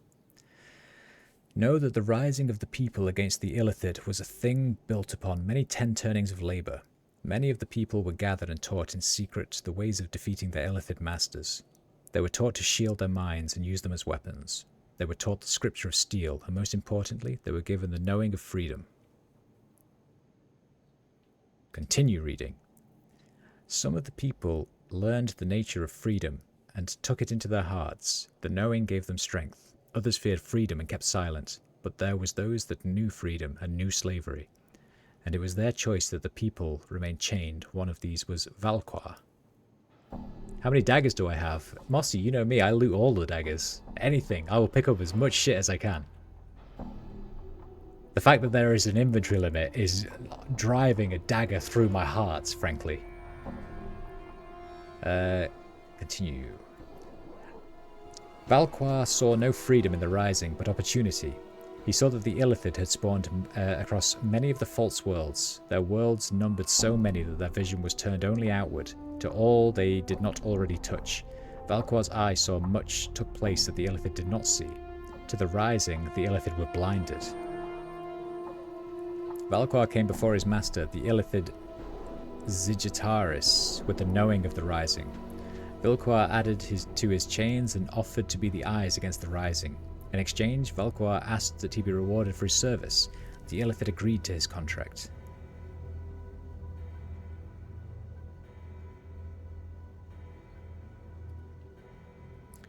At the bonding of the contract, a dark time occurred. Many were the betrayals Valquar committed, and many were the people that the Illithid fed upon to stem the Rising.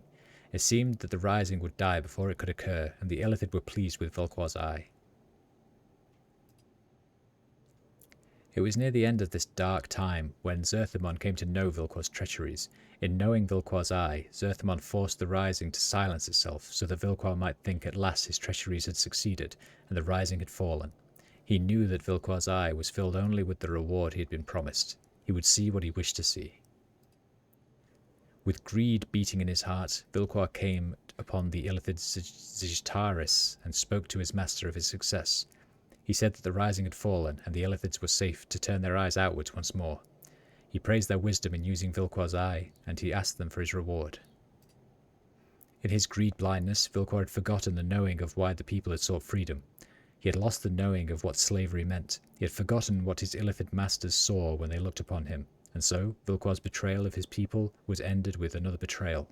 Vilquar came to know that when Vilquar's eye had nothing left to see, Vilquar's eye was useless. The Illithid gave to Vilquar his reward, opening the cavity of his skull and devouring his brain. Vilquar's corpse was cast upon the field of husks so its blood might water the poison-stemmed grasses.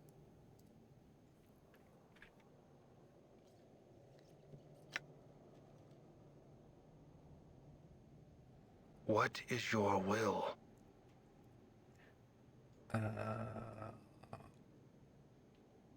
I have read the Unbroken Circle of Zerthamon.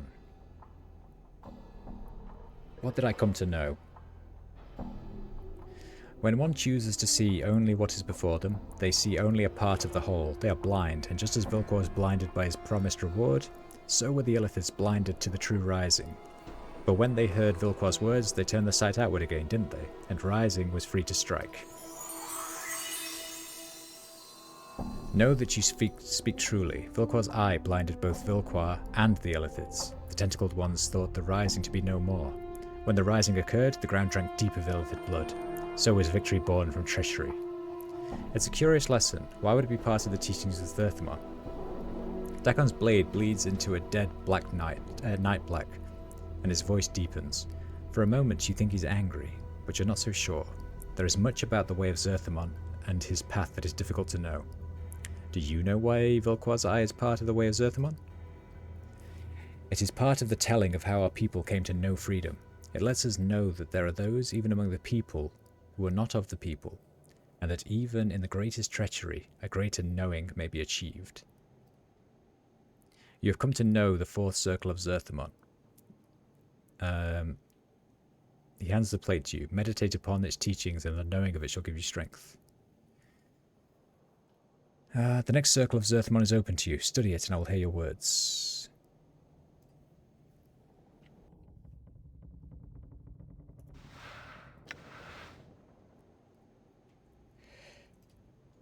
Zerthamon was the first to know the way of freedom, yet it was not he that first came to know the way of the rebellion.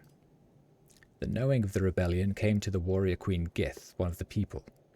She had served the Illithids upon many of the false worlds as a soldier, and she had come to know war and carried it in her heart.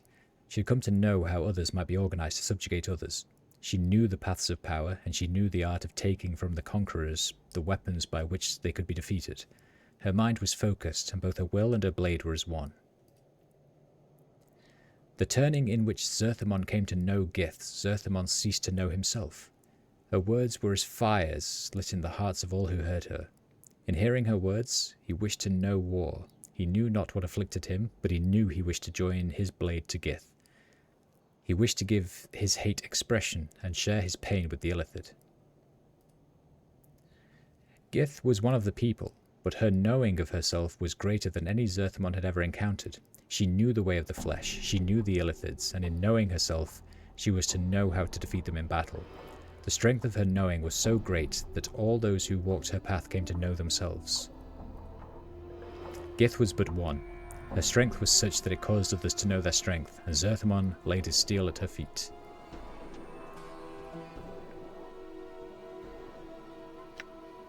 What is your will?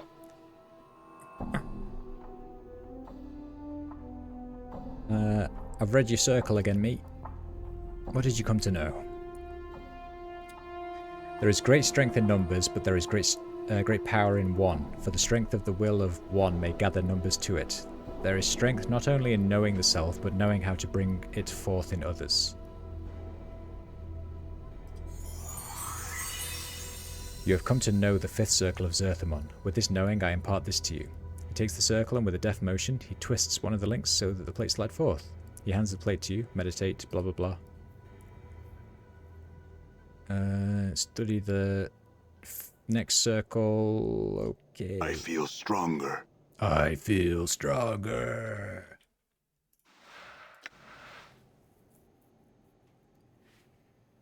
Unlock the circle. God, there's a lot of circles in this, aren't there? Read the 6th circle. Upon the blasted plains, Zerthmon told Gith there cannot be two skies. In the wake of his words came war. Upon the blasted plains, the people had achieved victory over their Illithid masters. They knew freedom. Yet before the green fires had died from the battlefield, Gith spoke of continuing the war. Many, still filled with the bloodlust in their hearts, agreed with her. She spoke of not merely defeating the Illithids, but destroying all Illithids across the plains. After the Illithids had been exterminated, they would bring war to all other races they encountered. In Gith's heart, fires raged. She lived in war, and in war she knew herself. All that her eyes saw she wanted to conquer. Zerthmon spoke the beginnings of that which was against Gith's will. He spoke that the people already knew freedom. Now they should know themselves again and mend the damage that had been done to the people. Behind his words were many other hearts of the people who were wary of the war against the Illithid. Know that Gith's heart was not Zerthmon's heart on this matter. She said that the war would continue, the Illithid would be destroyed, their flesh would be no more. Then the people would claim the false worlds as their own. Gith told Zerthmon that they would be under the same sky in this matter. The words were like bared steel. From Zerthmon came the pronouncement of two skies. In the wake of his words came war. What is your will? I've read your thingy again, mate. What did you come to know? I know that Zerthmon's devotion to the people was such that he was willing to protect them from themselves. He knew the Illithids had come not to know themselves in their obsession with control and domination, so he chose to stop Gith before she carried the people to their deaths. There must be balance in all things, or else the self will not hold.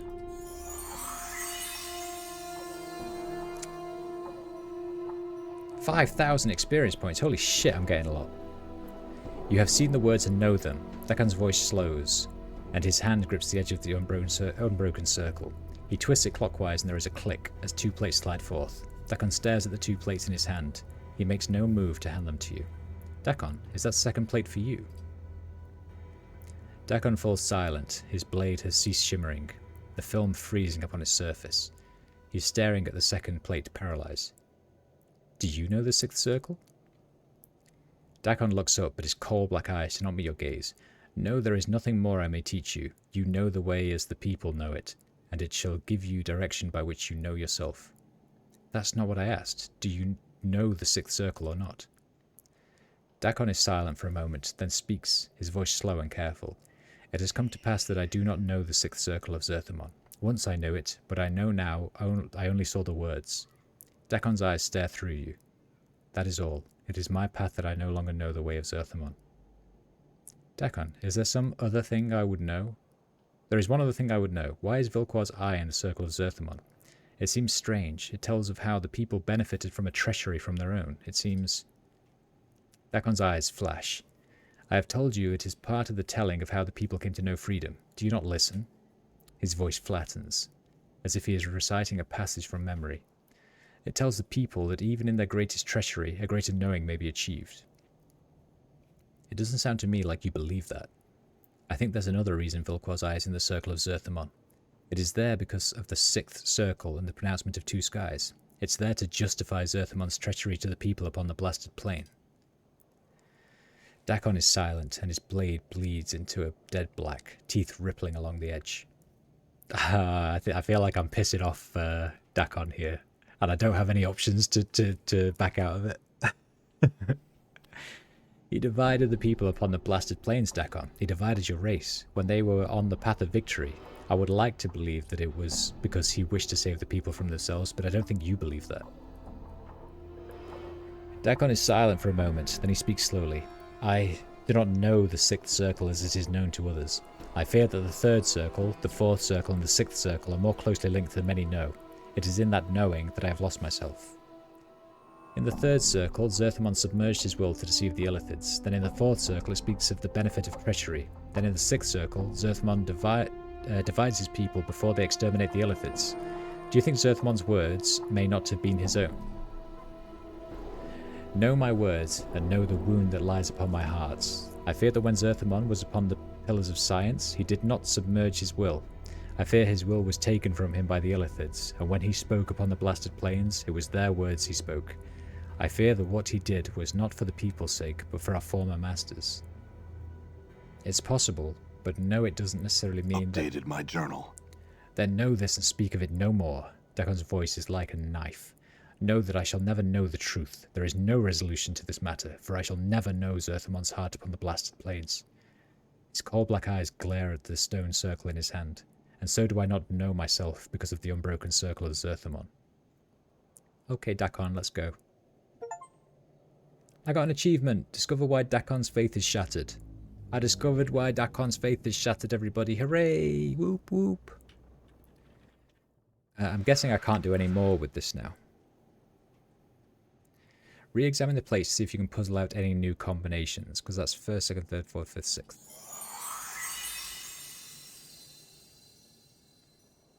6th. Now gift him a dagger so he can be happy again. He's already got about 70.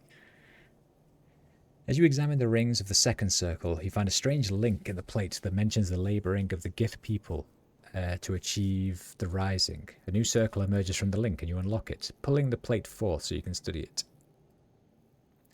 Know that the rising of the people against the Illithid was a thing built upon many turnings. Many were the people who lived and died under the Time's blade when the rising was shaped. The rising was shaped upon a slow foundation. Steel was gathered so that it might mark Illithid flesh. A means of knowing the movements of the Illithids was established. At first weak and confused, then stronger, like a child finding his voice. When the movements were known, then the Illithids were observed. In observing them, their ways of the mind were known. When the ways of the Illithid were known, many of the people were gathered and taught in secret, the means to shield their minds, and the way to harness their will as a weapon. They were taught the scripture of steel, and most importantly, they were given the knowing of freedom. These things were not learned quickly. The knowing of much of the ways was slow, and in all these things, time's weight fell upon all. From the knowing of one's reflection in a steel blade, to the knowing of submerging the will, to the knowing of seeing itself, all of these things and more the people built upon. In time they came to know the whole. I will hear you. What is your will?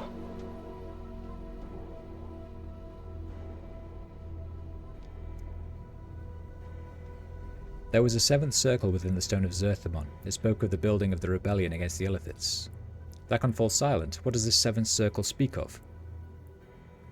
It speaks of time as an ally, not as an enemy. It says that patience can sharpen even the smallest of efforts into a weapon that can strike the heart of an empire. Your victories may be small, but over time a greater victory may be achieved. Will you make this circle known to me? Take the unbroken circle of Zerthamon and unlock the 7th circle. As you take the circle and twist the links, 2 plates slide from the interior and into your hands. You have no idea where they came from, but the unbroken circle still seems intact. The 7th circle remains. Dakon watches you silently.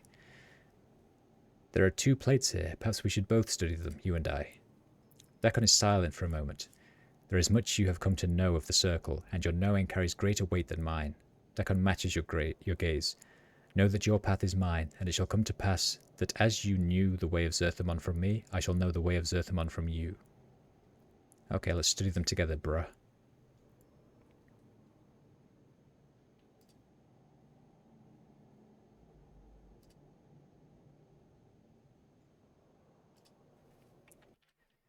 Wait, is there another? Another? See if I can puzzle out any more. As you examine the rings of the 7th circle of Zerthamon, you suddenly become aware of a pattern in the way the links are formed. You hook your fingers into the sides of the circle and unlock a hidden segment, pulling the plate forth so you can study it. Know that a mind divided divides the man. Oops. The will and the hand must be as one. In knowing the self, one becomes strong. Know that if you know a course of action to be true in your heart, do not betray it, because the path leads to hardship. Know that without suffering, the rising would never have been, and the people would never have come to know themselves. Know that there is nothing in all the worlds that can stand against this unity. When all know a single purpose, when all hands are guided by one will, and all act with the same intent, the planes themselves may be moved. A divided mind is one that does not know itself. When it is divided, it cleaves the body in two. When one has a single purpose, the body is strengthened, and knowing the self grows strong.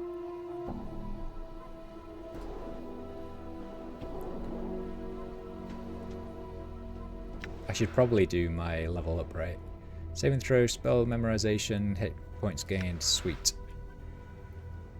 And then we'll talk to this chap. What is your will?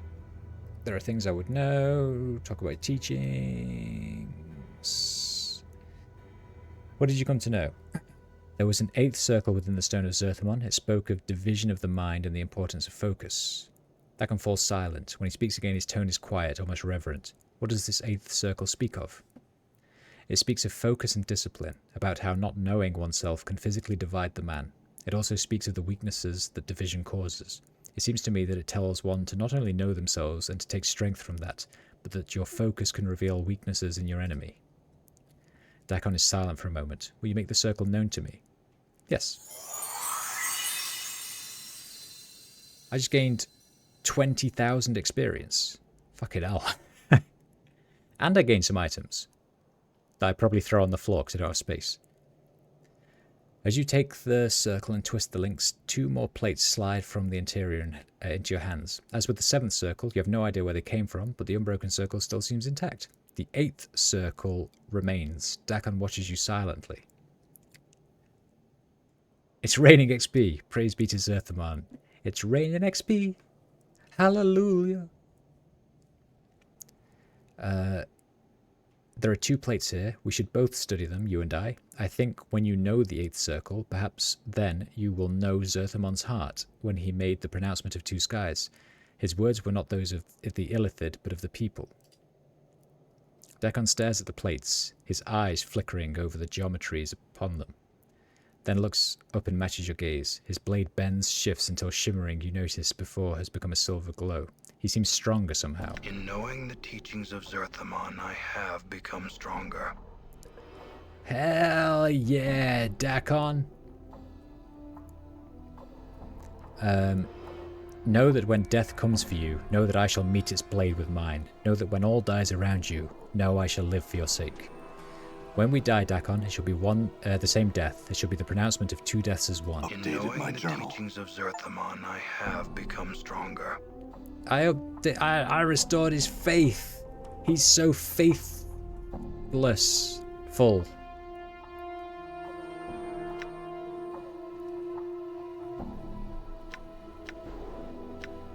And I now have the 8th circle of Zerthamon. Wait, what happened to the 7th circle of Zerthamon? Is that on the floor somewhere? I'm gone. Yeah, it is. There it is. Oh my god. What am I supposed to do with all this shit? Let's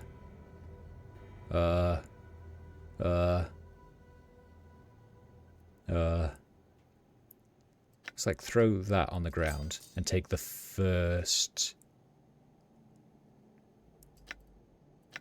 I've just been throwing things on the floor, like... Well, probably the second. Let's take the second and see what happens. I updated Dakon's journal. He's got some more spell memorization abilities, 2 hit points, and extra hit points. Nice, well done, Dakon. And his con and dex and something else went up, charisma, I think. Nice, I hope you're happy, Dakon. I sure hope you're satisfied. Right, before I do anything, I should save and then have a look at what these things do. Oh, it's a spell. Allows the user to copy Scripture of Steel. I will take. The 8th circle allows users to copy Zerthamon's focus. I will take. Okay, that was 2nd. So I want the 3rd. Why don't I have a 4th? Where's the 4th one?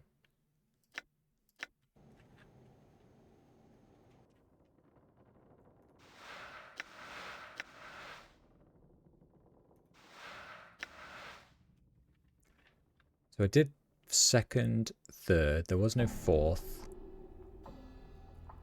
Did I do fifth? Fifth. Sixth. Seventh. Eighth I already did.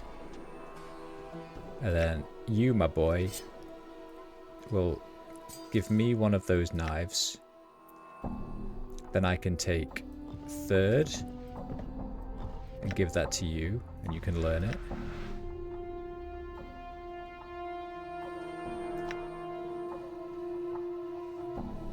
Sorry, I did that wrong. I did it wrong. It's that one. Oh, you can't. Why can't you learn this?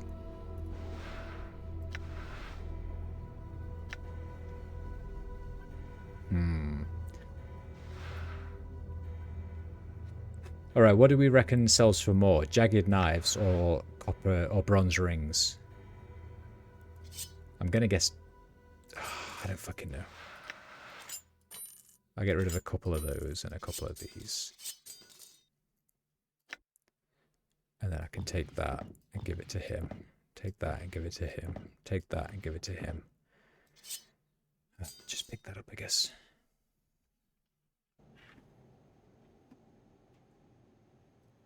I'm gone.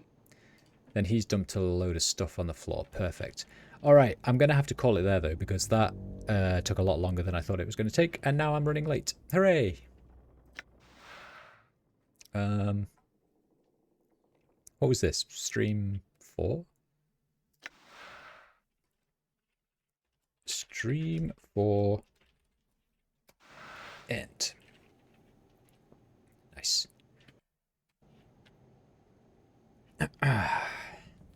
No worries, thanks for stopping in, Mossy. Much lore has happened. And we did some fighting, at least. And we've done some exploring, because we are now... So now we've done that bit, that bit, that bit, that bit, and that bit. And Ragpicker's Square. And we're in Buried Village, so we only have like 3 more bits to properly explore before we start filling out wherever these things take us to, which is exciting. Very exciting indeed. Anyway, with that, I am going to run away now. I'm going to run away. Bye!